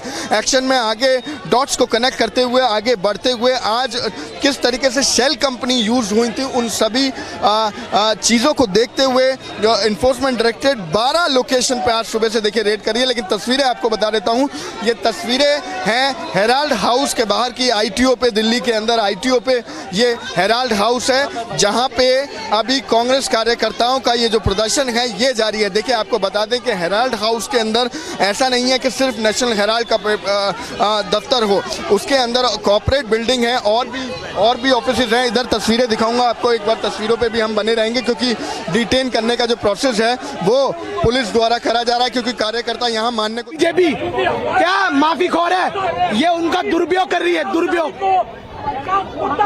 छुपाने के लिए। और ये देखो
वो आगे बढ़ी है, वो आगे बढ़ रही है। जैसा कि हम इस समय रिपोर्ट कर रहे हैं आज से जब कांग्रेस कार्यकर्ताओं को ऊपर की तरफ ले जाया जा रहा है मेन रोड की तरफ, तो आप देख सकते हैं कि सड़क जाम कर दी गई है। जो आईटीओ की सड़क है, जो आईटीओ की सड़क है उसको जाम कर दिया गया। तो ये वही तस्वीरें हैं जो हमने उस समय देखी थी जब राहुल गांधी और सोनिया गांधी इन्फोर्समेंट डायरेक्टरेट के ऑफिस की तरफ जा रहे थे या उनको बुलाया गया था। ऐसी ही तस्वीरें लुटियन दिल्ली में देखने को मिली थी, जब अकबर रोड से लेकर मानसिंह रोड तक पूरे सेंट्रल दिल्ली में, लुटियंस दिल्ली में जाम लगा दिया गया था और यही कार्यकर्ता जो हैं वो सड़कों पे आ गए थे। आज एक बार फिर से वही कार्यकर्ता देखिए सड़कों पे देखने को मिल रहे हैं। और ये कार्यकर्ता सड़कों पे क्यों हैं? ये कार्यकर्ता सड़कों पे इसलिए हैं क्योंकि इन्फोर्समेंट डायरेक्टरेट जो है वो पूछताछ कर रही है। इन्फोर्समेंट डायरेक्टरेट जो है वो पूछताछ की कार्रवाई आगे बढ़ा रही है। So these are the live images from the ITO. From ITO, now when these कार्यकर्ताs have been pushed by the police to the main road, they have blocked the main road. And let me remind you, we have seen the same kind of visuals when Rahul Gandhi and Sonia Gandhi was called in by the enforcement directorate. We have seen how the Lutyens Delhi was blocked from Akbar Road to Mansingh Road, from Mansingh Road to Prithviraj Road. Everything was blocked by these Karyakartas, and today now they are again back on the streets. Again, the high voltage drama of the Congress Karyakartas is back on the streets of the national capital. I'm reporting from the ITO. Now they have pushed toward the main road. The process of detaining was underway, but the situation is not in control. There, the people is trying, the police, I beg your pardon, is trying to control the situation, but there the Karyakartas are now moving toward the red light, toward the ITO main red light, which connect you toward the Supreme Court. On your right is going to be the Deen Dayal Upadhyay Marg, where the BJP office is. On your left is going to be the Central Secretariat. So this is one of the important circle, Chauraya, if we call the place, the red light of the Delhi, which is very much we can see very heavy traffic on this particular road, but now this has been blocked. Now this has been blocked by these Congress Karyakartas. The bus is there in which I believe the protesters who are going to be detained will be taken, but there numbers of Karyakartas, numbers of Congress party workers is again back on the street. They are protesting against the Modi government, they are protesting against the enforcement director. They are having different play card in their hand. ED से ना डरे हैं ना डरेंगे, जनहित में आवाज उठाएंगे. So this is something what these people, the placards having in their hand. So high voltage drama of the Congress party again back on the street of the national capital. There you can clearly see this full road. This full road has been blocked by the Congress workers. The high voltage drama. Again, the Congress Karyakartas back on the street. And why? Because their leader has been questioned by the Enforcement Directorate, and now Enforcement Directorate going ahead with the investigation is is raiding the multiple location. Since from the morning, let me remind you, 12 places has been raided, or the raids at the 12 places is underway. And they are from the ITO of the national capital. The ITO of the national capital, the high voltage drama could be clearly seen. There, the police is trying to control the situation. Police is trying to control the situation. The roads has been blocked. ITO has been blocked by the Congress Karyakartas, and now the live images coming in of the Congress Karyakarta. We have seen few minutes back how they were trying to block the main entry of the Herald House, where the passport office is also there at the first floor. The layman, the common man, is again facing the problem because of this high voltage drama of the Congress party, which we have seen earlier. And now the movement could be clearly seen behind me. Behind me is the ITO red light, and in front of me I can see numbers of Karyakartas of the Congress party who are moving toward the ITO red light. This particular road has been blocked. On my right is some movement of the traffic, but there you can clearly see that the high voltage drama of the Congress party again back on the national capital, on the roads of the national capital, and there the police is trying to control the situation. They are protesting against the Modi government. They are protesting against the enforcement directorate. And why? Because enforcement directorate is conducting raids at the multiple location which is linked to Rahul Gandhi or Sonia Gandhi, which is linked to the National Herald case, or which is the property of National Herald or the AGL. So that is why these particular raids are conducted by the Enforcement Directorate.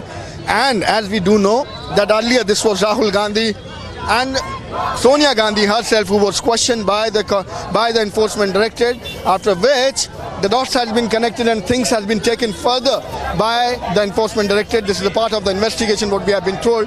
They are looking into the shell companies, the role of the shell companies from where the fund was provided to AGL. The fund was provided to Young Indian. And if we are talking about that particular company, then yes, 34% is the share of Sonia Gandhi and Rahul Gandhi. That is something what we know. And yes, this is Enforcement Directorate who are conducting raids, who are connecting the dots, who have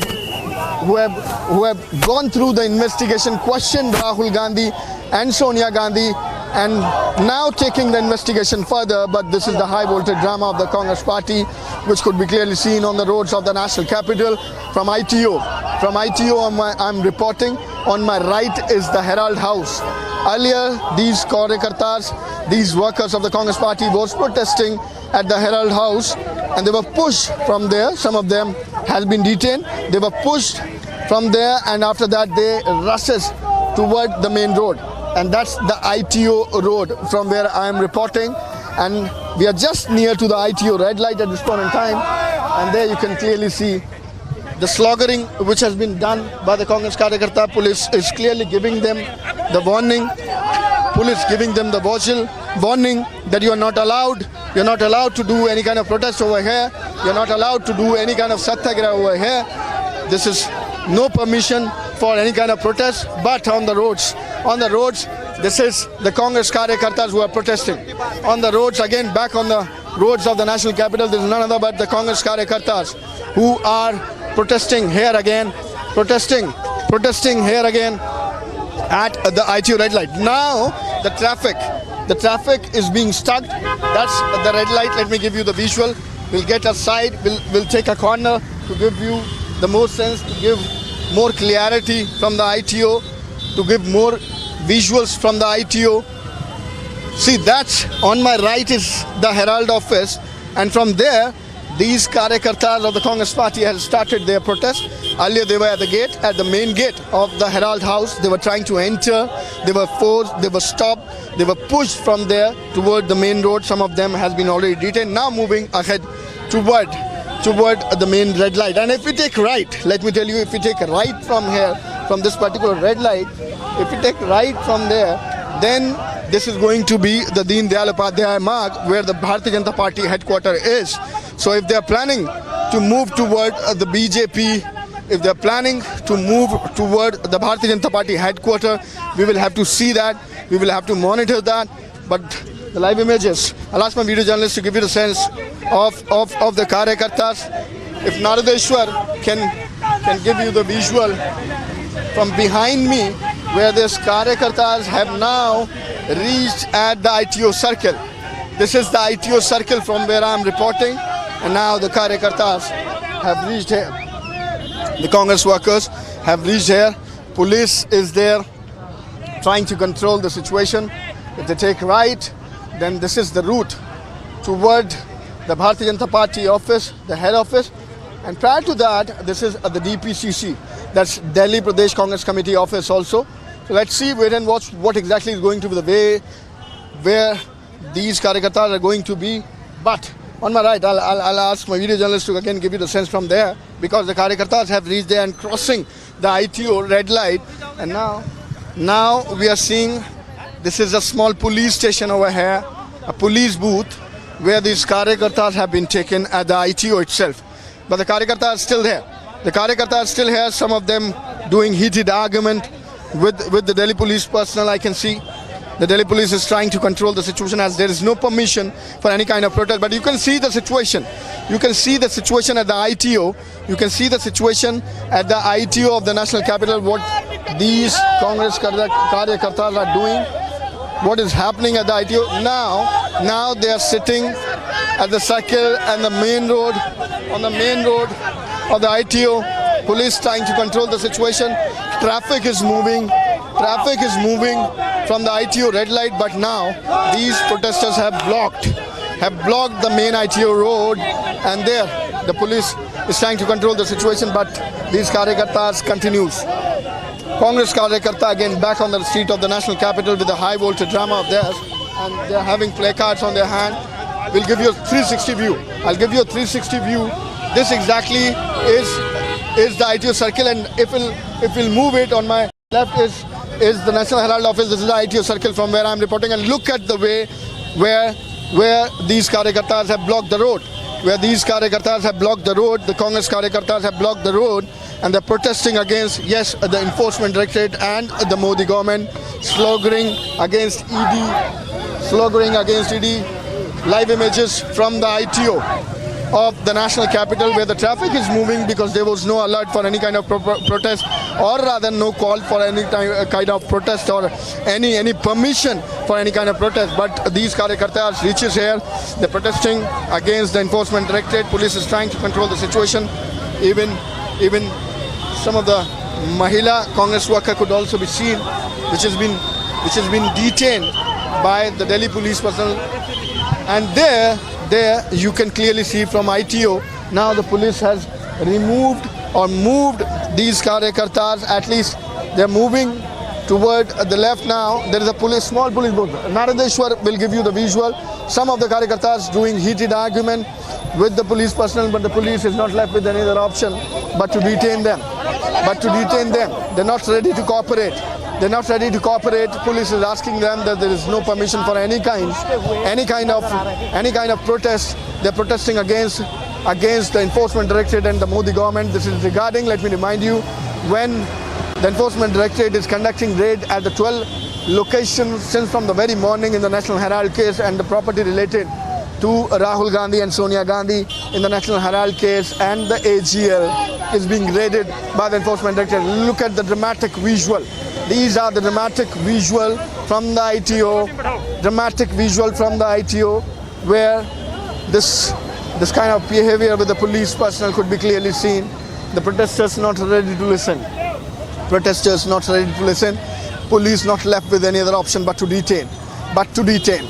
On my left, more Karyakartas are there, and the people who are not listening to the police personnel there from the Delhi police is trying to control the situation. But this particular man was again and again trying to go in the middle of the circle and was trying to stop the traffic, as we have seen it earlier also. So the police personnel not left with any other option but to detaining him. These are the visuals from the ITO. More people detained, more Congress Karyakartas detained, but not ready to listen. To the Delhi police personnel. And these are the live images from the ITO, where the Congress party continues with the high voltage drama. Time for a short break. We'll be right back. Stay tuned. The Congress party continue with the high voltage drama. Rahul Gandhi and Sonia Gandhi, more trouble by the Enforcement Directorate. Stay tuned. The European Commission on Monday urged authorities in Kosovo and Serbia to resolve rising tensions through dialogue and negotiations only, as Kosovo delays measures stirring tensions with minority Serbs.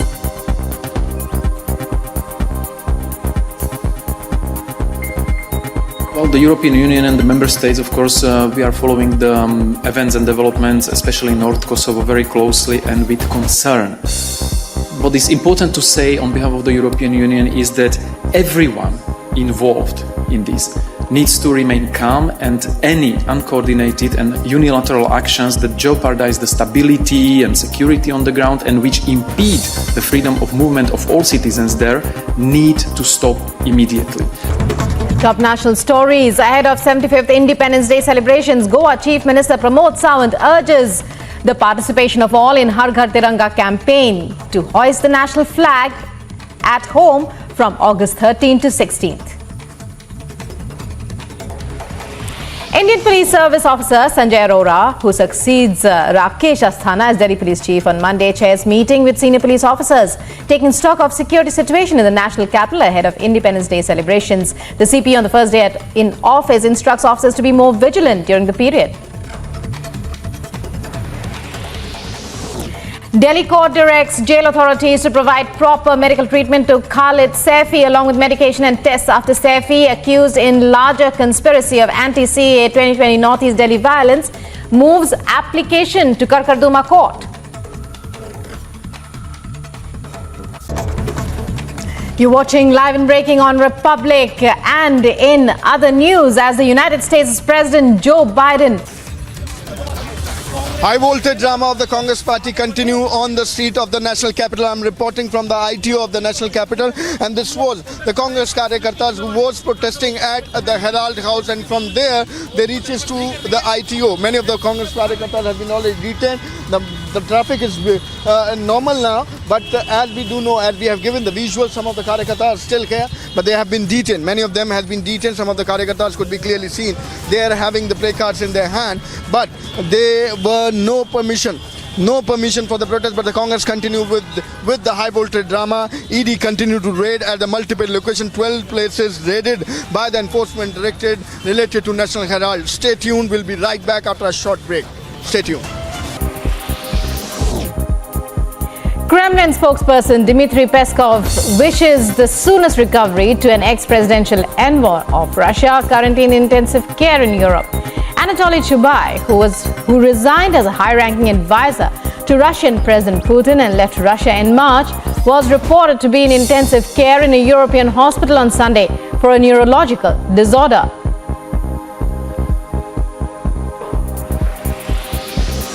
Kosovo's authorities have moved to ease mounting ethnic tensions in the country by delaying a controversial order on vehicle license plates and identity cards. The tensions triggered riots by minority Serbs who put up roadblocks, sounded air raid sirens and fired their guns into the air. The European Commission on Monday urged authorities in Kosovo and Serbia to resolve rising tensions through dialogue and negotiations only, as Kosovo delays measures stirring tensions with minority Serbs.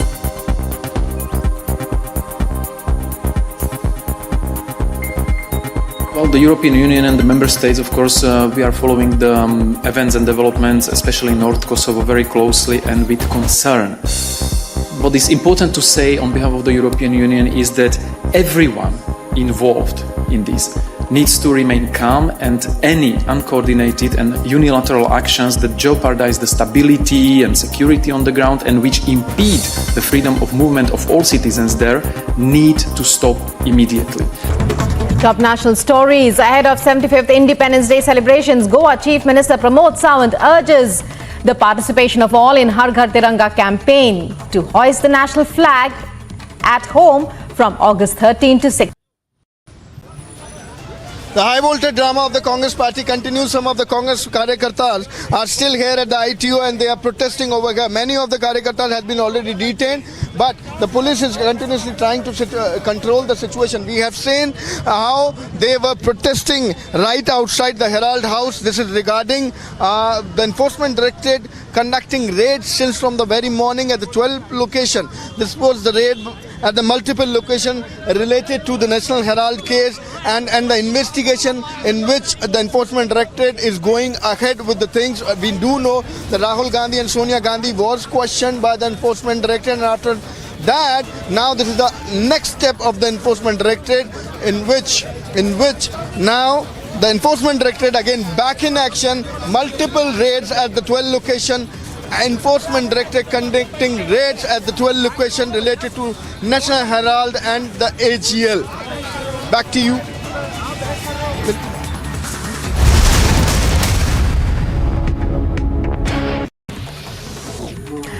Spokesperson of the Taliban government in Afghanistan acknowledges the attack in official statement, adds the attack carried out by American drones was a violation of the Doha Agreement, that such an action was a repetition of failed experiences of the past 20 years that acted against the interests of the United States, Afghanistan and the region as an extension. Barack Obama, former president of the US, hails the Biden administration. Taking to Twitter, says he hoped these airstrikes would provide a small measure of peace to the families of victims of 9/11. Lauding the precision of the strikes, notes strikes on Zawahiri were carried out without a single civilian casualty.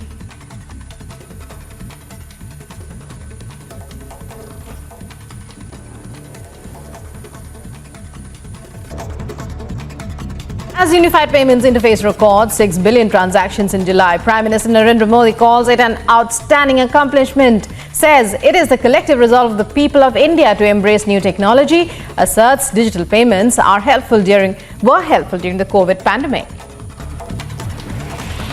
Amid the inflation debate in Parliament, Finance Minister Nirmala Sitharaman's speech, Congress leader Mallikarjun Kharge says opposition ready to discuss inflation and will keep issues in front of the House. Kharge further takes a jibe at the BJP, says party is unaffected due to inflation.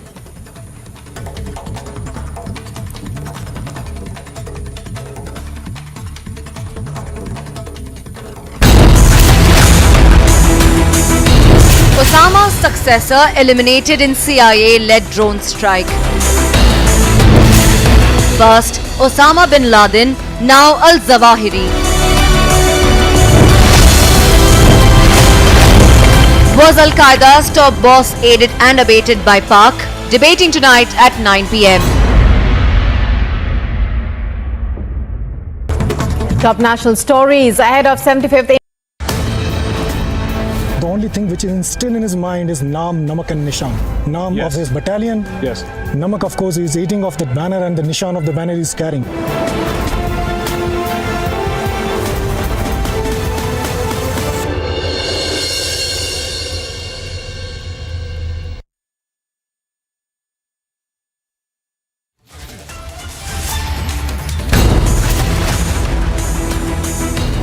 Osama's successor eliminated in CIA-led drone strike. First, Osama bin Laden, now al-Zawahiri. Was Al-Qaeda's top boss aided and abetted by Pak? Debating tonight at 9 p.m.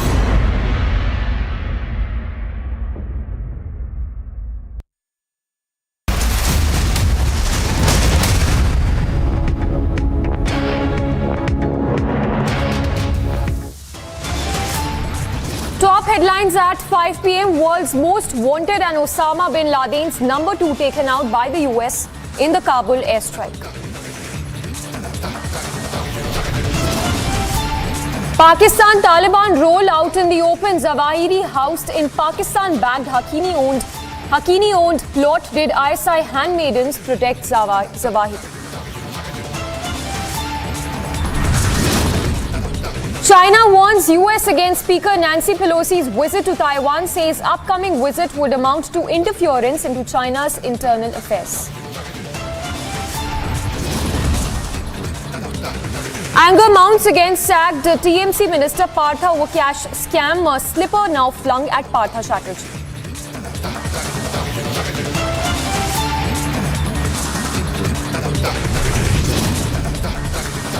Days after Sonia and Rahul grilling, ED news tightens raids on at Herald house across the country.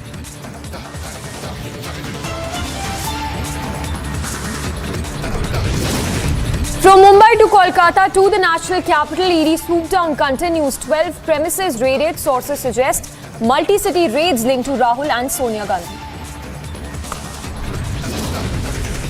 No escape for Sanjay Raut. ED intensifies crackdown, raids on across 2 locations in Mumbai. Another Nigerian man living in Delhi tests positive for monkeypox. This is the 3rd monkeypox case in the national capital and 8th in the country.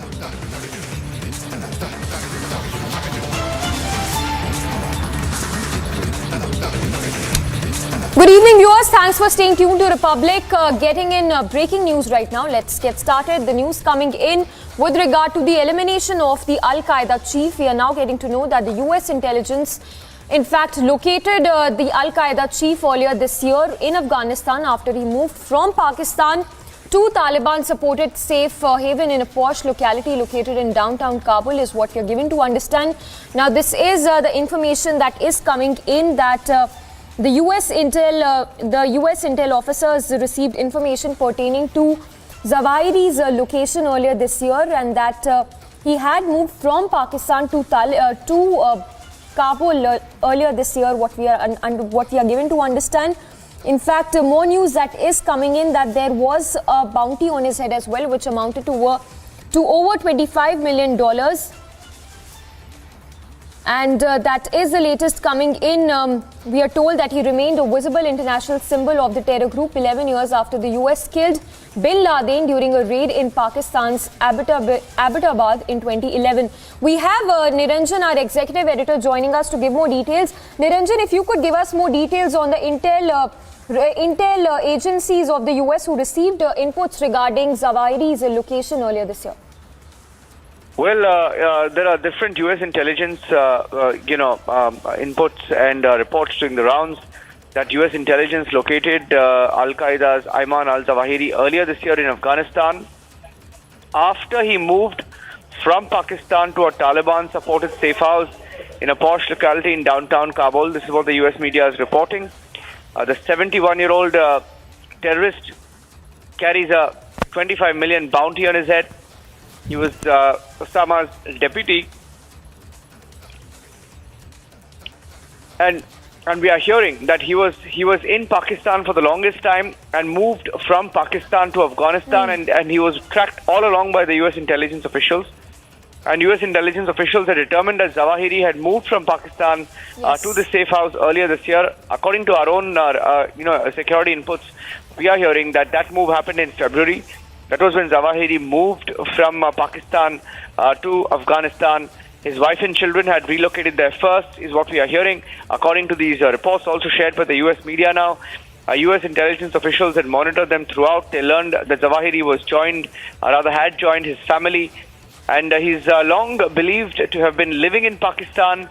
And the fact that he was now killed in Kabul is a testament to not just the porous border between the two countries, but also to Al-Qaeda's decades-long use of facilities, houses, buildings, compounds throughout both Afghanistan and Pakistan.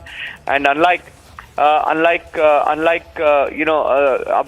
where Osama was killed, relatively small town, where Bin Laden was eventually shot by a commando raid in 2011, eliminated. His successor, Zawahiri, spent the last weeks of his life right in the middle of Afghanistan's capital, bang in the middle of Kabul, where he was found. He was eliminated, but the shocking aspect is that he was hiding there all along. In fact, we also have those reports. I think we can play those some of those reports that we've been filing from Kabul.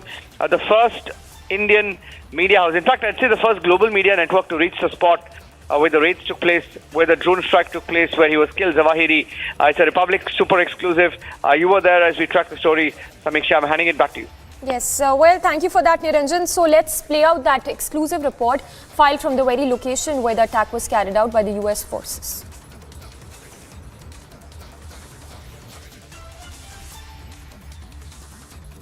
I'm here near the Sherpur place where the drone strike was done by the American forces on Sunday around early morning, around 6 a.m. So here and around 1 kilometer, no single person is allowed to go there. So I'm finding a place where I can show you the targeted house, and I will try. So you can see the back of the place where this is called the Sherpur place. And here is the drone strike was done. You can see at the back of that tall building that there was a drone strike done. So here in Kabul, especially around Sherpur place, there is not a normal situation, and anything is not normal. So you can see that this was the place where the previous government high official was resident. They lived there, but now this is under the control of the Taliban high officials. So after the situation or after the bomb attack right struck here, the security situation is very high. And every road and every sub-road, there is a security, there is a Taliban fighter that they are not allowing people to go there. So it was really a high official places there. They live there. So now no one is allowed to go near to see the place targeted house. So the security is very high there. So this is, as you said, this is the heart of Kabul. This is a place where a lot of ministries are located here. The presidential palace, or we can say Arg, is here near around 1 kilometer or little there from here. And also a lot of embassies, Turkish embassies, Pakistan embassies, embassy of US, and other embassies are here. So this is the place where you cannot say anything that they don't know or he was hiding here, or because this is the place where the high officials, as I indicated in my previous talk. This is the obvious support for them, because the U.S. said that President Biden said that they have killed the organization's leader, and they are denying that. So if they're denying that, so it means that they support the situation. Yes, as tweeted by the Zabihullah Mujahid, the spokesperson of Taliban, tweeted morning today. They said that this is against the agreement between the Afghan government, or the Taliban government, and the American officials. He said that this agreement is violating. American is violating this agreement, because they said that they will not ice struck or they will not damage the Taliban government, but they are now doing that.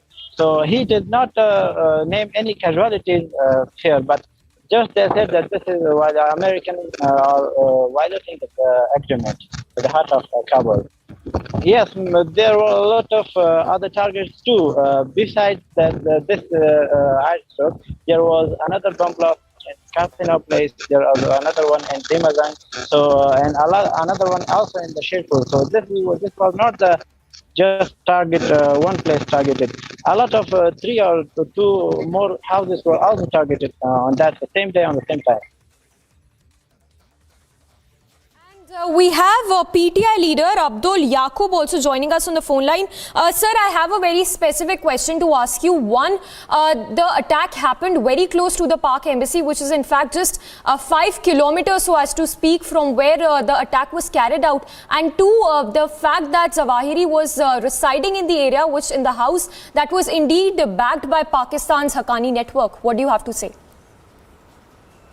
Well, first of all, any UN designated and declared terrorist, no matter he is residing in Pakistan or he is hiding somewhere in Afghanistan, first of all, it must be very clear that it is an illegal resident. I mean, being hidden in Pakistan, whether if any terrorist cross the border or come over here or cross the border or anywhere in the world, I mean, they don't have any citizenship of any country.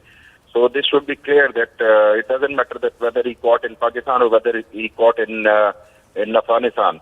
Secondly, I personally believe that any terrorist, any UN designated terrorist must brought to the court of justice, must be given the fair trial the way Khalid Mohammed Sheikh, the mastermind of 9/11, was caught from the Pindi and was then sent to the America. He is still in the Guantanamo Bay from over 19 years.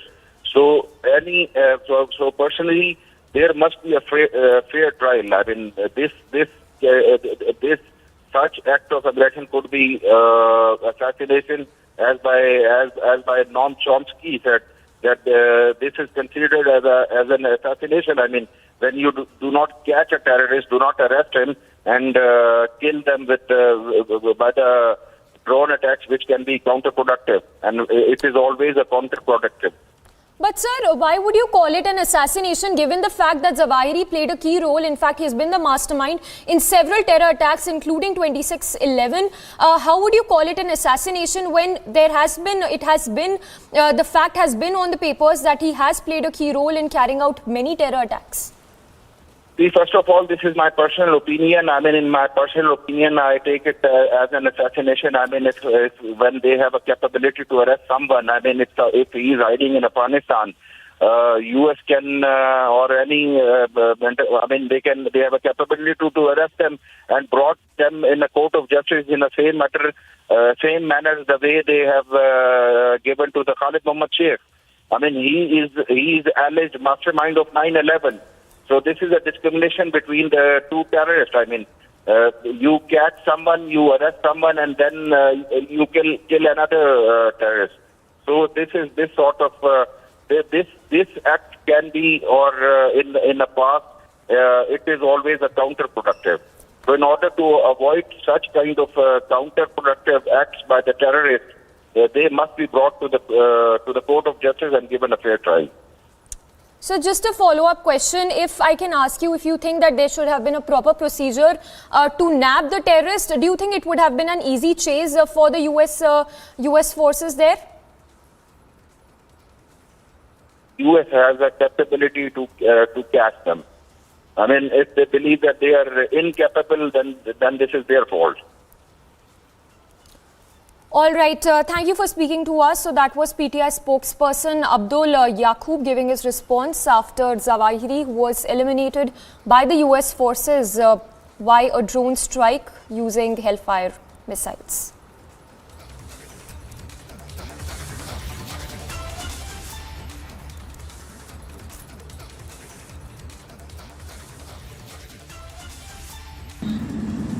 My fellow Americans, on Saturday, at my direction, the United States successfully concluded an airstrike in Kabul, Afghanistan that killed the emir of Al-Qaeda, Ayman al-Zawahiri.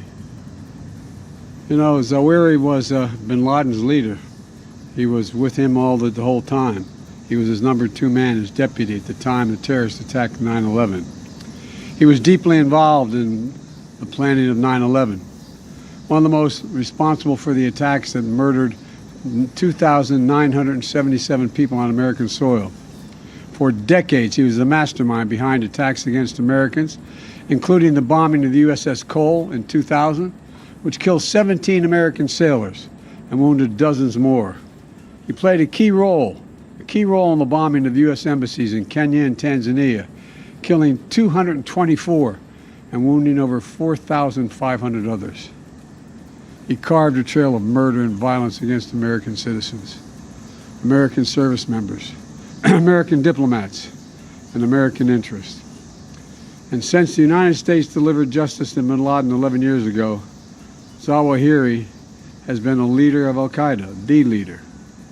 From hiding, he coordinated Al-Qaeda's branches and all around the world, including setting priorities for providing operational guidance that called for and inspired attacks against U.S. targets. He made videos, including in recent weeks, calling for his followers to attack the United States and our allies. Now, justice has been delivered, and this terrorist leader is no more. People around the world no longer need to fear the vicious and determined killer. The United States continues to demonstrate our resolve and our capacity to defend the American people against those who seek to do us harm. You know, we make it clear again tonight that no matter how long it takes, no matter where you hide, if you are a threat to our people, the United States will find you and take you out. The White House also tweeting there saying that on 1st of July, President Biden met with his national security team to discuss the counter-terror operation to take out Zawahiri. At this meeting, the president was briefed on the proposed operation and shown a model of the safe house where Zawahiri was hiding. So meet that was held on 1st of July. President Biden presided over this meet with his national security team to discuss the counter-terror operation that was carried out this weekend with respect to the elimination of the most wanted terrorist.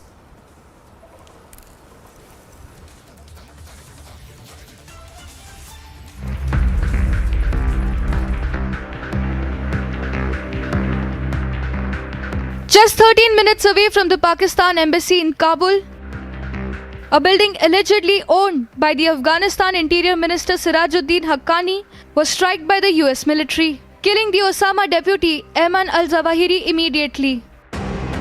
The house in which he was staying was reportedly owned by a top aide of the Afghanistan ministry. It is unlikely that the Taliban was not aware of his whereabouts. Designated as the most wanted terrorist in the world, Zawahiri, an eye surgeon, helped found the Egyptian Islamic Jihad militant group. He later overtook the leadership of Al-Qaeda following the killing by US forces of bin Laden in May 2011. Before that, Zawahiri was often referred to as bin Laden's right-hand man and the chief ideologue of Al-Qaeda. He is believed by some experts to have been the operational brains behind 11 September 2001 attacks. Bin Laden had talked about creating a base for a broader Islamic movement as if it were a mantra. He wanted an organization that didn't need him to survive, and al-Zawahiri had kept it going in decades since bin Laden's death. While he lacked the charismatic leadership of bin Laden, he profoundly shaped Al-Qaeda and its terrorist movements with his writing and arguments. These airstrikes come after US found out about Zawahiri's presence in Kabul. This has raised questions over the Taliban's promise to not allow any of its member or other terrorist groups to use the soil of Afghanistan against the US and its allies. Agency Report, Republic TV. Taliban leaders were called Quetta Shura. Sure. They moved into Kabul with the direct assistance of the Pakistanis. And I think Osama bin Laden was found in Pakistan in 2011. True, sir. And this time, Pakistan cannot escape that they didn't know where al-Zawahiri was. The timing of the strike is very, very interesting. And it's also aimed to create, headlines ahead of the disastrous anniversary of the anniversary of the disastrous withdrawal. So, the Western press is saying that the Americans knew the location almost for the past several months and several weeks. Sure. So it was calculated when to strike. So also, nobody knows better than you the area, that part of the world. You think the Pakistanis could have traded Zawahiri for an IMF loan, of all things? You see, I have been saying for a very long time, based on hard evidence, circumstantial evidence, and a logical pattern, that for Pakistan, not only Afghanistan is a strategic depth, but Pakistan has always tried to monetize the situation in Afghanistan in its own benefit. And they have banked on the security interest of the United States in particular for the last at least 50 years. Right. Recently they have been, they were puzzled what part of Afghanistan could bring the monetary benefits. They first started to buy coal almost on token price, and the current Prime Minister of Pakistan went on the record and he said his government is saving $2 billion by purchasing coal on token price from Afghanistan. And of course, the Pakistani lorries that bring the coal to Pakistan from Afghanistan, they overload them. Next year, we will have no roads in Afghanistan because these are not, they do not operate based on any standard procedures. Sure. Secondly, they tried to somehow manage the foreign relations of the Taliban, and they created something called interministerial cell in the cabinet of Pakistan, government of Pakistan. That cell is basically managing the day-to-day affairs of the Taliban. So what you see in Kabul, they are not in charge because they don't have the manpower capacity, they do not have the intellectual capacity, they do not have the managerial capacity to run the day-to-day business of the situation. So Pakistan is helping them from behind the scene as a colonial power in a very strange way. So, but if you're suggesting, I'm coming to this point you are referring to. I'm not sure what was the content of the discussion between Chief of Army Staff of Pakistan and the IMF or the authorities in Washington, but but the timing is very interesting. When Pakistan asks for a loan, and immediately a week later, al-Zawahiri's location is compromised. Looking at the historical pattern, it tells you something. Yes. So if the suggestion is that the Haqqanis were protecting Zawahiri and perhaps the Taliban were not aware, in that case also, Doha Agreement clearly says that the Afghan soil can't be used for terror. Protecting Zawahiri, irrespective of the fact that perhaps Haqqanis were doing it, Sirajuddin Haqqani is the interior minister after all, there should be some pressure on the regime in Kabul. You see, you have seen the public part of the Doha Agreement. The Doha Agreement has 4 secret annexes, and those 4 secret annexes were instrumental into turning Afghanistan into another geopolitical space, in which Pakistanis presented the Taliban as a useful tool to Western powers, particularly to the United States. Now the question is, how much leverage can the West have on the Taliban in order to use them as an instrument? Now you are saying basically whether the strike was done without the collaboration of the Haqqanis or with the collaboration of the Haqqanis.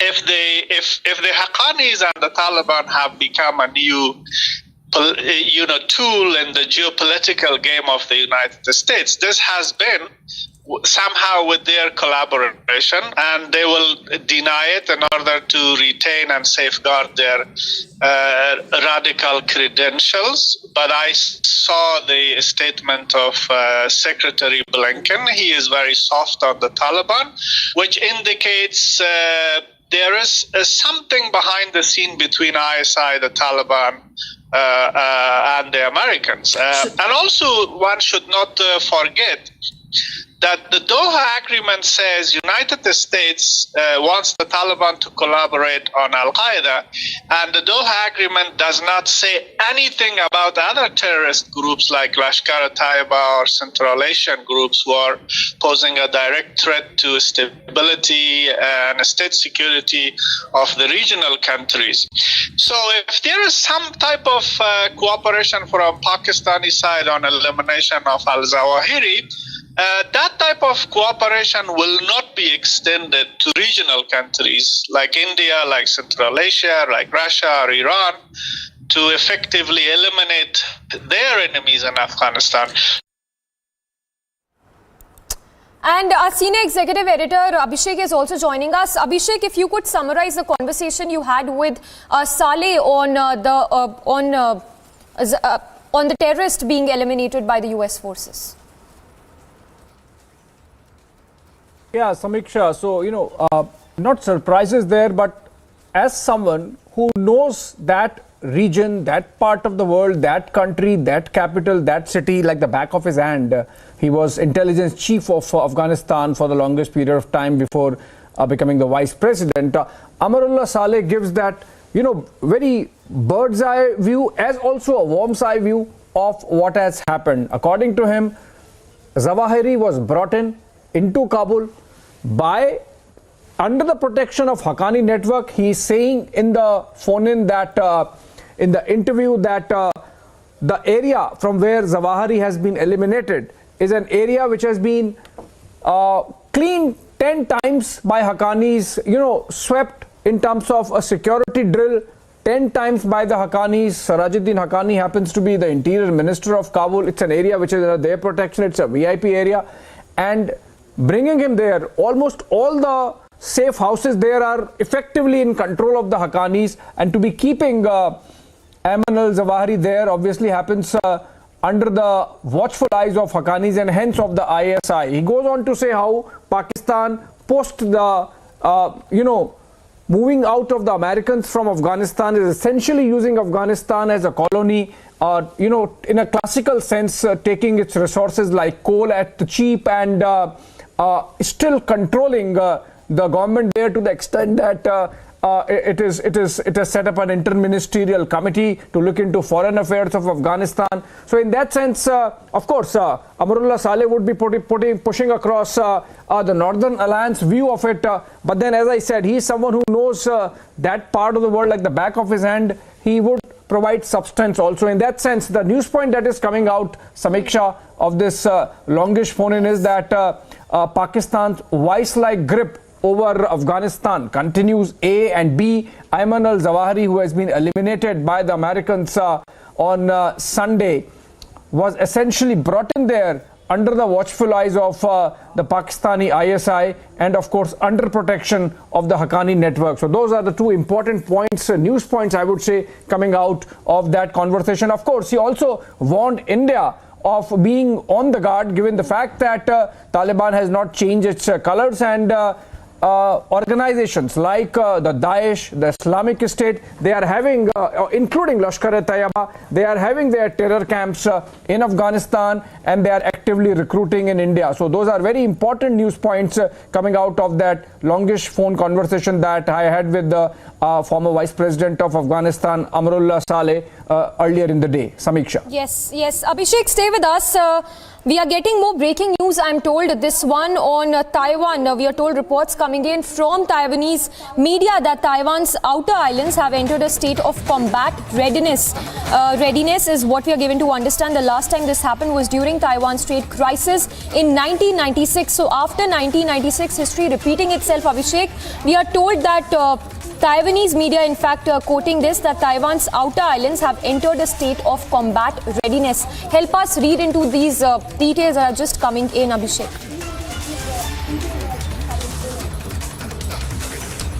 Well, Samiksha, yes, so that's another flashpoint building up between China and the United States, in fact, over Taiwan. And the backdrop is the possible visit of the US Congress Speaker Nancy Pelosi, who's likely to land in Taiwan, Taipei, around 7 p.m. She's in Malaysia as of now. She's on a four-nation trip to the Indo-Pacific region to strengthen America's friendly alliances there. And that includes Singapore, Malaysia, South Korea, and Japan. And in between, she is going to land in Taiwan. In fact, he had announced it earlier, but then the departure statement skipped mentioning Taiwan because of all the saber rattling that we have seen coming in from the Chinese Foreign Ministry, the Chinese Defense Ministry. They have been saying, they've been warning of escalation, to the extent that in the phone conversation that took place between President Joe Biden and President Xi Jinping on Sunday, Jinping did not mince words and said that you cannot play with fire. If you play with fire, you would die by it. I think those were dire warnings and some very straight threat, perhaps, given by the Chinese president to his American counterpart. It's only possible when the Chinese have really decided to go for the broke. And it is likely, Samiksha, that all these pictures that we are seeing of mobilization on both the sides, in fact, in the pictures in the present, we are seeing this mobilization is happening on the Chinese side in the Fujian province, which abuts the Taiwanese Strait in southern China, and a counter mobilization happening on the Taiwanese side. The reason is that if Pelosi lands at 7 p.m.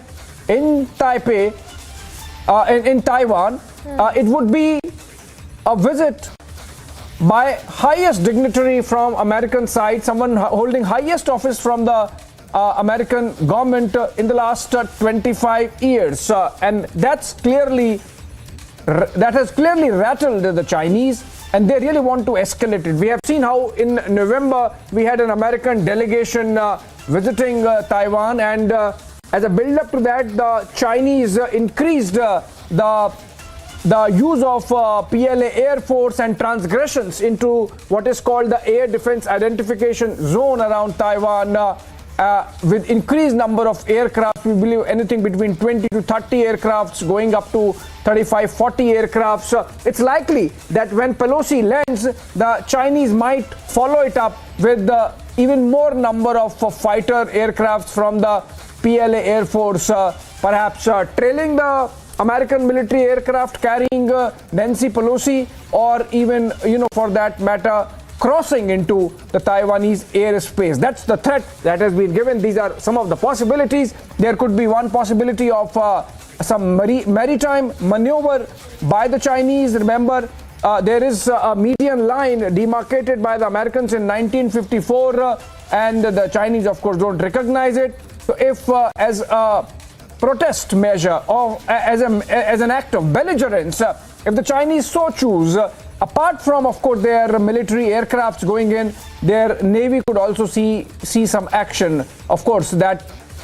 besides the fact that American presence of the 7th Fleet is always there in the South China Sea, in the East China Sea, in what is called the Indo-Pacific now. So a real flashpoint building up as we wait for next few hours for US Congress Speaker Nancy Pelosi all set to land in Taiwan at around 7 p.m. India time, and that should be about 10 p.m. Taiwan time or Beijing time. But what is important is that these pictures that we are seeing are mobilization happening on the Chinese side. The Chinese have made it clear that they would act against this provocation, or what they see as provocation, in a befitting manner. They are going to escalate it. There have been dire warnings to a level where not just the defense ministry in Beijing or the foreign ministry in Beijing, but the likes of a spokesperson of the Chinese embassy in India, in New Delhi, tweeting and saying that China is going to escalate its response if Pelosi still goes ahead with her visit. We have seen, for example, how after initially saying that she is going to go to Taiwan, the departure statement of Nancy Pelosi skipped mentioning Taiwan. Then we saw how the flight tracking software, tracking apps stopped showing the American military plane that was carrying Nancy Pelosi, because of which during a press conference, the White House spokesperson was asked how would the Americans know when the US speaker has landed in Taiwan, to which the response was that she's traveling in an American military plane, so obviously they would know. I think the question was in response to the Pelosi plane not showing up on flight tracking radars, flight tracking apps on social media. Now, of course, it's just a matter of hours before Nancy Pelosi lands in Taiwan. It has been announced that she would. And the game of brinkmanship really on between the two sides. This is happening in the backdrop of increased Chinese belligerence, not just in across the Taiwan Strait, but we have seen how the Chinese have conducted themselves vis-a-vis India since April-May 2020, when they made those transgressions in Ladakh and the Galwan Valley clash.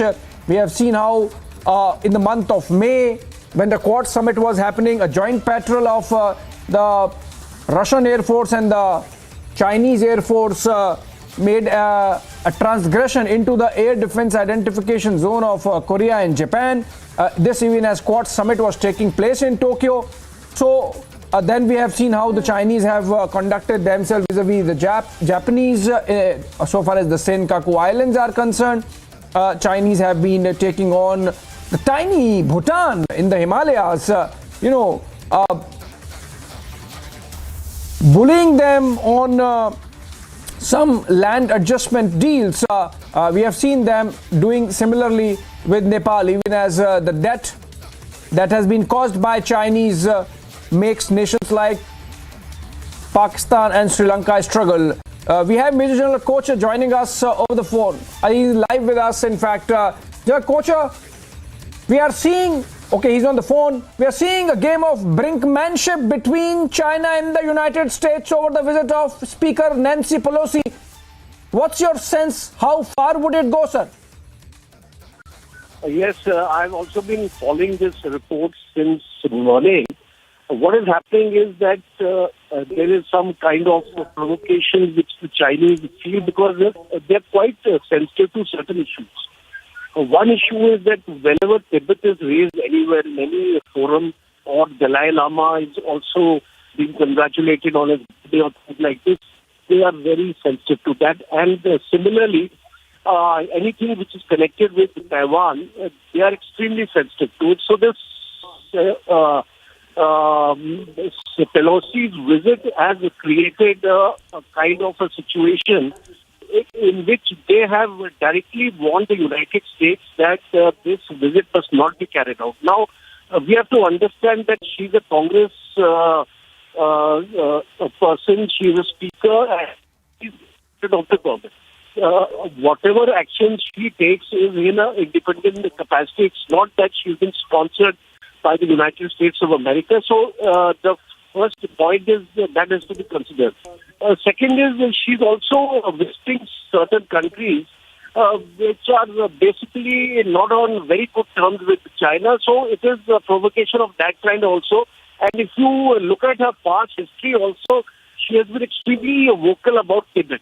So China is carrying out these provocative moves. I don't think China will reach that point that it will directly attack Taiwan or things like that. It is basically a show of strength, messaging being done to America that it would be wise that you do not allow her to come to Taiwan because it can raise serious security concerns in that region. So possibly I think it is a case of posturing right now. And this kind of posturing China is quite used to being doing. Earlier also we have seen this posturing taking place in Ladakh. We have seen this posturing taking place in Taiwan where a number of aircrafts have included their airspace. And as far as America is concerned, America also has a significant presence of its navy in that area. They are already patrolling those South China seas. They have freedom of navigation drills which are on. So I do not think this will escalate into any major issue as far as this situation is concerned. But I would recommend the United States to try to de-escalate this situation and see that if that Lady Pelosi is somehow persuaded not to visit Taiwan. Right, sir. So you're agreeing that this is a flashpoint but might not translate into a war? Yes, I agree on that. Also, sir, there's this. All right, there's a cyber attack that has happened on Taiwan, I believe, on the website of the president of Taiwan, and reports coming in of a cyber attack, origins of which are as yet unknown. But this is breaking news development, and we'll bring more details as the story evolves. What is important is, as a build-up to the visit of U.S. Speaker Nancy Pelosi to Taiwan, and ahead of Pelosi's visit, there is a cyber attack that has taken place on President Tsai Ing-wen's website. I think a message is being sent by the Chinese that they would shake things up. General Kocher, as in the case of all the saber rattling we have seen, so in the case of this cyber attack, the Chinese essentially sending a message that they would escalate things if Nancy Pelosi, as is expected, lands on Taiwanese soil. Definitely, this cyber attack, as we all know, that as far as cyber warfare is concerned, China is quite advanced. We had a small example of that in Mumbai power outbreak also, and it was attributed to the Chinese at point of time. So we are aware that China has the capability, it has intention, it can carry out this. And this is only a website which it has targeted so far, and we are sure that it can go even further and disrupt the banking systems and the airlines, etc. All the major communication systems can be disrupted by China, and Taiwan does not have that counter cyber capability as of now to undo the damage. It may take a number of days for Taiwan to come out of this cyber attack. So I personally, in my own analysis, I feel that in case Nancy Pelosi does visit Taiwan in spite of all these warnings, China is going to escalate, and the first area China is going to escalate will be in the cyber domain. They are likely to disrupt all these communication systems of Taiwan, which would actually lead to a financial crisis also in that country.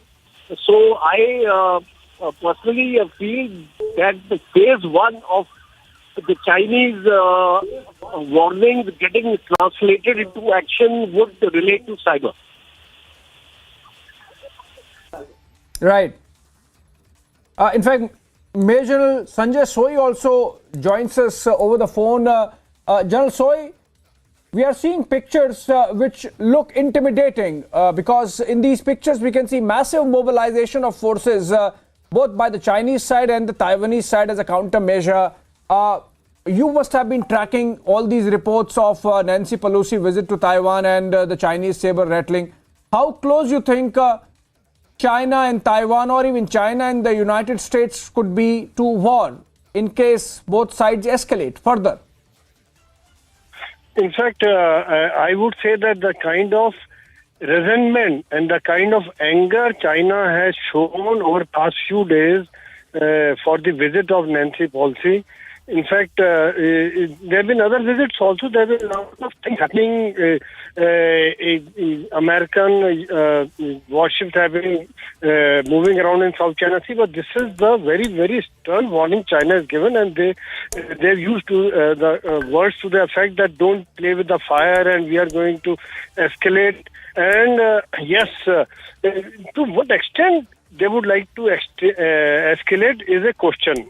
In fact, will they go physically? Though, as a posturing, they have amassed their land troops. They are carrying out air flights near the border, and similarly, the Taiwan has also carried out air raid drills, and they have put their forces on alert. So both sides are on very, very high state of alertness, and there's a high state of tension on both the sides. So a small any incident can really escalate, but both sides have to maintain, some sort of line has to be drawn. Line will be drawn. I'm sure that it will not go to the war. I fully agree with my previous speaker who said that the cyber attack is one thing, and the cyber attack which China has carried out on their website is a show of force. We can do it, and we'll do it at a much bigger stage, much larger level, and this is one thing which is safe. But it also conveys the message to the Taiwan. We don't accept this, and you are part of us. We don't accept any interference in our internal affairs. They treat that visit by the Nancy as a interference in internal affairs. So China has been very, very strong in their words and now in actions, and they have shown their intent. But present, I'm not sure whether they would like to go for war. They would like to still restrict there to the cyber attacks and posturing. Yeah. Right, sir. Thank you. Thank you so much for joining. We'll continue this conversation, sir, on the other side of the break. Be right back, viewers. Thank you so much.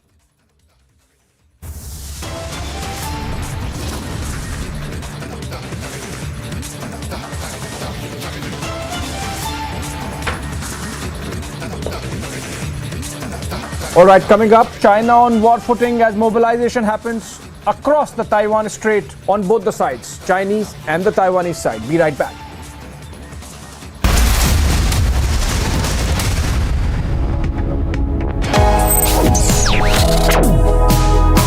Reading allows us to become familiar with ourselves. We don't read, we won't know what is knowledge. I just find it very interesting to know people's lives, how they went through certain situations, how they dealt with things. So wherever you want to go in life, if you read books along those lines, then that would really help you in growing. Reading could mean a million different things to every individual. What does it mean to you? Visit readindia.info to find out more. Top national stories ahead of 75th Independence Day celebrations. Goa Chief Minister Pramod Sawant urges the participation of all in Har Ghar Tiranga campaign to hoist the national flag at home from August 13th to 16th. Indian Police Service Officer Sanjay Arora, who succeeds Rakesh Asthana as Delhi Police Chief on Monday, chairs meeting with senior police officers, taking stock of security situation in the national capital ahead of Independence Day celebrations. The CP on the first day in office instructs officers to be more vigilant during the period. Delhi court directs jail authorities to provide proper medical treatment to Khalid Saifi along with medication and tests after Saifi, accused in larger conspiracy of anti-CAA 2020 Northeast Delhi violence, moves application to Karkarduma court. You're watching Live and Breaking on Republic. And in other news, as the United States President Joe Biden makes comments confirming the US drone strike in Afghanistan that killed Al-Qaeda leader Ayman al-Zawahiri, who took over as Al-Qaeda leader after Osama bin Laden's death in a US raid.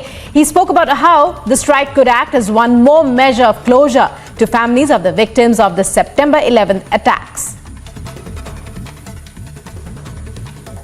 My fellow Americans, on Saturday, at my direction, the United States successfully concluded an airstrike. मैं भी ये चाहता हूँ, हमेशा दिल में सोता हूँ शाम को, मेरे को दर्द होता है कलेजे के अंदर कि चाइना आए तो आज भी मैं खाने के लिए तैयार हूँ। युद्ध भूमि में दुश्मन से जब हम लड़ा करते थे, तूफानों को मोड़ दिया करते थे, अभी जितना बॉर्डर पर मारते हैं, उतना तो हम रोड पे छोड़ दिया करते थे।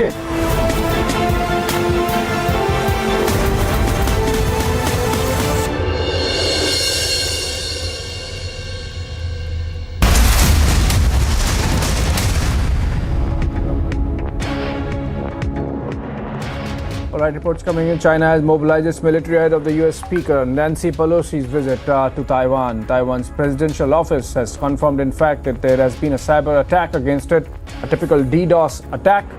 And now Taiwanese media suggests that Taiwan's outer islands have entered a state of combat readiness. So the last time this happened was during the Taiwan Strait crisis in 1996. This comes following China's warning to the United States ahead of Pelosi's visit to Taiwan. China said that US representatives' visit would amount to interference in China's internal affairs. This even as pictures come in on social media and other platforms showing massive mobilization by China in its southern Fujian province, which overlooks the Taiwan Strait. Obviously, a game of brinkmanship is on. We have seen a counter mobilization happening on the Taiwanese side, and not to forget the presence of 4 warships of the US 7th Fleet, which is based out of Japan. And now these pictures clearly suggesting that brinkmanship is on. We will take a short break again on that note, but even as we continue to bring those pictures, after the short break, mobilization on war footing by China, by Taiwan, even as US House Speaker Nancy Pelosi makes her way towards Taiwan in what China calls a provocation, an act of provocation. On the other side, be right back.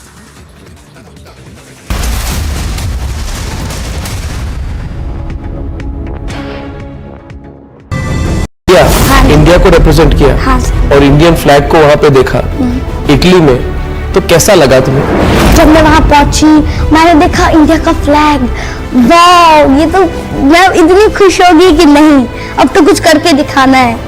India का flag ऊपर होना चाहिए, बस इतना मैं चाहती थी और वो मैंने कर दिखाया। अगर आप इंडिया रिप्रेजेंट कर रहे हो ना, हार नहीं माननी है, क्योंकि गोल्ड तो लेकर ही आना है आपको। बचपन से सर एक ड्रीम है मेरा, अब एक तो अपनी गेम को प्रोफेशनली यूज करना है, प्रोफेशनली आगे बढ़ाना है और वर्ल्ड ओलंपिक्स में गोल्ड लाना है इंडिया के लिए, अपनी स्टेट के लिए।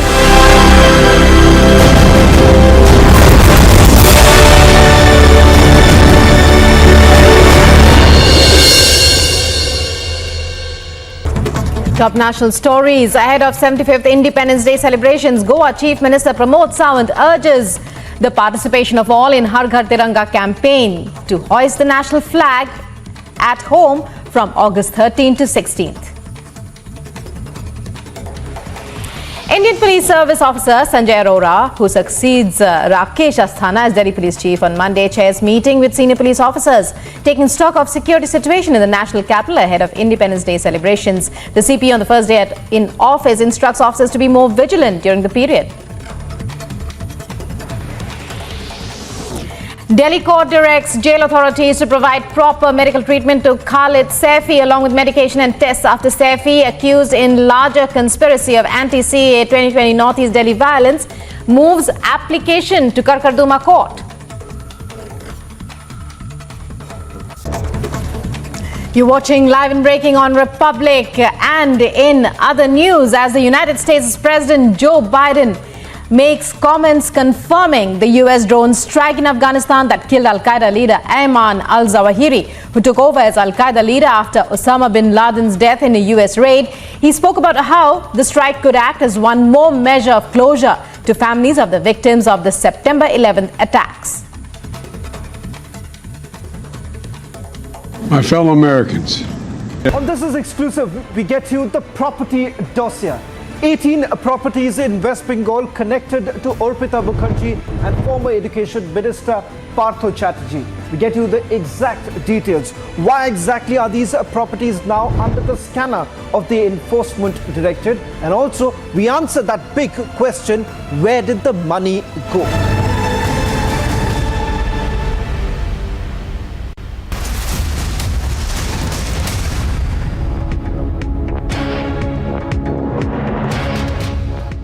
Welcome back as more pictures come in of Chinese mobilization. There are fresh ones of Chinese military aircraft this time heading into the Taiwanese or near the Taiwanese air defense zone, and a mirror mobilization by the Taiwanese side. The pictures can be seen of Taiwanese Mirage fighters moving in. In the pictures we see in fact a ground mobilization of troops with tanks. I think this seems to be in the Fujian province. And in this case, now you see mobilization in air with the Chinese military aircraft, the PLA Air Force fighters, essentially J-17s and some others, flying in air patrols and some formations. These are social media pictures indicative of the kind of mobilization that is taking place, even as reports suggest that China has announced import ban of more than 100 Taiwan firms from the food and agriculture sector. Essentially escalation happening from the Chinese side because they see visit of US House Speaker Nancy Pelosi as an act of provocation. Pelosi's visit is highest by an American official in the last 25 years, and that is the reason why the Chinese are angry, and they are really showing their anger right from their spokesperson in the Indian embassy, in the Chinese embassy here in New Delhi, to the spokespersons of the ministries of foreign affairs and defense, and even the Chinese President Xi Jinping, who warned President Biden to not play with fire. That was as straight as that. We'll take a short break on that note. Coming up after the short break, this is exclusive with Shawan Sen. I'll hand it over to him, but after a break.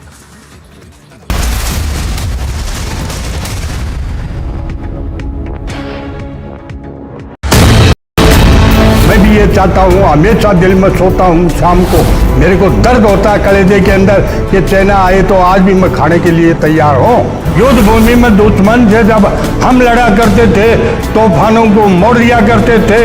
अभी जितना border पर मारते हैं उतना तो हम road पर छोड़ दिया करते थे।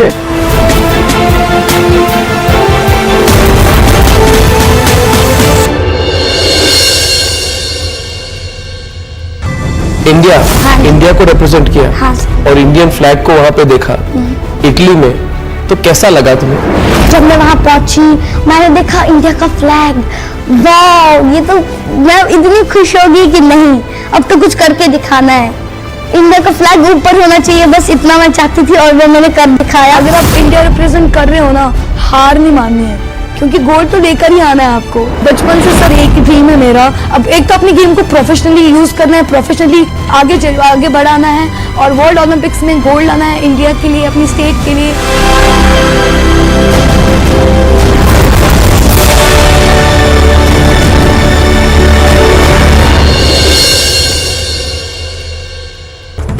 Top national stories ahead of 75th Independence Day celebrations. Goa Chief Minister Pramod Sawant urges the participation of all in Har Ghar Tiranga campaign to hoist the national flag at home from August 13th to 16th.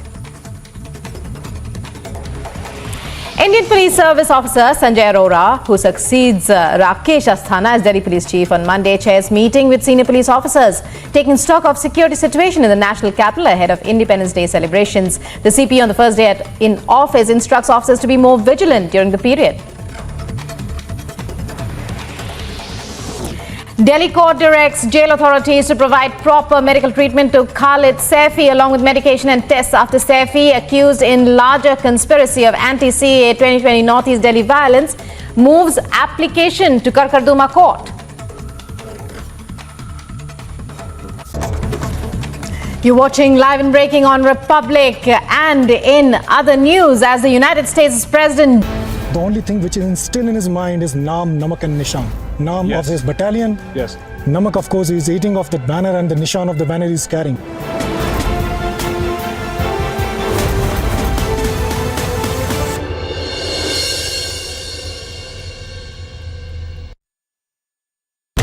और देखिए संजय राउत को लेकर निकल चुकी है ED की team. Mister Raut, 4 दिन की रिमांड है, 4 दिन की remand. At Jabalpur, there's been a fire at a hospital. 5 lives have been lost.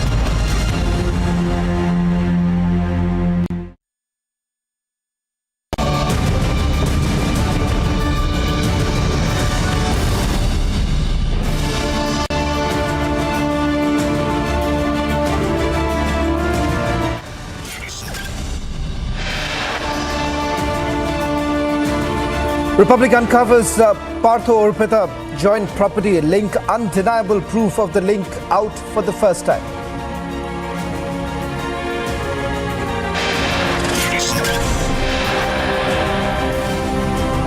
Indian properties listed, detailed and located by Republic. Exclusive documents establish Partho Orpita link.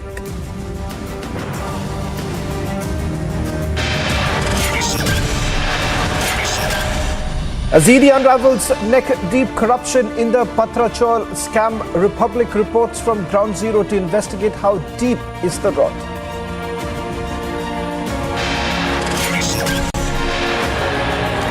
$672 displaced, 1,000 crore rupees siphoned off. Patrachal tenants speak of 14 years of hardship.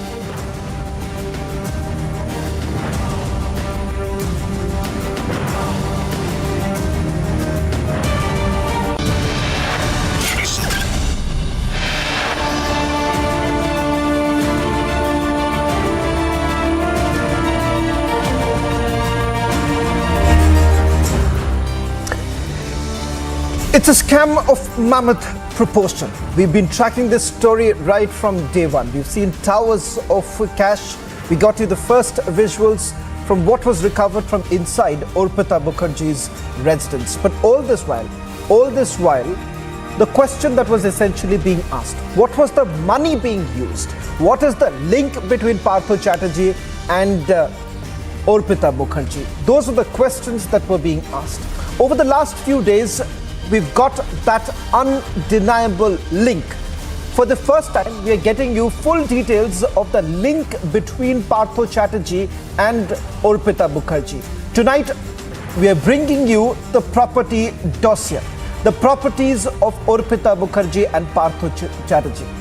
But the clincher here is a joint property which makes it abundantly clear that Orpita and Partho Chatterjee were not just friends, but they were business partners.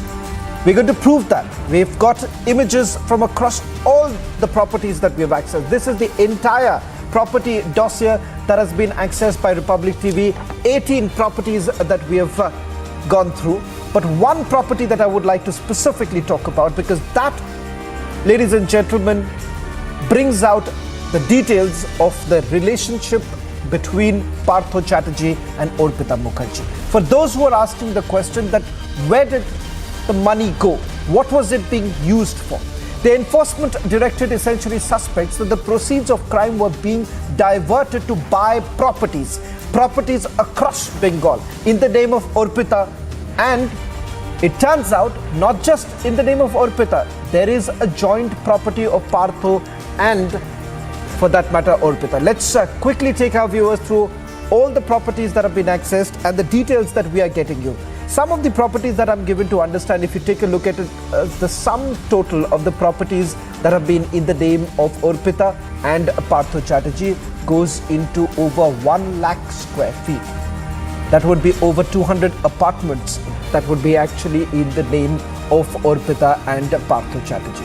Tonight, we are also getting you full details. One by one, we're going to peel off every details of this particular case, because just to remind you that once the remand ends, the custody of Partho Chatterjee ends, the enforcement directorate would also be putting out details of their investigation. It turns out that these 18 properties are extremely crucial in this entire investigation, because they suspect that this money was being funneled, it was being used to buy properties. Let's take a look at all the images that we have. We have gone through all the properties, about 9 properties which we have tracked down. But I would like to first straight away begin with one property, details of which we have right now. We're not going to show the documents right away. We just take you through the details that we are getting. It's the property which I would say has nailed that link between Orpita and Partho Chatterjee. It's a property, 7,300 square feet land that was bought in the name of Orpita Mukherjee, daughter of Minoti Mukherjee and Partho Chatterjee. This was sold by Lopamudra Banerjee. This property is in the district, in Birbhum district. There is a sale deed that has also been accessed by Republic TV, in which one can clearly see that this property was registered back in 2012. Exact date on 20th of January 2012. Now, it is very significant. This date is significant because that, ladies and gentlemen, will tell you what was Partho Chatterjee, or what was his role in the Trinamool Congress government. Let's not forget, he was the former education minister. Who was he back in 2012? Considered to be one of the most powerful ministers in Mamata's government. He was also the senior most member in the Trinamool Congress. I'll ask my producers to go with the pictures.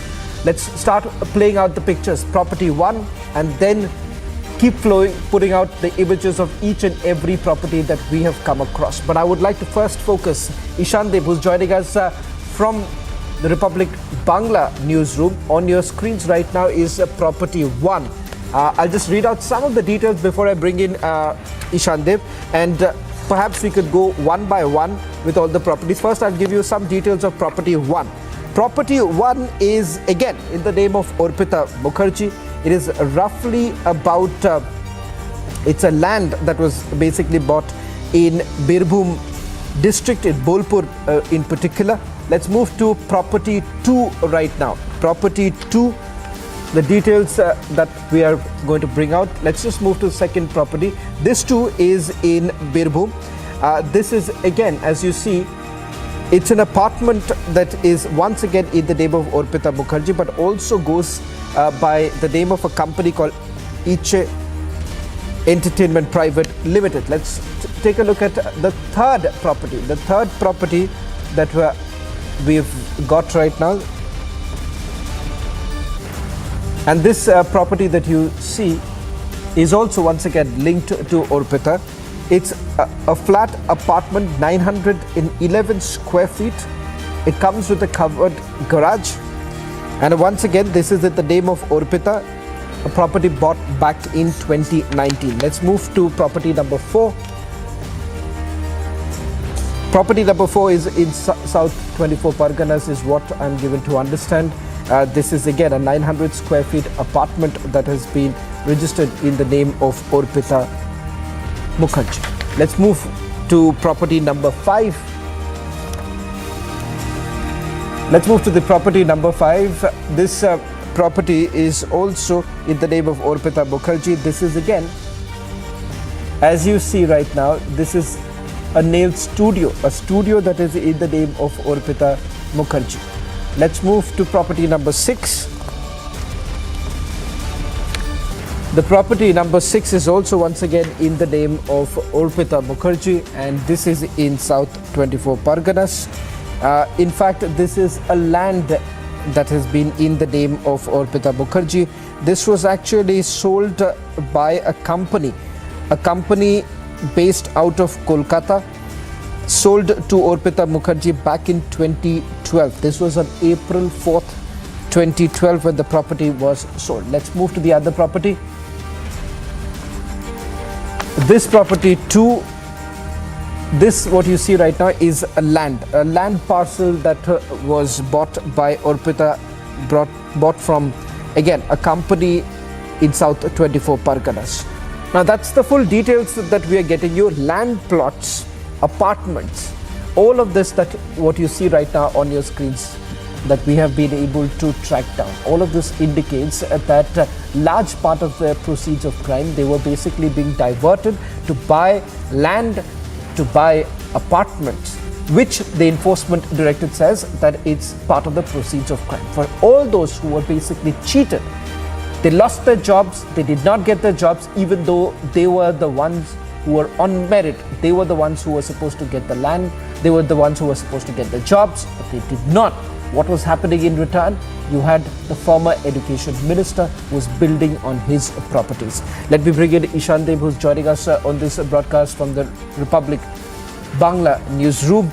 Now this is a joint broadcast also that we've had a short while back, a Republic Bangla sister channel which has been tracking the story very closely, on top of the story. In fact, we've got first the visuals of the towering towers of cash, and tonight we are getting you the property dossier, and I'll also explain why this property dossier becomes very crucial just ahead of Partho Chatterjee being produced before the court. Ishan Dev, you've been part of this investigation that we've put together. Take us through some of the details that you're picking up. The property dossier that has now been accessed by Republic TV has a list of 18 properties, but one property that I want to focus on is property number 13, a joint property of Partho and Orpita. It is in Birbhum district. We are given to understand that it is a land, and I'll also, while you speak on that, I'll also ask the producers to stay on that very picture, the pictures that we have now accessed. Ishan Dev, over to you.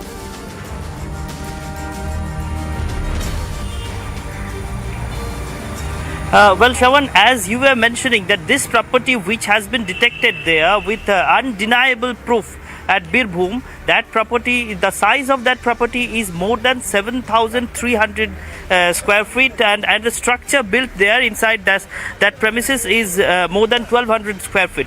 So this is a huge property, and one thing should be mentioned and one thing should be noticed here, that this property was brought in the name of this property was bought perhaps in the name of Partho Chatterjee and Orpita Mukherjee in the year 2012. That means in the year 2011 Trinamool came to power in West Bengal, and only the next year they started doing all these things, and they were buying properties in their names and in the names of their close aides, which are now coming to surface as associated with this multi-million scam. On the other hand, Shravan, I would like to let you know that I am right now I'm here in front of Shukanto Majumdar, BJP State President Shukanto Majumdar's North Avenue, New Delhi bungalow, and we are here at New Delhi at North Avenue right now because we are keeping a close watch here at New Delhi, because the BJP's West Bengal leadership are amid an intense movement here in Delhi. There have been intense activities by two topmost leaders of West Bengal BJP today in Delhi. Shukanto Majumdar himself is here in Delhi, and Shubhendu Adhikari, the leader of opposition, he is also in Delhi. Shubhendu Adhikari met Amit Shah. He had a long meeting, 45-minute long meeting with Amit Shah. Shukanto Majumdar after that met JP Nadda. Shubhendu Adhikari also met JP Nadda, and after that both of them faced the media, and they have said that among many other matters they have mentioned this multi-million scam in West Bengal, allegedly, which is coming to surface. About this multi-million scam, the central government, the central leadership of BJP should take steps. The central government and the central agencies should not let it go like all other investigations which are not coming to an end. This should go to an end, and this will be the final nail in TMC's coffin. At least the BJP leadership, top leaderships of West Bengal, they are saying so.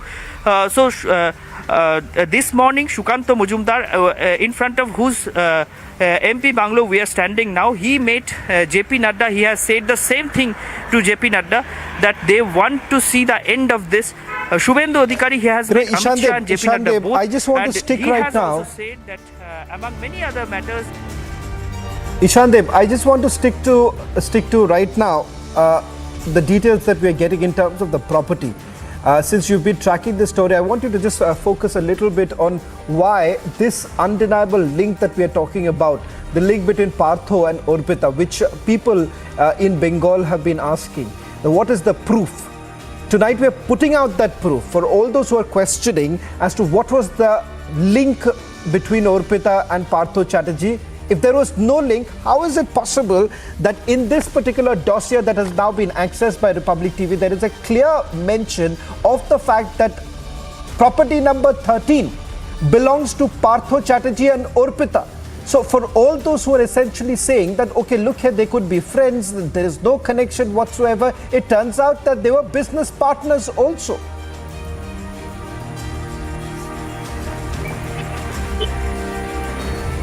Exactly so, Shravan, because as you are saying that there are undeniable links have been found regarding this this connection or nexus between Arpita Mukherjee and Partho Chatterjee. So this property is one of the undeniable proofs regarding that, because this property has been bought in the name of, has been registered in the name of Partho Chatterjee and Arpita Mukherjee jointly. And though Partho Chatterjee, while facing the interrogation, was saying that he doesn't know whose money was there, whose cash was there inside Arpita's flat, and on the other hand, Arpita Mukherjee was saying that she doesn't know about the cash. The cash was being put into her flat, several flats for years together, but she doesn't know, and she did not have any right to this. But after these dossiers come to the surface, after these documents comes to the hands of Republic TV network, we can now say that no one can deny a connection between a nexus between Partho Chatterjee and Arpita Mukherjee, because this huge a property which costs such hugely, that property is being bought in the name of Partho Chatterjee and Arpita Mukherjee jointly. Shravan. Let me also bring in my colleague Priyanka. She's been tracking the story very closely. She was camping in Kolkata for several days put together. Priyanka, tonight what we are bringing for all our viewers is the big question that everyone wanted to know. The answer to that big question, that where was the money really going? Who was really using it? Towers of cash that was recovered. Now it turns out that this property, which was bought back in 2012, which we had a passing reference of it in our previous broadcast, but tonight we're getting the full document. This entire dossier makes a proper mention of that particular property, and it turns out that this property was bought when Partho Chatterjee was a cabinet minister. Well, Shravan, let me put this simply. You know, the documents that you have really accessed from Republic Media Network, the documents that you are talking about right now, is really a clincher when it comes to the kind of links that the agencies have been trying to prove between Arpita Mukherjee and Partha Chatterjee. Remember, Shravan, I remember having this conversation as well during the time that the Enforcement Directorate had also filed for the remand of Partha Chatterjee the very first time, in which they had also talked about how they have documents to prove that there were links between Partha Chatterjee and Arpita Mukherjee. In fact, both of them, both the accused in this entire scandal, had been in close communication, that there were digital evidences to that point, and also that there was a property document that the Enforcement Directorate had gotten hold of, that had been they had claimed that both Arpita Mukherjee and Partha Chatterjee were the undersigned, they were the owners of a particular property, and that there were financial transactions that the Enforcement Directorate has also uncovered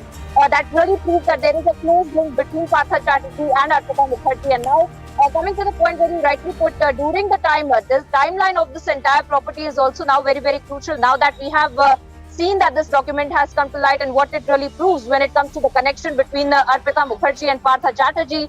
Now we see that how Partha Chatterjee, when he was in power, when he was the education minister, this entire scandal had been breaking out, and we had been seeing since the very beginning that there had been a link that the agencies had been trying to establish between these financial transactions and the SSC scandal as well, during the scandal that had happened during the time that Partha Chatterjee had been the education minister. Now we are seeing that all of these links are really coming to light when it comes to the entire investigation, Shravan, and of course, more or less the details of the properties, as you have also listed out, the kind of properties that have been seized.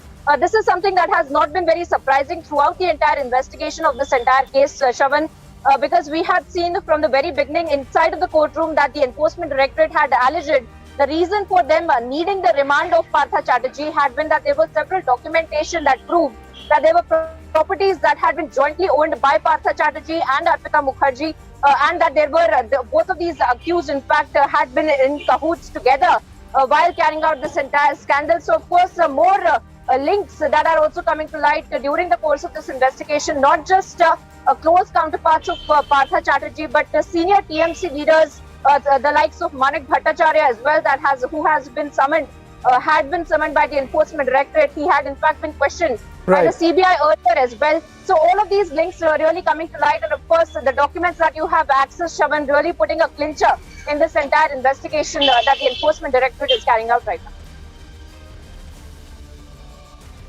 Well, thank you very much, Priyanka and Ishande, for putting this into perspective. Once again, we are at the forefront of exposing this unholy nexus that existed, and a question that everyone is now asking, especially in the state of West Bengal, that whose money is this after all? Because Partha Chatterjee says, it's not my money, Arpita says, it's not my money. If that's the case, how is it that you really built about 18 properties altogether? Let's move on to the other big story that we are tracking. This is yet another exposing. Back in 2008, Praveen Raut of Guru Ashish Construction Private Limited, MADA, and the Tenant Society signed an agreement. Now, this company surveyed and a proposal for a 40-acre plot was bought before the tenants. The tenant FSL was sold to a private developer.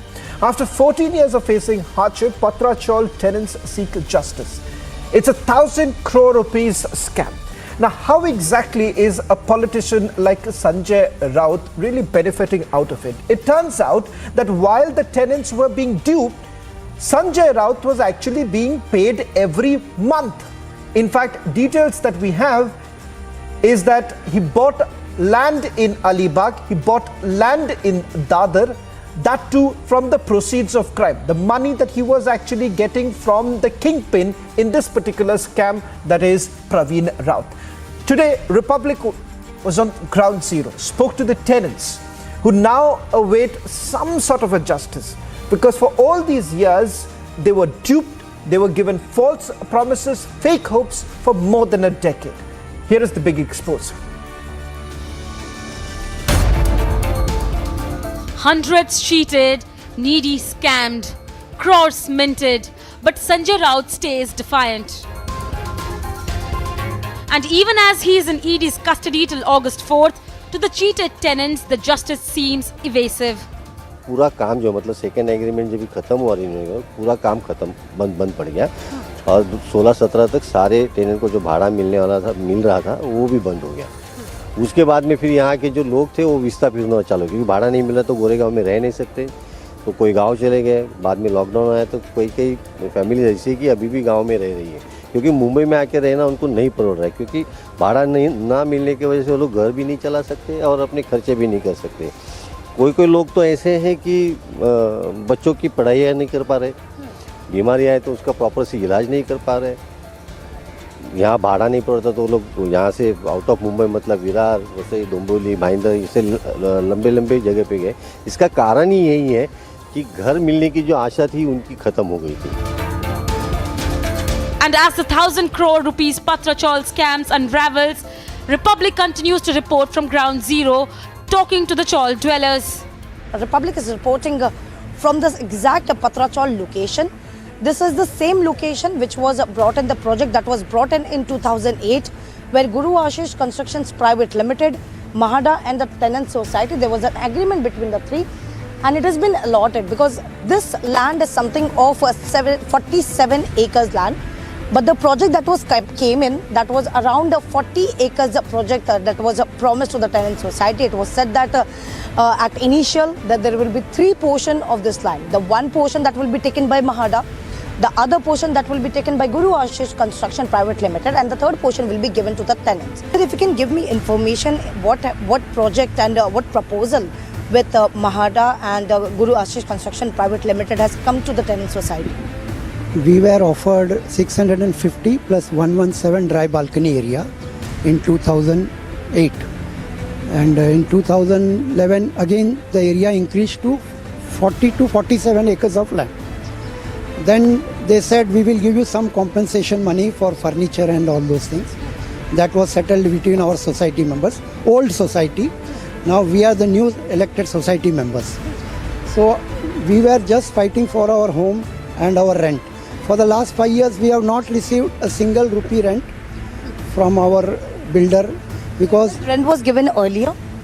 From before 2017, we were getting the rent, but after that, we have not been getting a rent single rupee. We were getting 40,000 rupees rent for each tenant, and that time we were all 672 tenants.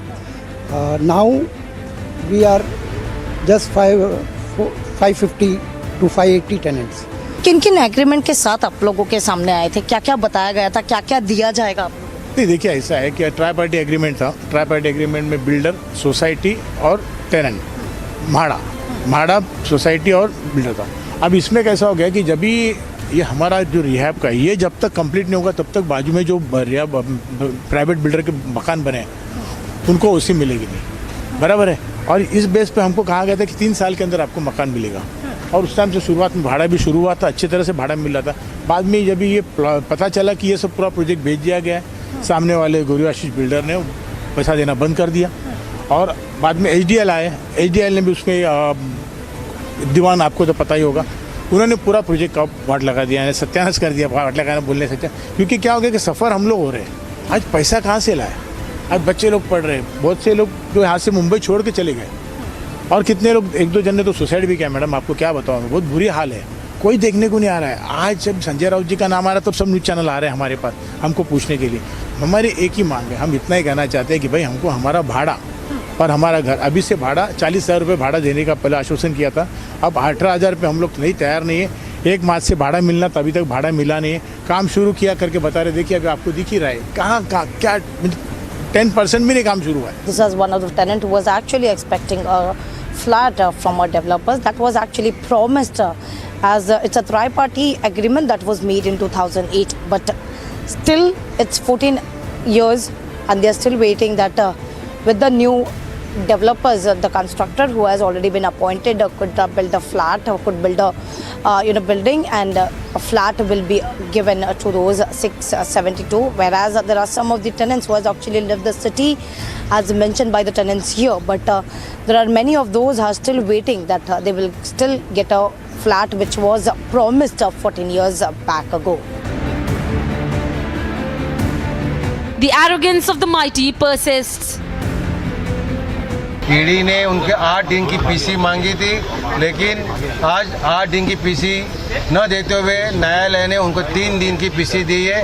4 तारीख को संजय राउत साहब को फिर एक बार court के हाजिर करेंगे और हमें पूरा विश्वास है कि न्याय व्यवस्था परफेक्ट न्याय हमें देगी और संजय राउत को जल्दी ही बाहर आ जाएंगे। But the fact cannot be denied that many were cheated with false hope of better lives, and they seek justice. Bureau Report, Republic TV. Let me bring in my colleagues Alisha Dyer and Sandeep Singh, who's joining us on this broadcast. Alisha, I'll come to you first. You've spoken to the tenants. They've been duped. It turns out that Sanjay Raut, the role that he has essentially played, Praveen Raut has used his name to influence, to get certain permissions. What more can you tell us? A quick answer, Alisha. I'm running out of time. I'll also bring in Sandeep for a quick answer from him in terms of the investigation.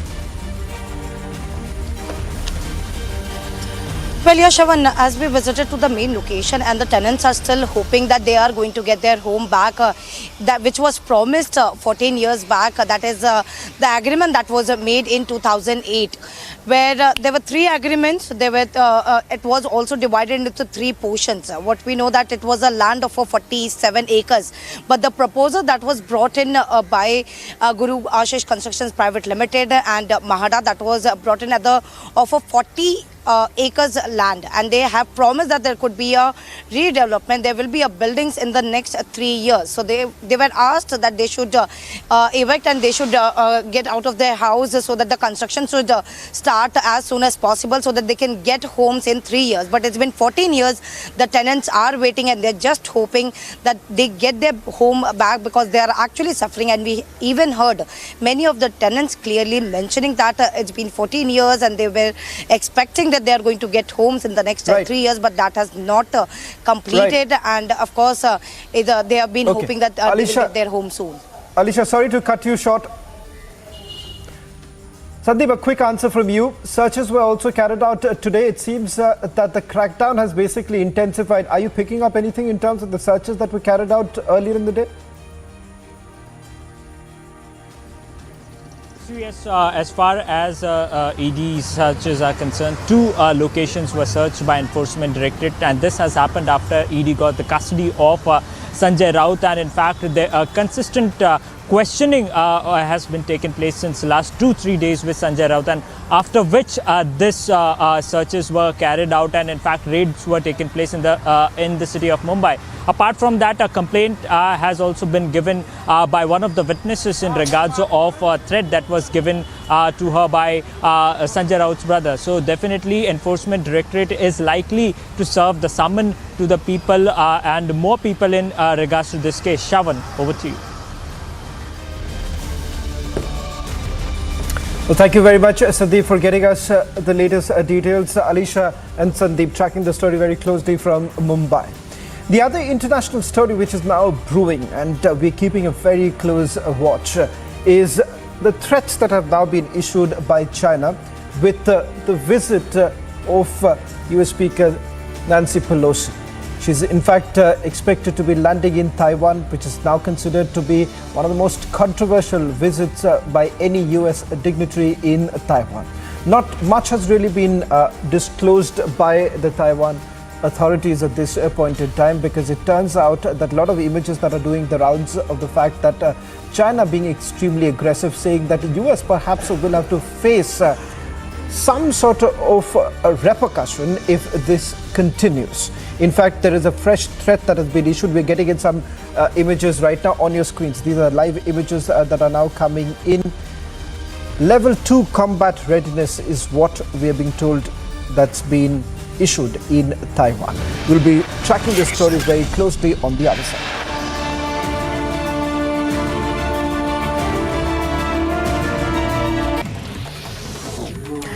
Spokesperson of the Taliban government in Afghanistan acknowledges the attack in official statement, adds the attack carried out by American drones was a violation of the Doha Agreement that such an action was a repetition of failed experiences of the past 20 years that acted against the interests of the United States, Afghanistan and the region as an extension.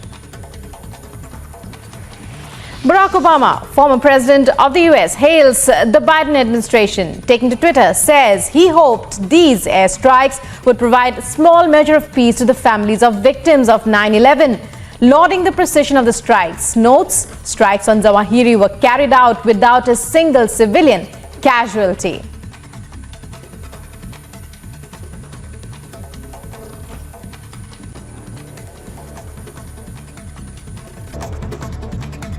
As Unified Payments Interface records 6 billion transactions in July, Prime Minister Narendra Modi calls it an outstanding accomplishment, says it is the collective resolve of the people of India to embrace new technology, asserts digital payments were helpful during the COVID pandemic. Amid the inflation debate in Parliament, Finance Minister Nirmala Sitharaman's speech, Congress leader Mallikarjun Kharge says opposition ready to discuss inflation and will keep issues in front of the House. Kharge further takes a jibe at the BJP, says party is unaffected due to inflation.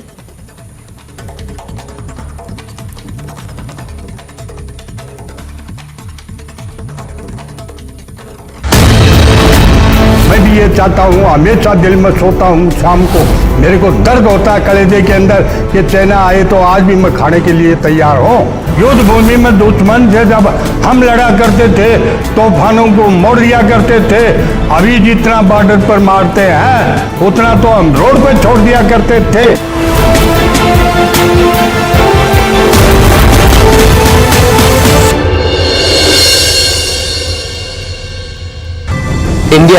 India को represent किया और Indian flag को वहां पे देखा Italy में, तो कैसा लगा तुम्हें? जब मैं वहां पहुंची मैंने देखा इंडिया का फ्लैग, वाह, ये तो मैं इतनी खुश हो गई कि नहीं, अब तो कुछ करके दिखाना है।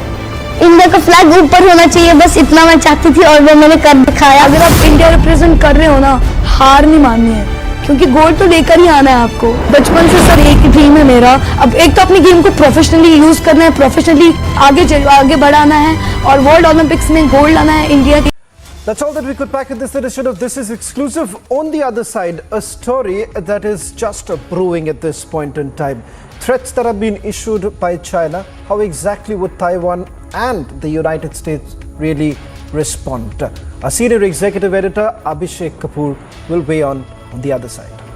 Well, thank you, Shawan. It's brewing, it's cooking, and it's building up over the next hour or so. By the time Nancy Pelosi and her US military aircraft lands in Taipei, Taiwan, we are going to see some more saber rattling and pictures of that from China.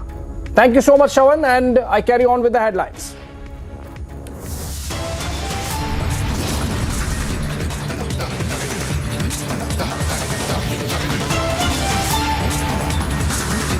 Right, world's most wanted and Osama bin Laden's #2 taken out by the US in the Kabul airstrike. Pak Taliban roll out in the open. Zawahiri housed in Pak Haqqani owned plot. Did ISI handmaidens protect Zawahiri?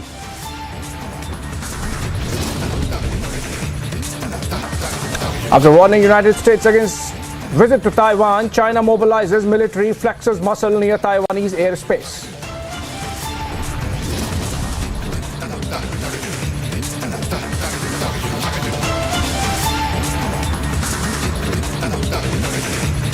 Taiwanese media reports that Taiwan's outer islands have entered a state of combat readiness. Pictures there.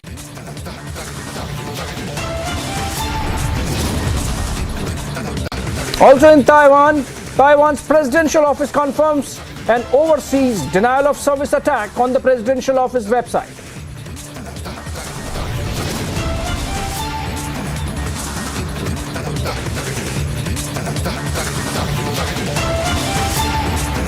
Back home, anger mounts against sacked TMC Minister Partha over cash scam. Chappal flung at Partha now.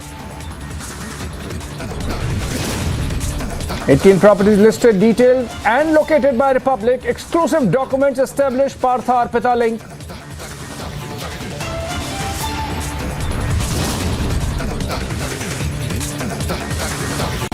672 displays, rupees 1,000 crore siphoned off Patra Chol tenants speak of 14 years of hardship.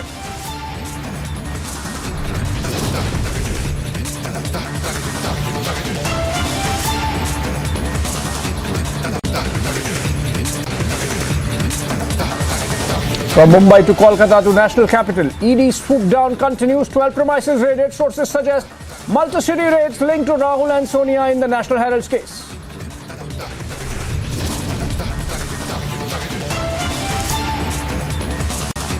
No escape for Rahul. ED intensifies crackdown. Raids on across 2 locations in Mumbai.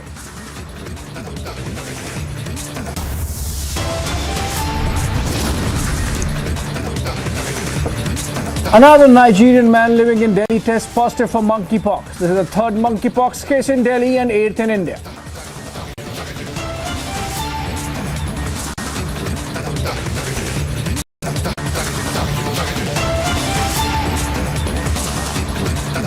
All right, we straight head to pictures of respective mobilizations from the Chinese and the Taiwanese side. But these pictures are in fact of the Taipei International Airport. This is where, in about half an hour from now, Nancy Pelosi's aircraft would make a touchdown. That's a US military aircraft carrying US Congress Speaker Nancy Pelosi, 82 years old, the highest serving US government official visiting Taiwan in the last 25 years. Last time it was, I believe, in 1997 that Newt Gingrich, the then speaker, had made a visit to Taiwan. That was immediately after the Taiwan Straits crisis of 1996, responding to the Chinese provocation or Chinese belligerence at that time. Again, we are having a situation where the Chinese and the Americans are in a game of brinkmanship over the issue of Taiwan. American support to Taiwan, which the Chinese don't like, obviously, because they consider Taiwan as an integral part of China. In fact, China believes that even America, for the longest period of time, has accepted the one China policy.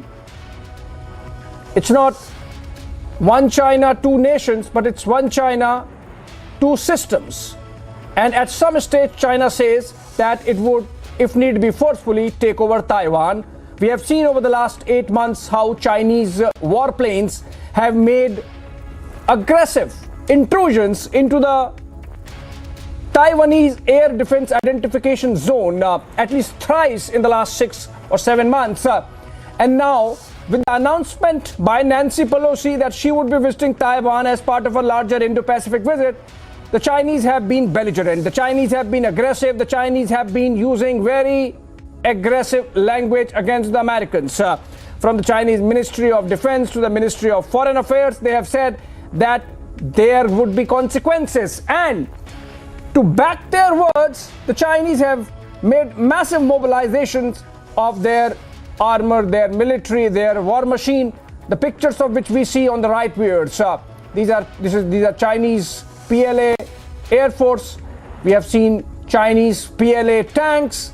This is in the Fujian province, in the Pingtang area, where live fire exercises have been going on since last week. And in fact, the Ministry of Defense of China announced that they are going to continue these exercises till Friday. So essentially, some element of saber rattling, even as reports coming in of Germany saying that they will fight for Taiwan if attacked.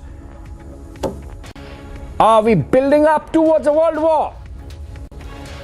China saying that there would be consequences if the United States plays with fire, and now Germany joining in and saying if Taiwan is attacked, there would be consequences and Germany will fight on behalf of Taiwan. In May, we had the United States President Joe Biden, before arriving in Tokyo to participate in Quad Summit, in fact in Seoul in Korea, had said that if need be, America would intervene militarily in case China decides to take over Taiwan. Later, of course, it was clarified by the White House that what the US president meant was that America would militarily support Taiwan and not militarily get involved. But that was in May. We don't know whether how the Chinese really respond to the approaching Nancy Pelosi aircraft, which is going to make a touchdown at Taipei International Airport in just about 25 minutes time from now. Shawan Sen joining me. Shawan, pictures coming in and clearly show that the Taiwanese are excited that the American Speaker of the Congress, Nancy Pelosi, is finally coming in, despite not naming Taiwan as one of the port of calls in the itinerary that was issued by her office before she started for her Indo-Pacific visit. It's clear that the Americans have decided to look China in the eye and not blink.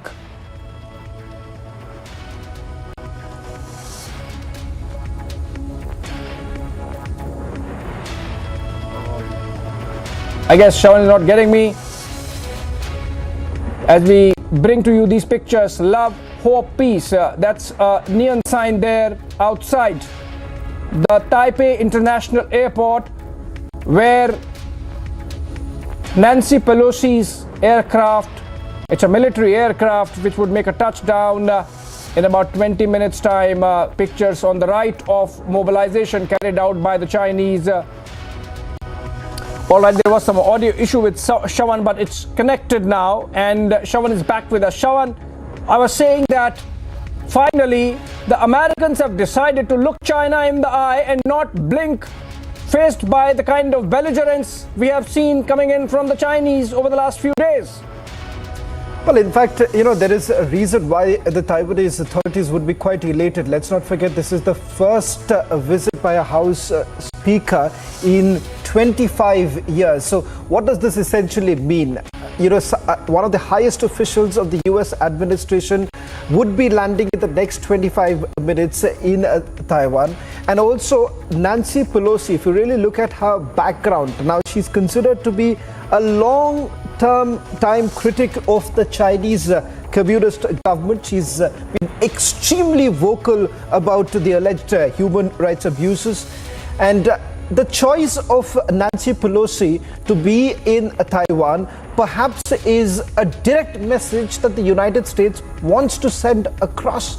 And we have seen over the last few months, even before the Russia-Ukraine war actually began, when we saw these kind of exercises that were being carried out, and the subtle messages, the nudge, wink kind of an approach that the United States had, there was a sudden change also. I wouldn't say a sudden, but over a period of time, the change that we are witnessing right now. This is going to be historic in many ways, because this, as I was pointing out, Abhishek, it clearly goes on to indicate how the relation between the United States and Taiwan is only solidifying. And now you see a reaction that has come in from Germany a short while back. If Taiwan is attacked, then there are going to be immediate reprisals, which is exactly the kind of impact that perhaps the United States really wants with this kind of a visit, on your face kind of a visit that they are looking at. Now, in terms of China, all the videos that we have seen, it's all part of that psyops of Chinese that they have been extremely good at, and we Indians really do know what the Chinese perhaps can do when it comes to their psyops. Remains to be seen how things are going to really develop. Next couple of minutes are going to be extremely crucial. Stay tuned with Republic TV as we closely track all the developments of that big visit of US dignitary in Taiwan. In the CBSE 2022 boards, the toppers for classes 12 and 10 are from Amity once again. At Amity, we are privileged to educate brilliant students and express our gratitude to our teachers and school leaders who passionately work for the success of our children. Top national stories ahead of 75th Independence Day celebrations. Goa Chief Minister Pramod Sawant urges the participation of all in Har Ghar Tiranga campaign to hoist the national flag at home from August 13th to 16th. Indian Police Service Officer Sanjay Arora, who succeeds Rakesh Asthana as Delhi Police Chief on Monday, chairs meeting with senior police officers, taking stock of security situation in the national capital ahead of Independence Day celebrations. The CP on the first day in office instructs officers to be more vigilant during the period. Delhi court directs jail authorities to provide proper medical treatment to Khalid Saifi along with medication and tests after Saifi, accused in larger conspiracy of anti-CAA 2020 Northeast Delhi violence, moves application to Karkarduma court. You're watching Live and Breaking on Republic. And in other news, as the United States President Joe Biden makes comments confirming the US drone strike in Afghanistan that killed Al-Qaeda leader Ayman al-Zawahiri, who took over as Al-Qaeda leader after Osama bin Laden's death in a US raid. He spoke about how the strike could act as one more measure of closure to families of the victims of the September 11th attacks. My fellow Americans, on Saturday, at my direction, the United States successfully concluded an airstrike in Kabul, Afghanistan that killed the emir of Al-Qaeda, Ayman al-Zawahiri. Spokesperson of the Taliban government in Afghanistan acknowledges the attack in official statement, adds the attack carried out by American drones was a violation of the Doha Agreement, that such an action was a repetition of failed experiences of the past 20 years that acted against the interests of the United States, Afghanistan and the region as an extension. Barack Obama, former president of the US, hails the Biden administration. Taking to Twitter, says he hoped these airstrikes would provide a small measure of peace to the fellow.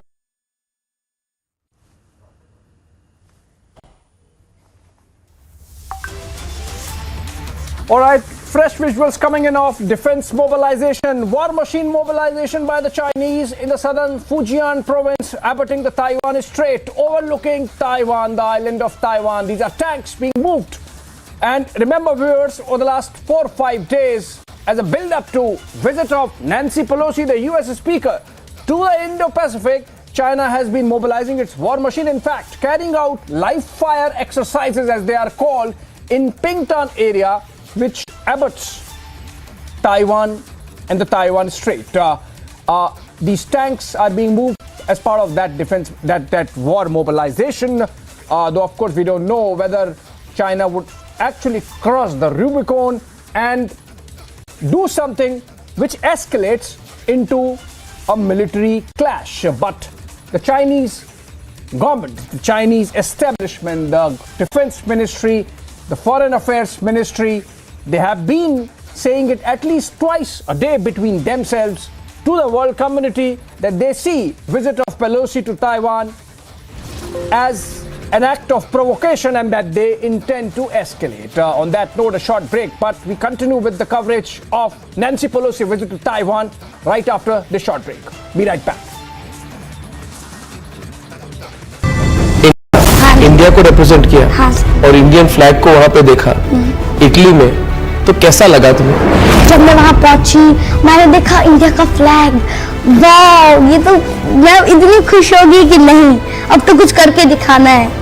India का flag ऊपर होना चाहिए, बस इतना मैं चाहती थी और वो मैंने कर दिखाया। अगर आप इंडिया रिप्रेजेंट कर रहे हो ना, हार नहीं माननी है, क्योंकि गोल्ड तो लेकर ही आना है आपको। बचपन से सर एक ड्रीम है मेरा, अब एक तो अपनी गेम को प्रोफेशनली यूज करना है, प्रोफेशनली आगे बढ़ाना है और वर्ल्ड ओलंपिक्स में गोल्ड लाना है इंडिया के लिए, अपनी स्टेट के लिए।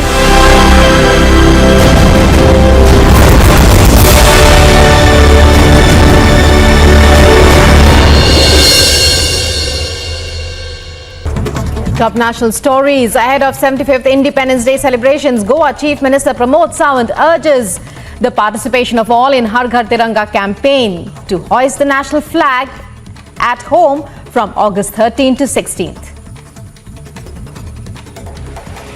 Indian Police Service Officer Sanjay Arora, who succeeds Rakesh Asthana as Delhi Police Chief on Monday, chairs meeting with senior police officers, taking stock of security situation in the national capital ahead of Independence Day celebrations. The CP on the first day in office instructs officers to be more vigilant during the period.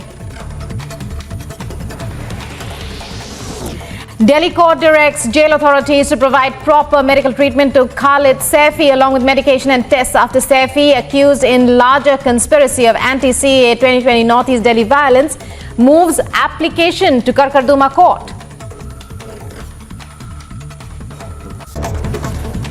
You're watching Live and Breaking on Republic. And in other news, as the United States President Joe Biden makes comments confirming the US drone strike in Afghanistan that killed Al-Qaeda leader Ayman al-Zawahiri, who took over as Al-Qaeda leader after Osama bin Laden's death in a US raid. He spoke about how the strike could act as one more measure of closure to families of the victims of the September 11th attacks. My fellow Americans, on Saturday, at my direction, the United States successfully. All right, welcome back as we continue with the pictures of the Taiwan International Airport, the Taipei International Airport, and await the arrival of the US military aircraft carrying US Speaker Nancy Pelosi, who's on a first visit to Taiwan, but which is being seen as provocative by the Chinese, and that's why the belligerents. Shawan, the kind of noises we have seen emanating from China, in fact, going right up to the President Xi Jinping, who warned President Joe Biden of consequences if the US continued to what he called playing with fire. You think the Americans would have blinked at any stage? You know, just to continue from where we left a short while back, Abhishek, that in terms of the Chinese response, yes, they're quite alarming. There have been a barrage of threats, propaganda. They've raised the expectations for its riposte. But the fact of the matter is that for all who have kept a close watch, there's a breaking news development coming in. I have to break you there. I have to stop you there. And it's Indian women's force team in lawn bowls wins historic gold medal by beating South Africa 17-10. That's a game in which Indian team seems to have beaten South Africa in the women's force final to win the historic first ever gold in lawn bowls. This is at the Birmingham Commonwealth Games, and the picture there, if you think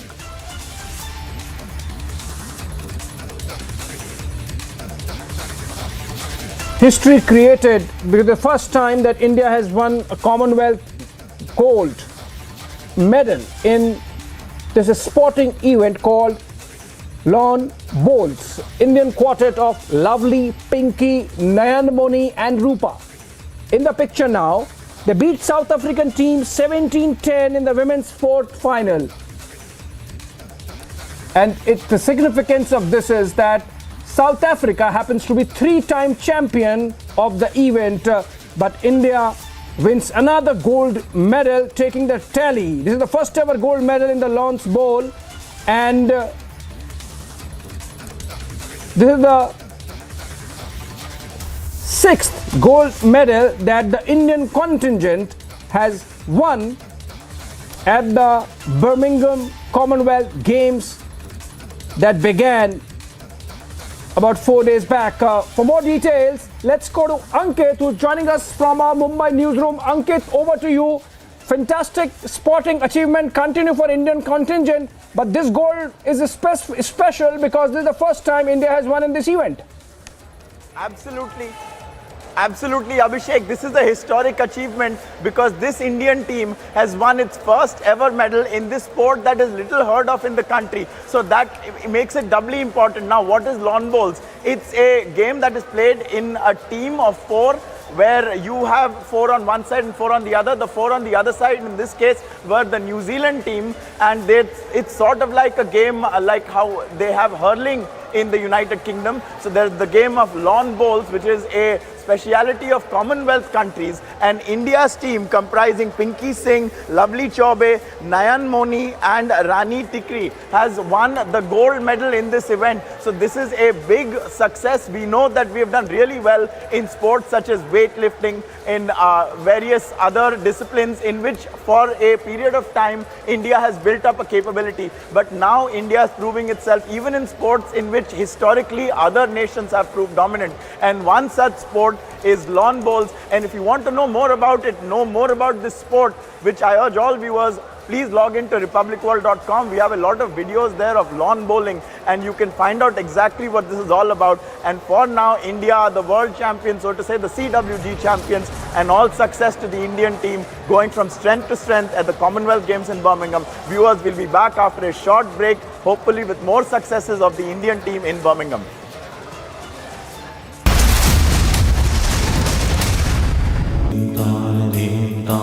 In the CBSE 2022 boards, the toppers for classes 12 and 10 are from Amity once again. At Amity, we are privileged to educate brilliant students and express our gratitude to our teachers and school leaders who passionately work for the success of our children. मैं भी ये चाहता हूँ, हमेशा दिल में सोता हूँ शाम को, मेरे को दर्द होता है कलेजे के अंदर कि चाइना आए तो आज भी मैं खाने के लिए तैयार हूँ। युद्ध भूमि में दुश्मन से जब हम लड़ा करते थे, तूफानों को मोड़ दिया करते थे। अभी जितना बॉर्डर पर मारते हैं उतना तो हम रोड पे छोड़ दिया करते थे।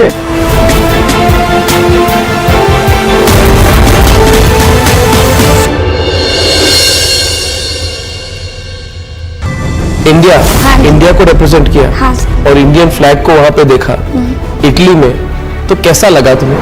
जब मैं वहां पहुंची, मैंने देखा इंडिया का फ्लैग, वाह, ये तो मैं इतनी खुश हो गई कि नहीं, अब तो कुछ करके दिखाना है।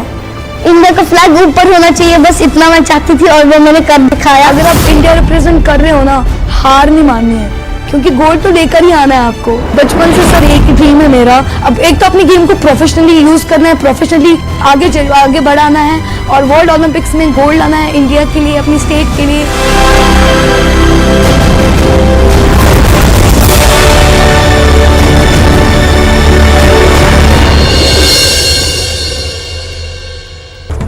Top national stories ahead of 75th Independence Day celebrations. Goa Chief Minister Pramod Sawant urges the participation of all in Har Ghar Tiranga campaign to hoist the national flag at home from August 13 to 16th.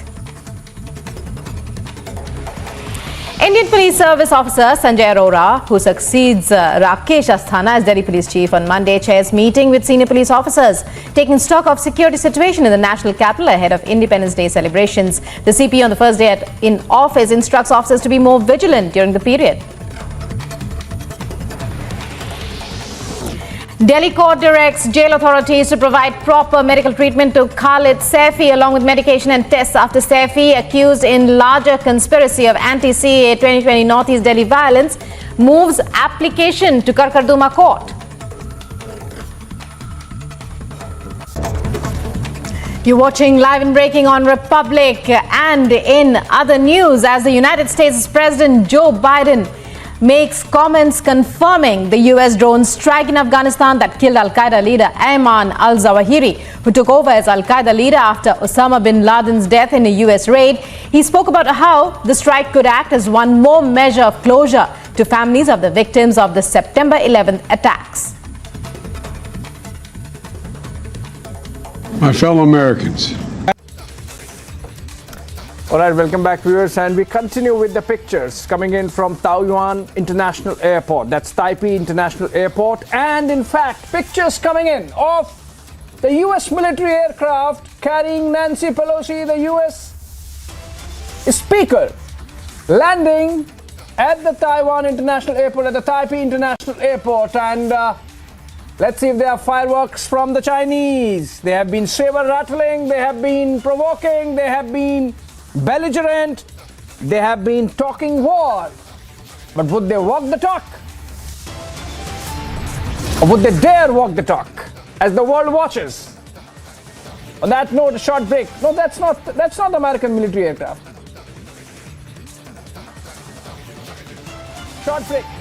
Short break. We'll come back with Pelosi's aircraft perhaps.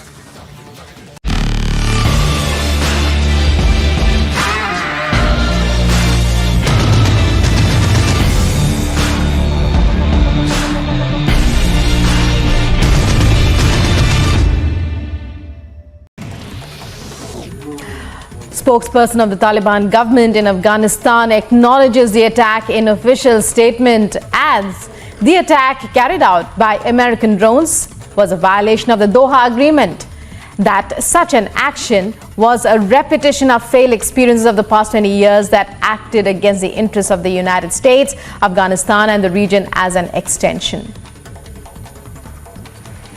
Barack Obama, former president of the US, hails the Biden administration. Taking to Twitter, says he hoped these airstrikes would provide a small measure of peace to the families of victims of 9/11. Lauding the precision of the strikes, notes strikes on Zawahiri were carried out without a single civilian casualty.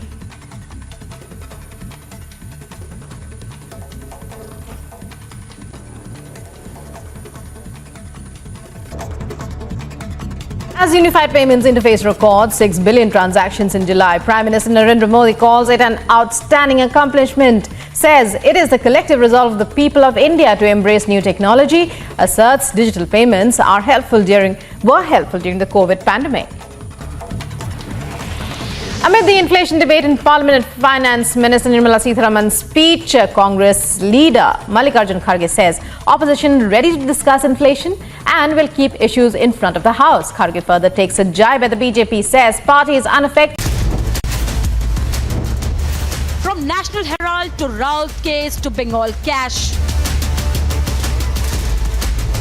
From cash to corruption to arrests, what's political? Watch the burning questions tonight at 8 p.m.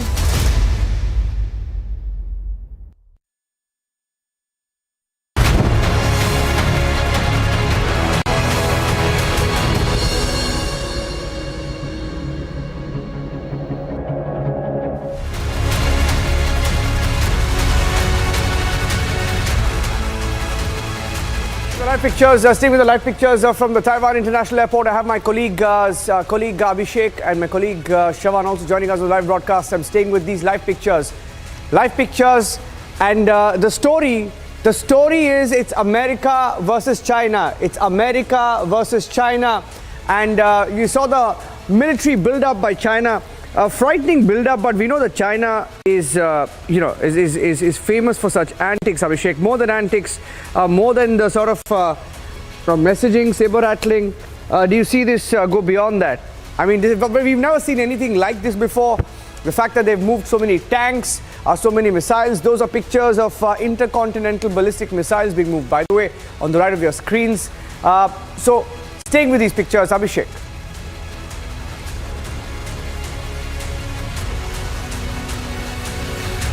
Some people are saying that on the Chinese side, or the Chinese side of argument, that Nancy Pelosi might be credited with bringing a faster unification of Taiwan with the mainland, even as the US military aircraft carrying her becomes the world's most tracked plane, perhaps. Remember, there was a joke in the White House briefing when, because the flight tracking social media apps were not showing the military aircraft carrying Pelosi, someone in the press conference asked, how would the American government know when Pelosi lands?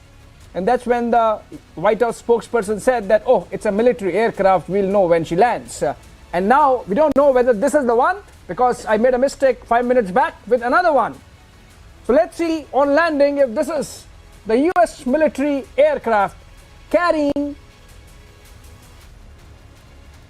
US Speaker Nancy Pelosi. It's a Boeing C-40C, according to reports. It's a military aircraft. And Nancy Pelosi has stuck to her decision that she would be visiting Taiwan. Of course, in the itinerary that was released by her office, Taiwan was not mentioned. She is on an Indo-Pacific visit to friendly nations of the United States, which includes Singapore, Malaysia, Japan, South Korea, of which the first two have been completed. Now on her way from Malaysia to South Korea, Nancy is going to land in Taiwan. She becomes the highest ranking US official to land in Taiwan, if this is the aircraft, in last 25 years. The last one was US Congress Speaker Newt Gingrich in 1997, Niranjan. And it's important because as the warrant of precedence goes in the United States, the Speaker of the House is the third senior most in line to be president. After the president, vice president, the Speaker who could be president. So that's a very important designation to carry on your shoulders. And Nancy Pelosi, known to have taken on Trump in the Trump years, now taking on the Chinese. Niranjan, it would be interesting to see whether the Chinese walk the talk in any manner. And now, reports coming in. 8 F-15 fighter jets leave the US base in Japan. So the Americans, of course, also matching word for word. We have someone who's live from Taipei this evening. In the Taiwan Strait. And that's... Abhishek, we have Ross Feingold, who's an Asia political risk analyst, joining us live from Taipei. He's live with us. I'd like to go across to him. Patikrit Payne is also joining us, your political analyst, live from Kolkata this evening. Ross, good evening. Hearing of action of these F-15 fighter jets, the 5 tanker aircraft reportedly leaving the US base in Okinawa. What's also how do we put it? It's alarming, but we know that China is very famous for these antics, right? Moving these tanks, and it could be nothing more than movement. But how are you looking at the developments? Are they serious about some sort of an intervention? I mean, she's landed, she's going to land. That's not going to change. But does that change anything for China? Well, China has said for the last 10 days that there would be some response from China. And we knew that that would include military movements, as you said.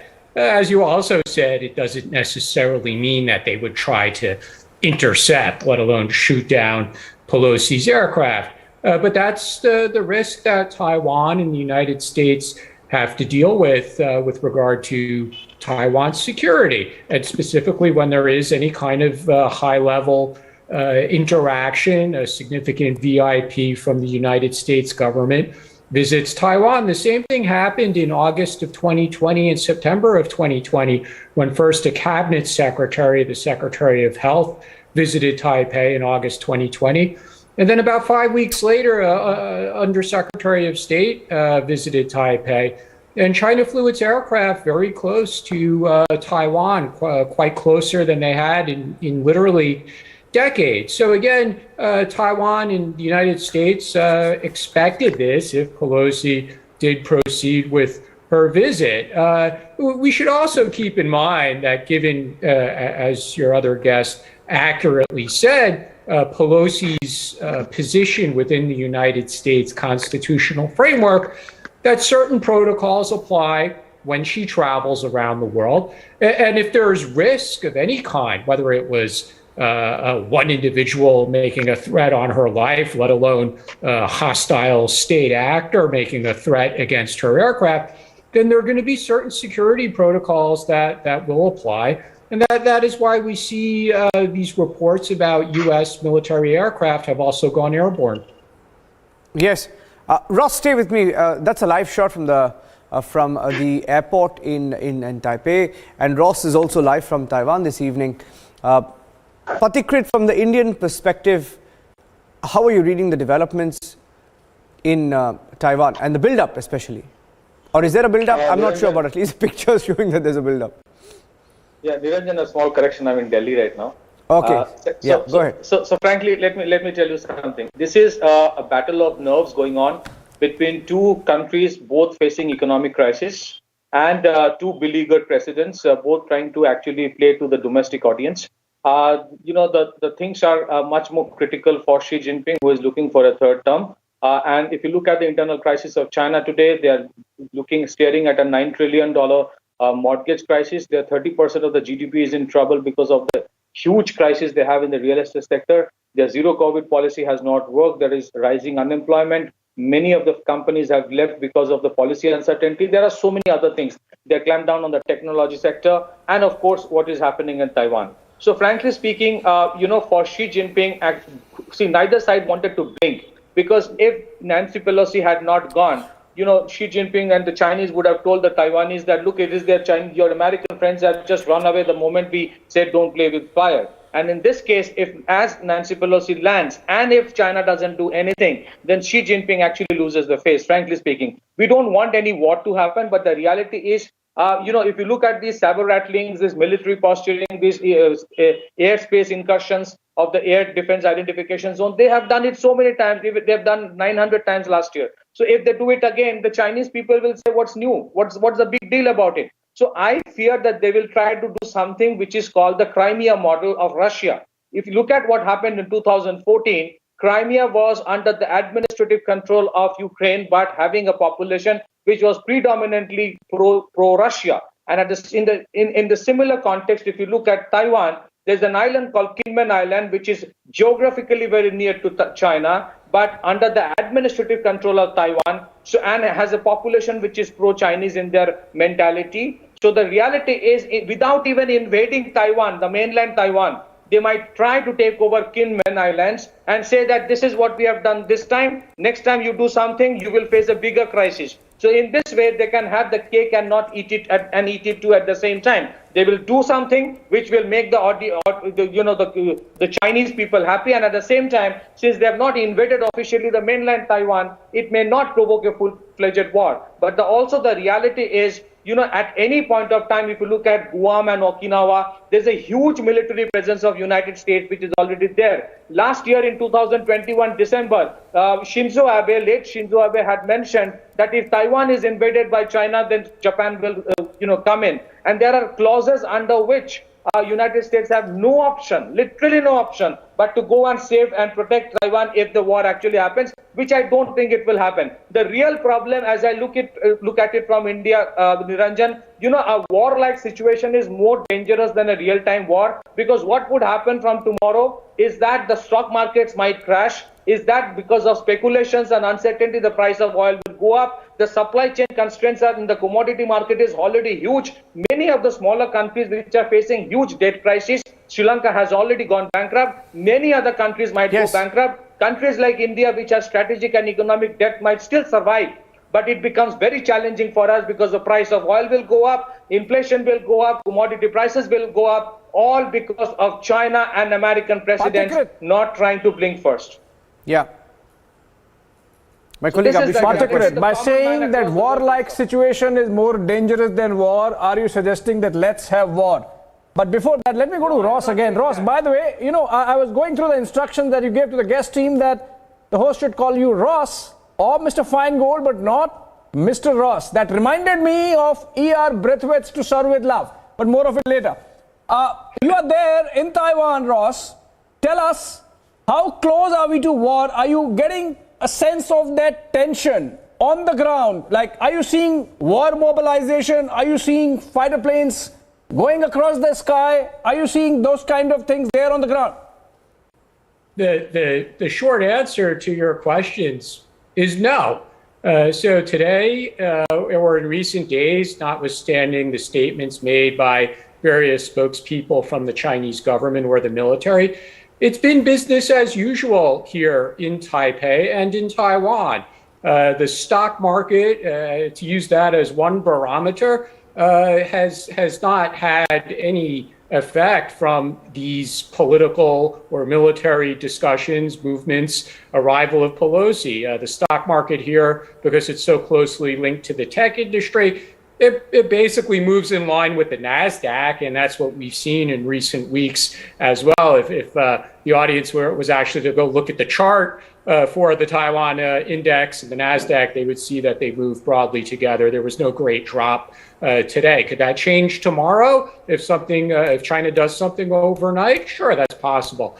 But people today went to work, leisure activities, and people are not talking about the imminent threat of war at all, to tell you the truth. The military took certain action, like raise their alert status and cancel leave for soldiers. But that, too, is not particularly unusual. We sometimes see that around major holidays when they want to make sure that China wouldn't use a holiday and people not paying attention to take a military action. If I may also address the comment about possibly taking action against one of Taiwan's offshore islands. Look, that is certainly an option that China has. It's not only Jinmen, there's another island group called Matsu. And in the South China Sea, Taiwan controls an island and some other places, rocks, depending on the tide. But Taiwan does have several outposts in the South China Sea that also China could take. The question then becomes for China, how do you sell that domestically? You took a small island that was very difficult for Taiwan to defend, but you didn't take Taiwan itself, Taiwan proper. It's not clear that would really achieve the strategic goals or the medium to long-term goals of China, even if in the short term, sure, it would be a significant action by China to tell not just the government in Taiwan, but the government in the United States that we were not happy with Pelosi's visit. So we followed the Crimea model and we marched into Jinmen or Matsu, or as I mentioned, those islands in the South China Sea. So it's possible, but maybe not likely. Yeah. Abhishek, you've been monitoring the developments in New Delhi. Before I go across back to Patikrit, let me also get in your perspective. You shared that video of, I think it was Nancy Pelosi at the Tiananmen Square. Was it that? I mean, and historically, how have things changed? Where did it really go down between America and China? And how closely is India watching the developments? And if it, if it were to come to any sort of, an engagement, which is unlikely as of now, where would India stand in such a situation? Well, Shawan, yes, the pictures are actually of Nancy Pelosi in 1991 in Beijing, and she's typically being Nancy, having known that she is combative as a politician in the United States, or known as a combative politician in the United States from the Democrat side. What is important is, Niranjan, since you ask about India's position, like we did in the case of Russia-Ukraine war, peace has to prevail. Jaw is better than war. Negotiations and constructive dialogue is better than going to war. That always remains India's position, and of course taking care of Indian interests. But also remember, Niranjan, Taiwan Strait, the Straits of Malacca, this entire region through which almost 1/3 of global trade passes every month, every day, is significant for India's geopolitical, geo-economic interests as well. So in that sense, obviously, we would have a position that this should not become a crisis-ridden area, a crisis-prone area, and de-escalation would be in order. Remember what were the preachings of the world when India was facing China in Ladakh, that you should not escalate. So obviously, even we would want that both sides don't escalate when it comes to the Taiwan issue between China and the United States. Niranjan. Yeah. And we saw those pictures. In fact, I want to play out all of those pictures that came in, and I'll get in a word from Ross as well on what he makes, sitting in Taiwan when he sees a build-up like this. Let me show those pictures full frame. If I can ask my producers to pull out those pictures of the missile systems. There were intercontinental ballistic missiles also being mobilized by China, moving on the streets of China somewhere towards the southern border. Let's play those videos out. Now, these are some videos on social media of tanks. And we know China is very good at mind games. That's one area where they really score a 9 on 10, isn't it, Ross? But look at these pictures, reportedly of tanks mobilizing near the Fujian province, that's towards the south, and those are Chinese warplanes, perhaps keeping a patrol. And there were several pictures that came in that showed China moving missiles, intercontinental ballistic missiles, also seen in some of these videos. Those were tanks, in different parts of China. Classic Chinese mind games. And let's also tell you that China's military hardware was seen. These are ICBMs. They had multiple troop carriers, different military hardware in Fujian province. Fujian province is about 125 kilometers from Taiwan. And one particular video also showed China deploying the DF. Yeah, that's another missile system that was moved through the Chinese rail route.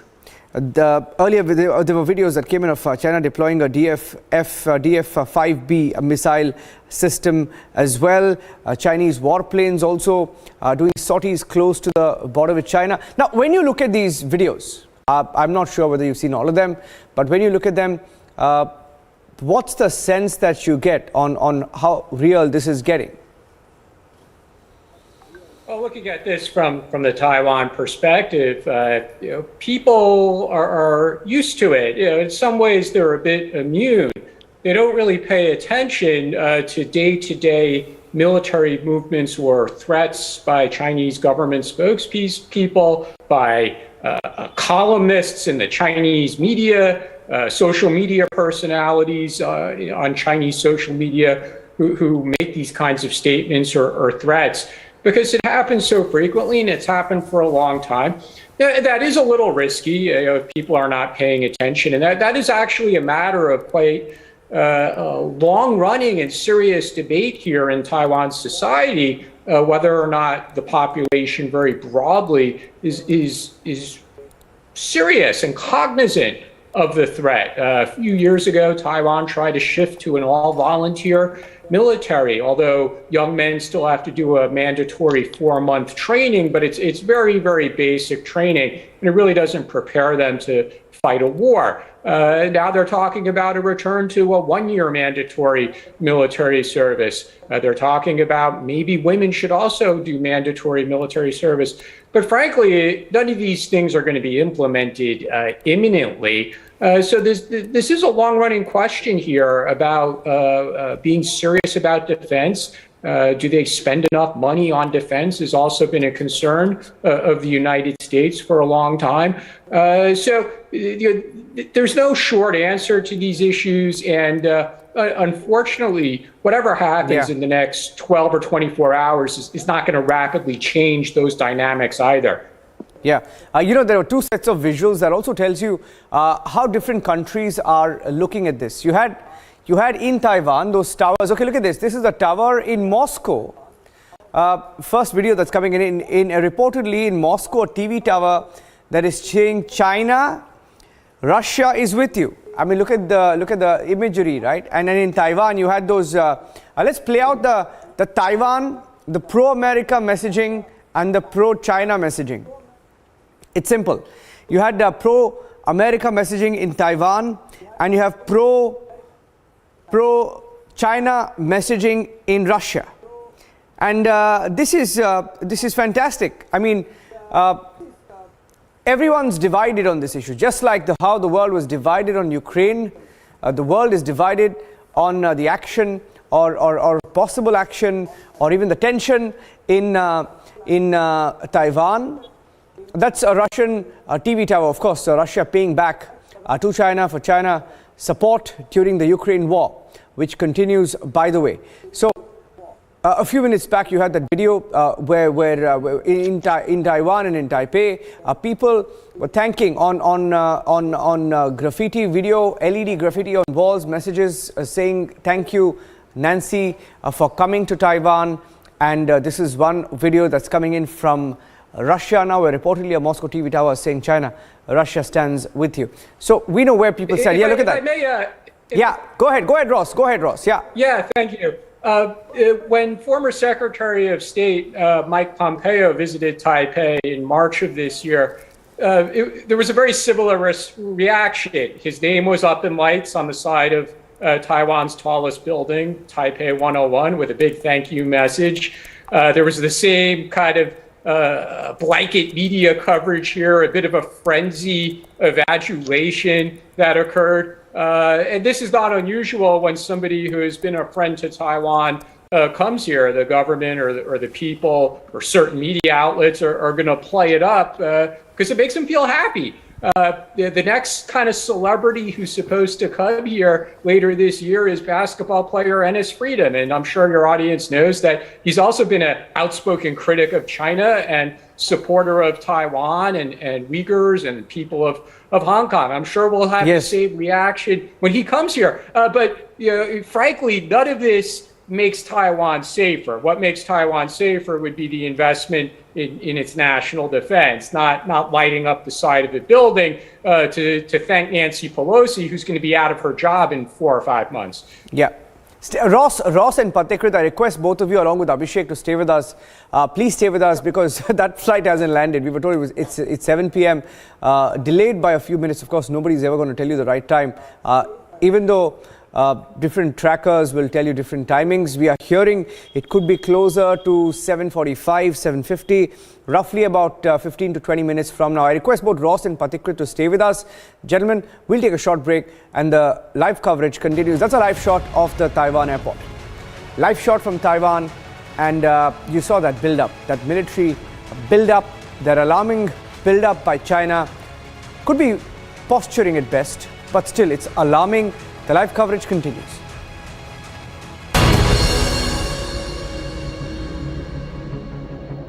आग को फैलने से रोकना मुश्किल है, पर नामुमकिन नहीं। अब फायरवॉल टेक्नोलॉजी के साथ सेंचुरी प्लाई क्लब प्राइम आग से बचाए।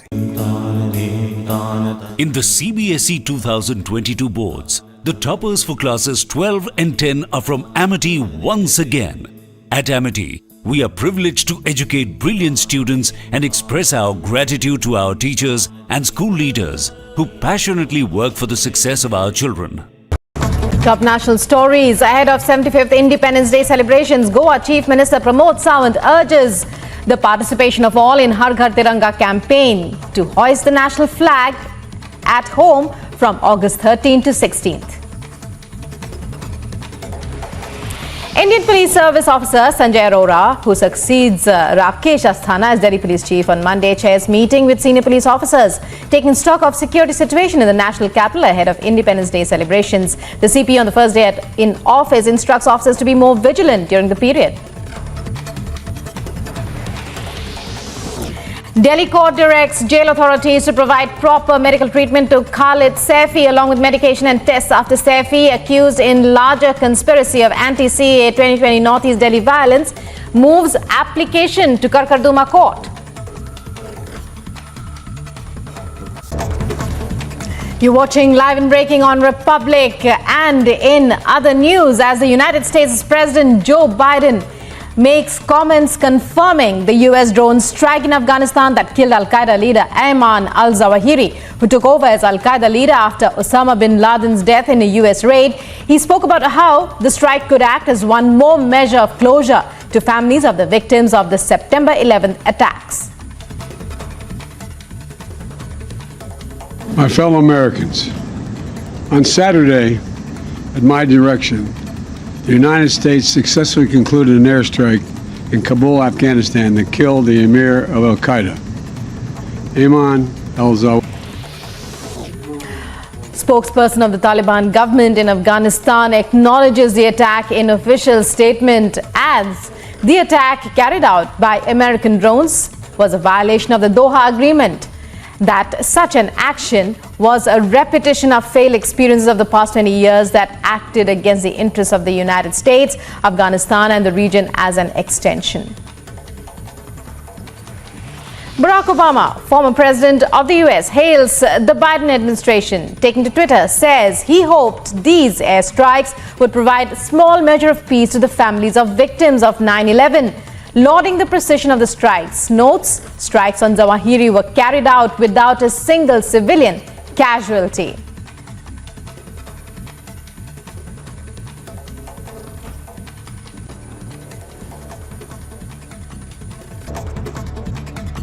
As Unified Payments Interface records 6 billion transactions in July, Prime Minister Narendra Modi calls it an outstanding accomplishment, says it is the collective resolve of the people of India to embrace new technology, asserts digital payments were helpful during the COVID pandemic. Amid the inflation debate in Parliament, Finance Minister Nirmala Sitharaman's speech, Congress leader Mallikarjun Kharge says opposition ready to discuss inflation and will keep issues in front of the House. Kharge further takes a jibe at the BJP, says party is unaffected due to inflation.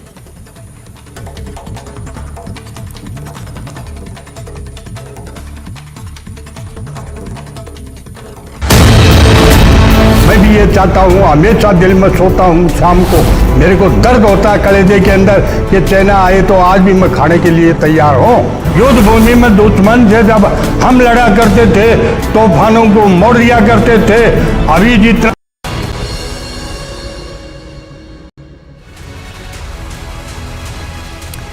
And we're getting in some breaking news updates. In fact, there are 3 or 4 breaking news updates right now. Abhishek, I'm just bringing our viewers up to speed. Just when we were in that commercial break, we got about 3 or 4 breaking news inputs. One, that Nancy Pelosi's plane has entered the Taiwan airspace. It's entered the Taiwan air defense zone. Nancy Pelosi's plane has entered the Taiwan air defense zone. And multiple Taiwan government websites have also gone offline. There was one website that went down earlier. Now we are getting in breaking news now that several government websites have now gone down in Taiwan. It's not 1 or 2. There's several. Earlier, the presidential office, we were told, had reported a cyber attack. And now it's multiple Taiwan government websites have gone offline. And Nancy Pelosi is expected to land any time now. If I can get a word from Ross is there. Ross, what do you make of these cyber attacks? These increased cyber attacks. Pathakrit, do you want to take that? Well, the cyber attacks have been happening for a long time. Niranjan, if you look at Taiwan, they have faced it for a long time. In fact, not just the government installations, there have been, apprehensions and reports of China trying to break into some of the major semiconductor companies of Taiwan and trying to steal secrets. That's one. Let me tell you one thing, why Taiwan today is so very important for the world. More than 60% of the world's global, semiconductor supply chain originates from Taiwan. So if Taiwan falls, God forbid, all the computers and the solar panels and planes that every day we use will be controlled literally by China. So that is a very major problem, and that's why there is a huge possibility of crisis in that entire supply chain because of this conflict-like situation. Secondly, why I said, I just wanted to mention one thing about the question Abhishek mentioned.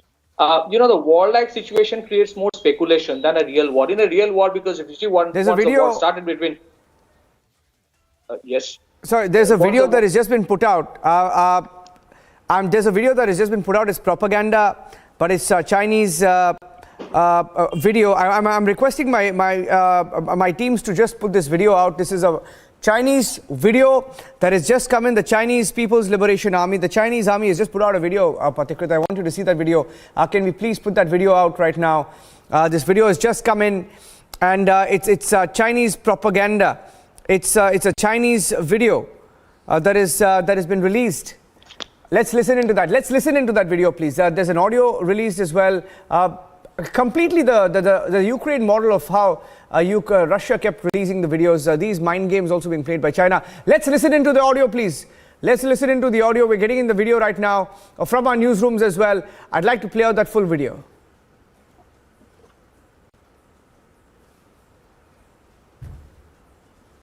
I'm taking the video from the Republic TV newsroom surface. Let's take that out, please. Let's play it from there. There's an audio layer as well on that video. I'd like to play out the full video, please.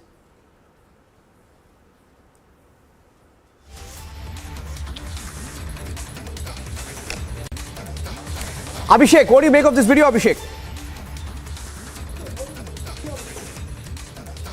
Well, Niranjan, the Chinese army has not gone to war for a long time, and it's not a battle-hardened, battle-ready army, unlike the Americans who have been all over. So there is definitely an element of mind games there. Goes without saying that the Chinese are absolutely. Stay with me. I'd like to play that video out, Abhishek. Abhishek, before that, here's the video that China has just put out. Let's play that video, please.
And on this video, let me get in Abhishek and Patikrit on that. Abhishek, sorry, I had to interrupt you there. That video just came in, just timed to the landing. In fact, they timed it to the landing of Pelosi. She hasn't landed yet, but that video just came in. Abhishek. Yeah, so the Pelosi aircraft is already in the Taiwanese air defense zone, Niranjan, and flight trackers, and it becomes the most tracked flight. What is intriguing is that instead of coming straight through the South China Sea route from Subang airport in Malaysia, she has taken a detour. She has first flown straight towards Borneo Island and then taken a left turn almost 90 degrees up north, coming to Taiwan. So obviously there is an element of precaution there being taken by the Americans. But coming to the video, Niranjan, fact of the matter is that the Chinese military is almost 1/3 the size of Americans in terms of war machine. For example, the Chinese have 2 running aircraft carriers against the 30 odd that Americans have. The US 7th Fleet itself might be bigger than almost the entire Chinese Navy, or almost half the size. So I think this is an element prepared for home consumption. This is an element prepared at telling the Chinese citizens that the Chinese regime of the Communist Party is in control and that they are fully capable of taking on the Americans. The actual taking on the Americans might happen 10 years later, but this visit of Nancy Pelosi has really provided them an opportunity to test the waters. I think what the Chinese are doing is, Niranjan, that they are telling their citizens that, see, we are capable already of looking America in the eye, which is the waning power, and we are the rising power. And even if we don't go to war now, Abhishek, stay with me. I'm getting 2 videos, Abhishek. Sorry to interrupt you. There are 2 bits of breaking news updates. I just want to bring our viewers up to speed with some developments. Right now, there are 2 developments. One is Taiwanese jets are reportedly escorting the US government special flight. That's a breaking news update that's coming in. The Taiwanese jets have been dispatched reportedly to escort US government special flight as it lands. And that's a breaking news update number 1. And secondly, let me put out the video. There's a new video, there are two new videos that have just come in. 2 new videos. One of Chinese Sukhoi 35 fighter jets over Xiamen City this evening. If I can put out that video as well. That video showed how these fighter jets were patrolling the skies in the southeast coast of China across a strait from Taiwan. So in Xiamen, there's been a lot of aerial activity given its proximity to Taiwan. Let's play that video out of the jet, and also missile systems now being moved close to the southeast coast of China. There are 2 new videos that have come in. I'd like to play those videos out, and then I'll get Patikrit in on that as well. Patikrit had something very interesting to say about the China strategy, the Crimea model, as he called it. Very interesting analysis. I'll go across back to Patikrit, but I want to play that video out, please. If you can play the video and just take it to our viewers. There were 2 videos that just about came into our newsroom, just breaking into our newsroom. One video that showed different missile units. Let's please play that out, please. Let's play that video out of the missile systems, and secondly of Sukhoi 35 jets over Xiamen City. Just playing those videos here. That's one of them. That's a jet. That's a Sukhoi 35 jet. Sukhoi 35 jet over Xiamen City. That's one video that came in. And secondly, there was another a video that came in of missile systems being mobilized by China. All right. So, Patikrit, over to you.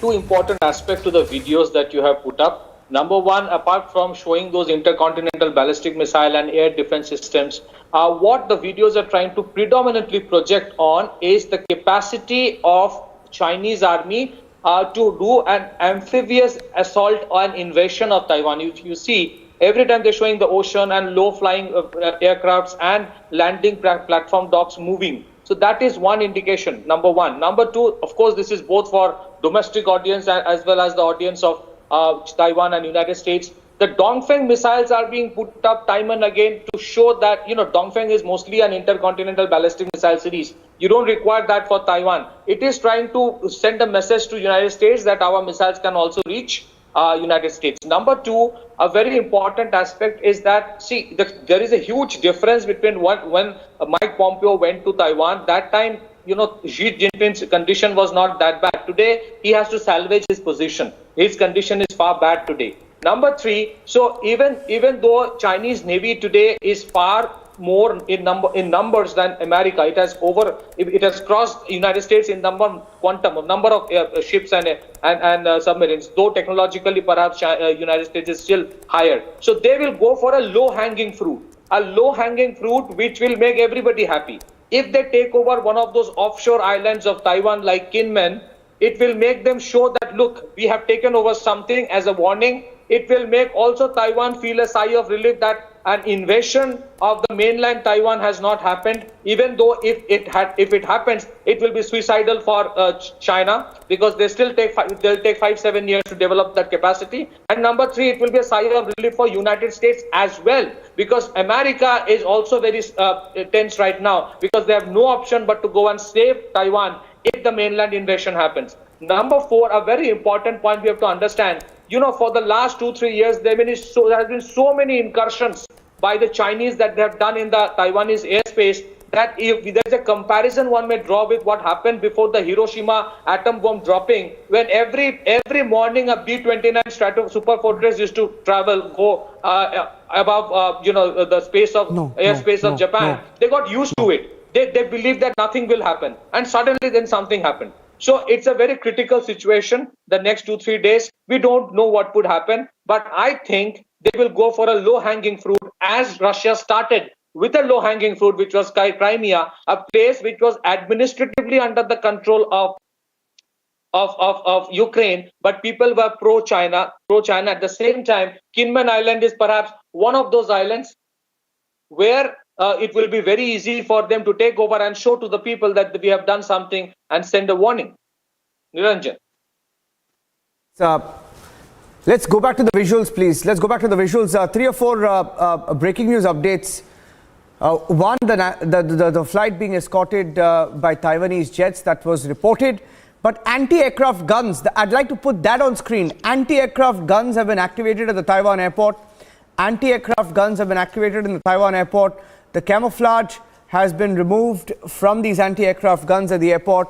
And the third update, that China has closed its airspace for civilian aircraft. The Taiwan Strait is now closed. Taiwan Strait is now closed for civilian aircraft. Abhishek, 3 quick updates now coming in. Abhishek. Well, obviously, as the Dulles Doctrine on brinkmanship says, Niranjan, that even if you're playing the game of brinkmanship, it has to look very real. I mean, you have to make the enemy believe that you would actually go to war. So I think the Chinese really are pulling a Chinese version of a Dulles Doctrine, so to say, on brinkmanship, doing everything that can give an impression that they would go to war. I still would want to believe that that's not happening, but the mobilization and the kind of pictures that are coming in from the Chinese side clearly show that they want to send a message that if not this time, you are not going to do this next time. And that's why this escalation and the entire escalatory metrics that have been put in place by the Chinese, Niranjan, we have seen beginning with junior spokespersons of the Ministry of Foreign Affairs, then the Ministry of Defense of the China, of the People's Republic of China coming in, and then the 2 spokespersons alternating between themselves over the last 4 or 5 days, making a point every day that this provocation the Chinese are not going to take lying down. Then the Chinese missions abroad getting active, and their Twitter handles, for example, making an issue of Pelosi's visit to Taiwan. And then, of course, none other than President Xi Jinping, in his phone call with Joe Biden, saying that playing with fire can be risky. So I think, of course, the Americans have explained that Biden also put across his point of view. And we have seen the American administration getting in full gear last 48 hours and saying that the Chinese are overreacting, that they cannot stop a democratic leader from the United States from visiting Taiwan. But I think, Niranjan, these pictures really are about Chinese muscle flexing, which is aimed as much at domestic audience as at the global audience. I mean, it goes without saying that the Chinese are sending across a message that this is a Dongfeng missile, I think, which Pathikrit was talking about, which is being moved. I remember there was a spat between the Chinese PLA and the 7th Fleet about a couple of months back when they had quote-tweeted a 7th Fleet picture saying that they are watching with their Dongfeng missiles, and the Americans responded by saying, okay, fine, we are still here. So I think that kind of duel has been happening between the two sides for some time, even without the Taiwan crisis now, or the Pelosi visit generated Taiwan crisis now. But this really takes it to the next level in terms of mobilization. There are concerns that this is actually, we don't know what's actually happening on the ground, whether this is part of the live fire exercises that were carried out in the Pingtan area in the Fujian province, abutting the Taiwan Strait, which has been happening for the last few days. And today, in fact, the Chinese Foreign Ministry spokesperson said that those exercises and the mobilization would continue for the next 4 or 5 days till Friday. Which means that the Chinese have really sent across a message. They just want to make a point with this kind of mobilization that they can really take on, they can stand up to Americans. And imagine the pictures, imagine the optics, Niranjan. From democracy, an 82-year-old woman, a leader, and the Chinese with this kind of mobilization trying to stop her. I mean, what kind of message the Chinese are really sending, the Chinese Communist Party is really sending to the world? Yeah, no, I was saying that there's a live shot that's come in of I think Republic Bharat is live from there. I'll see if we can cut across to that. Republic Bharat is live from Taipei, at the Taipei airport. If you can, I mean, Aishwarya is there. If I can, cut across for maybe a few seconds to that live report from the Taipei airport. वहाँ पे क्या है सौरभ? लोगों को positive feel है, negative feel है, कोई feel नहीं है, क्या है रियलिटी? जरा बता दीजिए. रियलिटी क्या है सौरभ? जी, फीलिंग तो बिल्कुल पॉजिटिव है, कोई नेगेटिव की जैसा साइन नहीं है. जो नेगेटिव जो चीज है वो तो चाइना की वजह से है. जो नैन्सी पॉलिसी का जो विजिट है उससे तो पॉजिटिविटी ही आएगी ना. जैसे कि यूएस ताइवान का अगर रिलेशंस अच्छे होंगे तो उनके भी ट्रेड रिलेशंस अच्छे होंगे और अच्छे होंगे, तो उससे पॉजिटिव है. नैन्सी की विजिट बिल्कुल पॉजिटिव है. पर वहां पे ऐसा है क्या? क्योंकि हमें ये बताया जा रहा है कि चाइना की तरफ से Saurabh, from the Chinese side बहुत सारे टैंक्स मूवमेंट है. मेरे साथ जनरल जीडी बख्शी बैठे हैं, जनरल दयाल बैठे हैं, विंग कमांडर बैठे हैं, हम वो सब विजुअल्स देख रहे हैं. सौरभ ऑलवेज ऑन है. Saurabh, let's go back and stay with Saurabh. Saurabh from Republic Bharat in Taiwan. Let's cut across live, please. Let's cut across live and stay with Taiwan.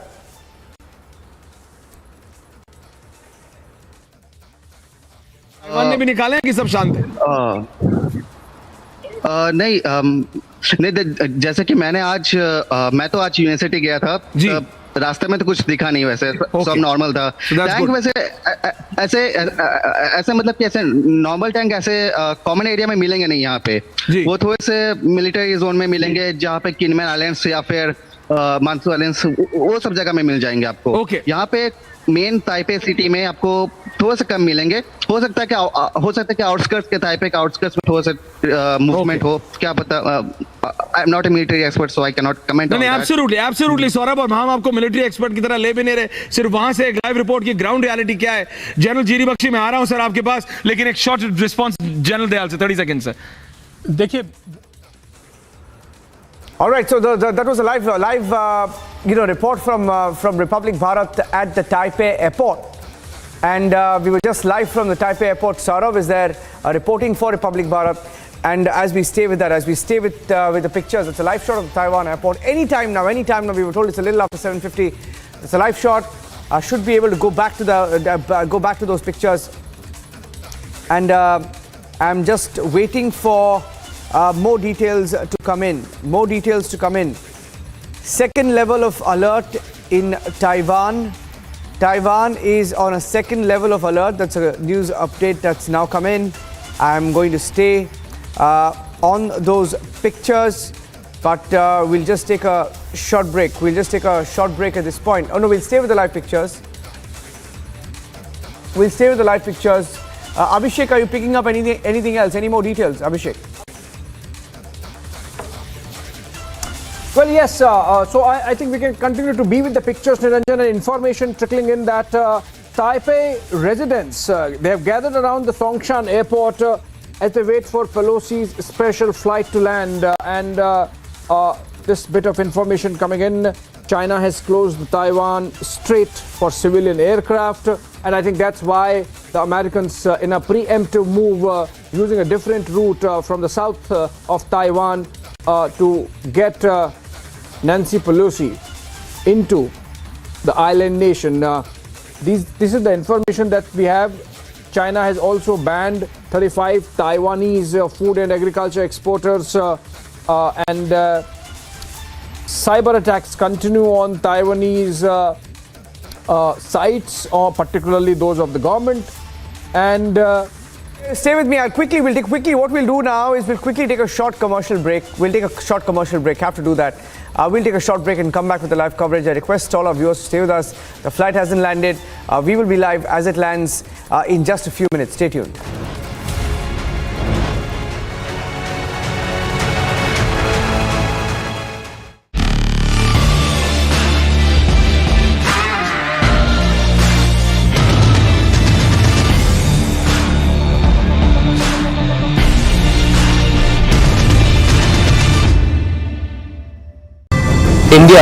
India को रिप्रेजेंट किया और Indian flag को वहाँ पे देखा Italy में, तो कैसा लगा तुम्हें? जब मैं वहाँ पहुंची, मैंने देखा इंडिया का फ्लैग, वाह, ये तो मैं इतनी खुश हो गई कि नहीं, अब तो कुछ करके दिखाना है।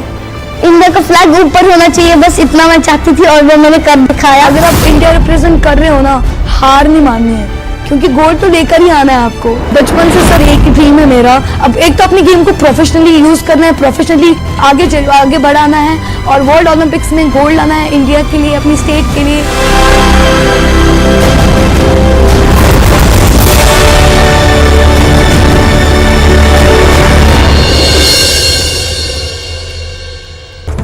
Top national stories ahead of 75th Independence Day celebrations. Goa Chief Minister Pramod Sawant urges the participation of all in Har Ghar Tiranga campaign to hoist the national flag at home from August 13th to 16th.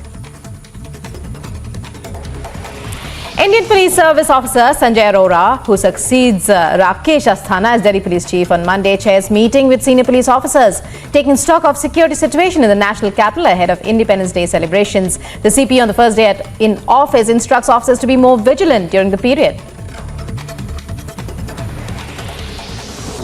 Delhi court directs jail authorities to provide proper medical treatment to Khalid Saifi along with medication and tests after Saifi, accused in larger conspiracy of anti-CAA 2020 Northeast Delhi violence, moves application to Karkarduma court.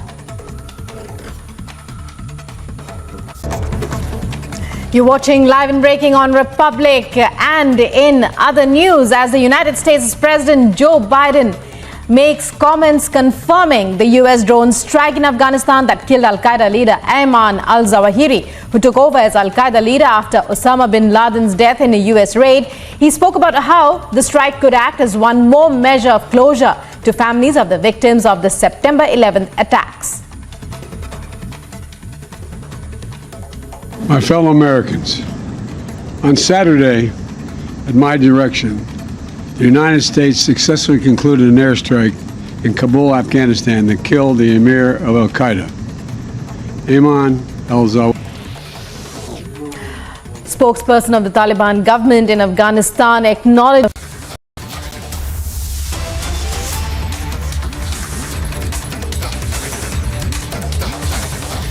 Okay, we're going back to the live pictures. The live shot of the Taiwan airport. Anytime now she's going to land. Meanwhile, there's another video that is coming now. There's another video that is coming. Reportedly, combat sirens activated in China's Fujian province. In China's Fujian province, there are sirens that are activated. Just putting out those videos. There are two videos that came in of people moving towards the airport in Taiwan to welcome the U.S. official, the U.S. Speaker Nancy Pelosi. And we're also putting out two videos that have come in. I'm putting the video in the newsroom right now.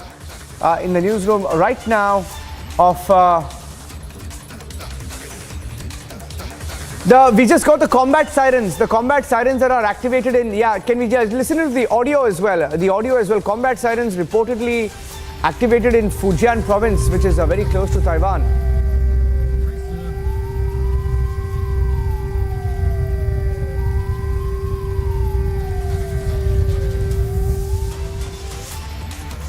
So that's a video that came in earlier, and apart from that, there was a second video that we had of how fighter jets were spotted in one of the provinces, the Zhejiang province as well, Xiamen province in southeast China. Okay, let's go back to the live shot.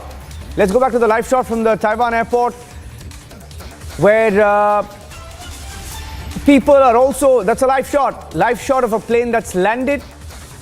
Not sure as of this minute whether that was the plane of Nancy Pelosi. Checking if that was the plane of Nancy Pelosi. All right, seems like a smaller plane, perhaps a jet that is just landed. We'll wait for more details of that. It's a live shot from the Taiwan airport, from the Taipei airport, and we are staying with these pictures. Several jets that just landed there. Perhaps escort jets, not so sure. We'll have to stay with these pictures, and if Abhishek is live, we'll go across to him and get some more updates, because you had another video that came in of how people were thronging to the airport, around the periphery of the airport to welcome Nancy Pelosi, the US official. China is not happy with it. China is not happy at all, calling it interference, calling it an escalation by America while moving war missiles, by moving its intercontinental ballistic missiles, by moving its tanks and a large amount of artillery towards the southeast border with Taiwan. And I'm going back to both Patikrit as well as Abhishek on this broadcast. Patikrit, you're looking at these pictures. Patikrit.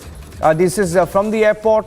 I think the airport, there is a high level of security, and I'm staying with those pictures. We'll wait for Aishwarya, who will also be joining us live on the broadcast. I'm handing it over to Aishwarya. Okay, Aishwarya, over to you.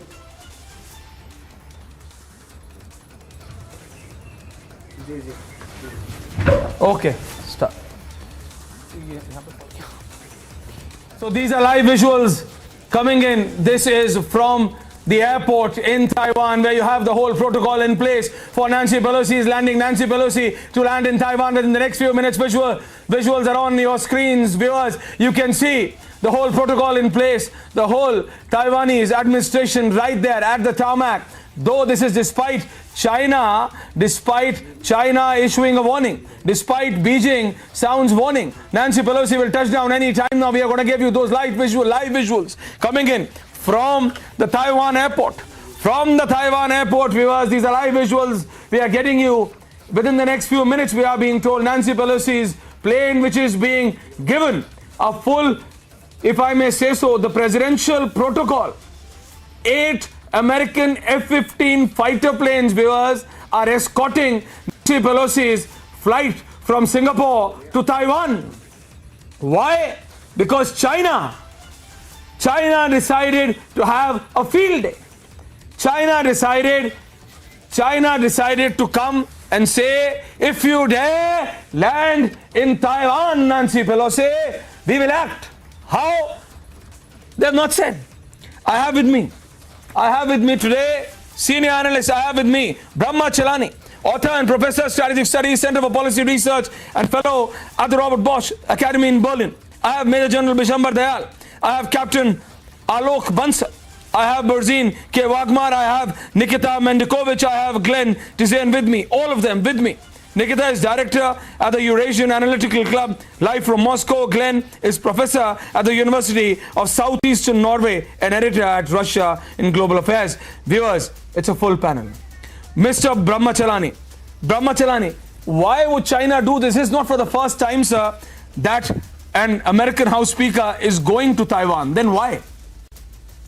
This is not unprecedented. Sir. Well, it's not unprecedented, as you rightly point out. The difference is that when the last American House Speaker visited China, China was not that aggressive, nor was it that strong. Things have changed over the last 25 years, and China is seeking to assert itself. It wants to recolonize Taiwan. That's the objective, the big goal of Xi Jinping.